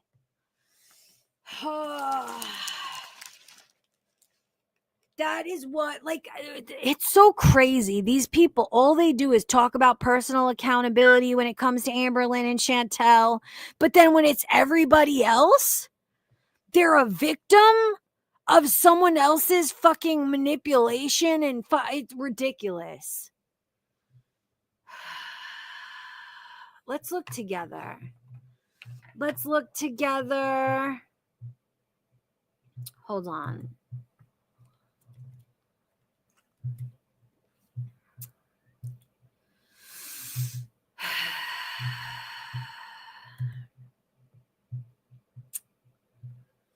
I would assume that the title is going to have something to do with it, right?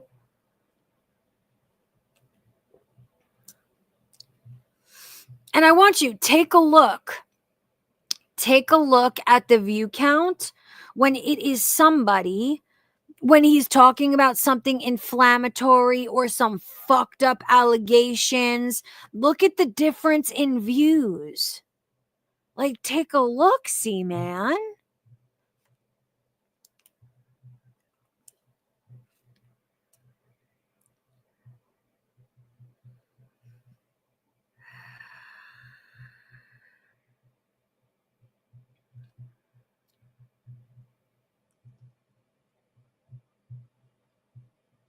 I don't know. I don't see anything in the title.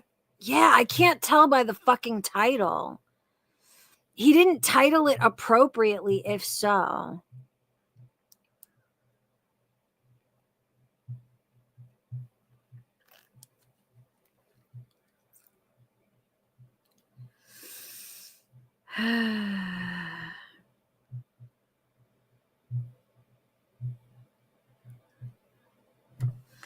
This is fucking insane. Amberlynn is running out of time.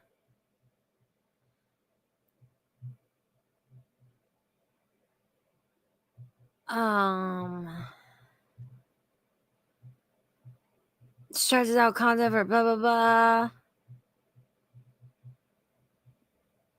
Is Amberlynn moving in with the Grim Reaper? This seems like it could be it. What do you guys think? I don't know about Kalari, Olap. Olap says, Pistachio, do you think Kalari C prefers Pop-Tarts or toaster strudel? I don't know about Kalari, but me personally, I prefer toaster strudel all fucking day. All day. Toaster strudel is so fucking far superior. Shit is fucking delicious. Come on, man. Was Amberlynn lying all along? This seems like it would be it. Yeah? Amberlynn introduces Grim Reaper to cast.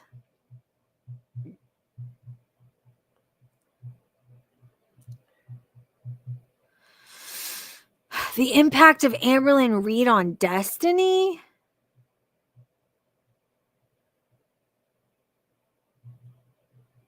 The future of Amberlynn Reed.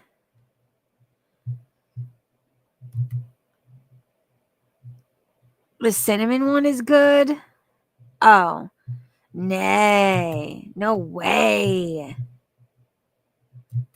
No fucking way. Let's take a look at this one.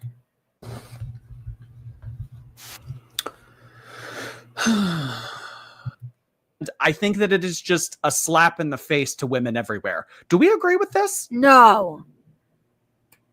But we have to call her Tommy. Yeah, exactly. Exactly, CD. Yeah, but we have to call her Tommy.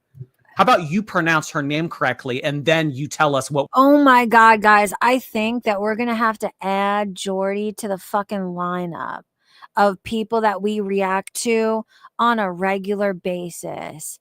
Oh my God. I think definitely for sure. We should be calling the Grim fucking Reaper. How about that? That's, yeah, microaggression. I hadn't thought of that. She's never voted. She's never voted before because she doesn't want to go in person. I am literally so ecstatic. If she becomes our president, I will be bawling my eyes out. Like, I genuinely love like what she stands for. Obviously, no president will ever be perfect. And I know politics, look at that cutie. I know politics isn't thoroughly something that I really want to talk about on my channel, but I genuinely love her and I support her and I would love for her to be my president. You don't have to agree with me. It's totally fine. Everyone can have different opinions on politics without like fighting in the comments. Please, let's just calm down. Have you and Tommy considered having a third in your relationship? Bye, idiot bitch. Enjoy your chicken. And do you think he deleted it? Relationship? No. She's too Oh my gosh. Not the poly rumors again. Bringing in a third. Wouldn't that be the most wild thing in Amberverse? So, I mean, that is something that I have never even considered. Could you imagine a season of Amber Lynn Reed where there was a throuple? I mean, to be honest, Amber Lynn probably does make up for a third person. Mean. Oh no, none of that. Nasty. Mean. Bro, he's just, you know what? He's one of those hateful, bitchy gay dudes who thinks he can get away with it because he's hateful and bitchy and gay. You know what I'm saying? Like, I can't stand men like that. I genuinely can't stand men like that. You're just mean.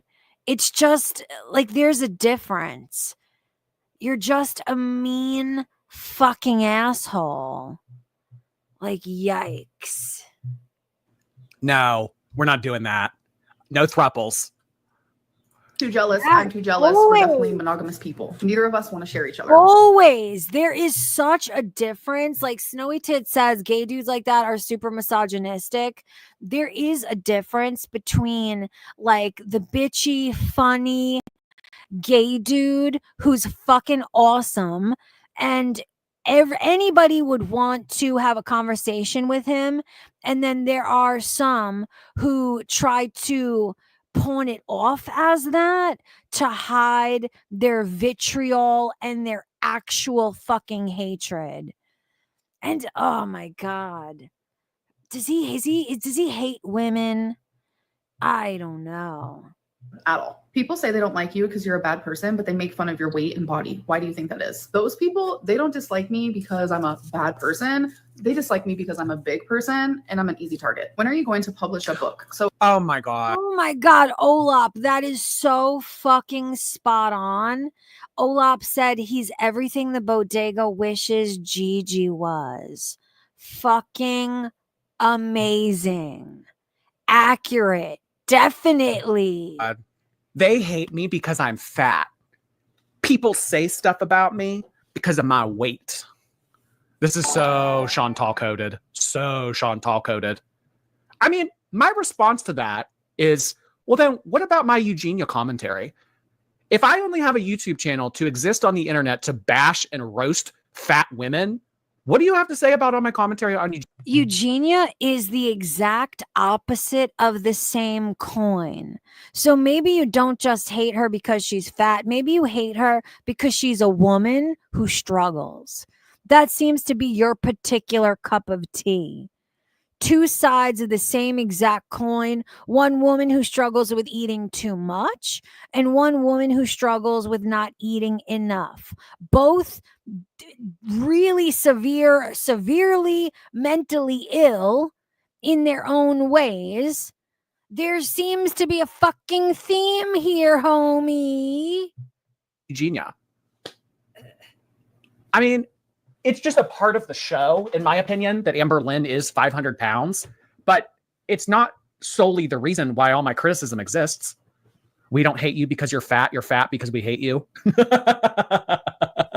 You are not good enough to make a fucking Mean Girls reference, you fucking pleb. You shut the fuck up right now, how dare you? Yick. And I think you hate her because she's a woman. I think your audience hates her because she's fat, because they too are fat and they need a small moment of solace in their day to hate someone else instead of hating themselves. That's what the fuck it is.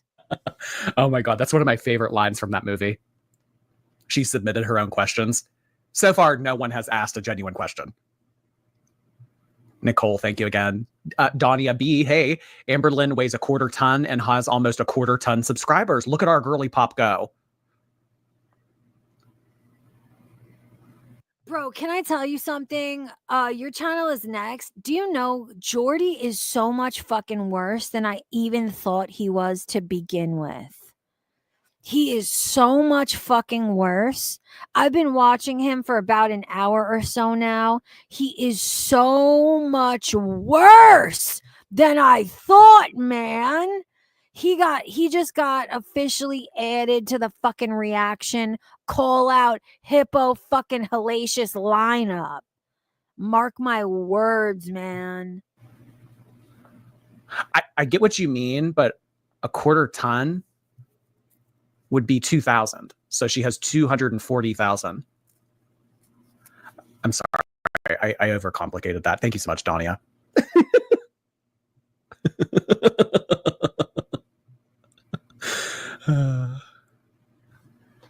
But I mean, really, if I just came on here like Nelson from The Simpsons and pointed at her and did the ha ha, you're fat, like that wouldn't be good commentary. I wouldn't have garnered the audience. No, I would suck dick all week long and pay good money to hear Gaining Ground tear his ass up, man. I would love to hear Gaining Ground fucking rip him to filth. We got to talk him into it together. You work on him from your end. I'll work on him from my end. Let's get it done together. Let's bully the fuck out of him until he concedes.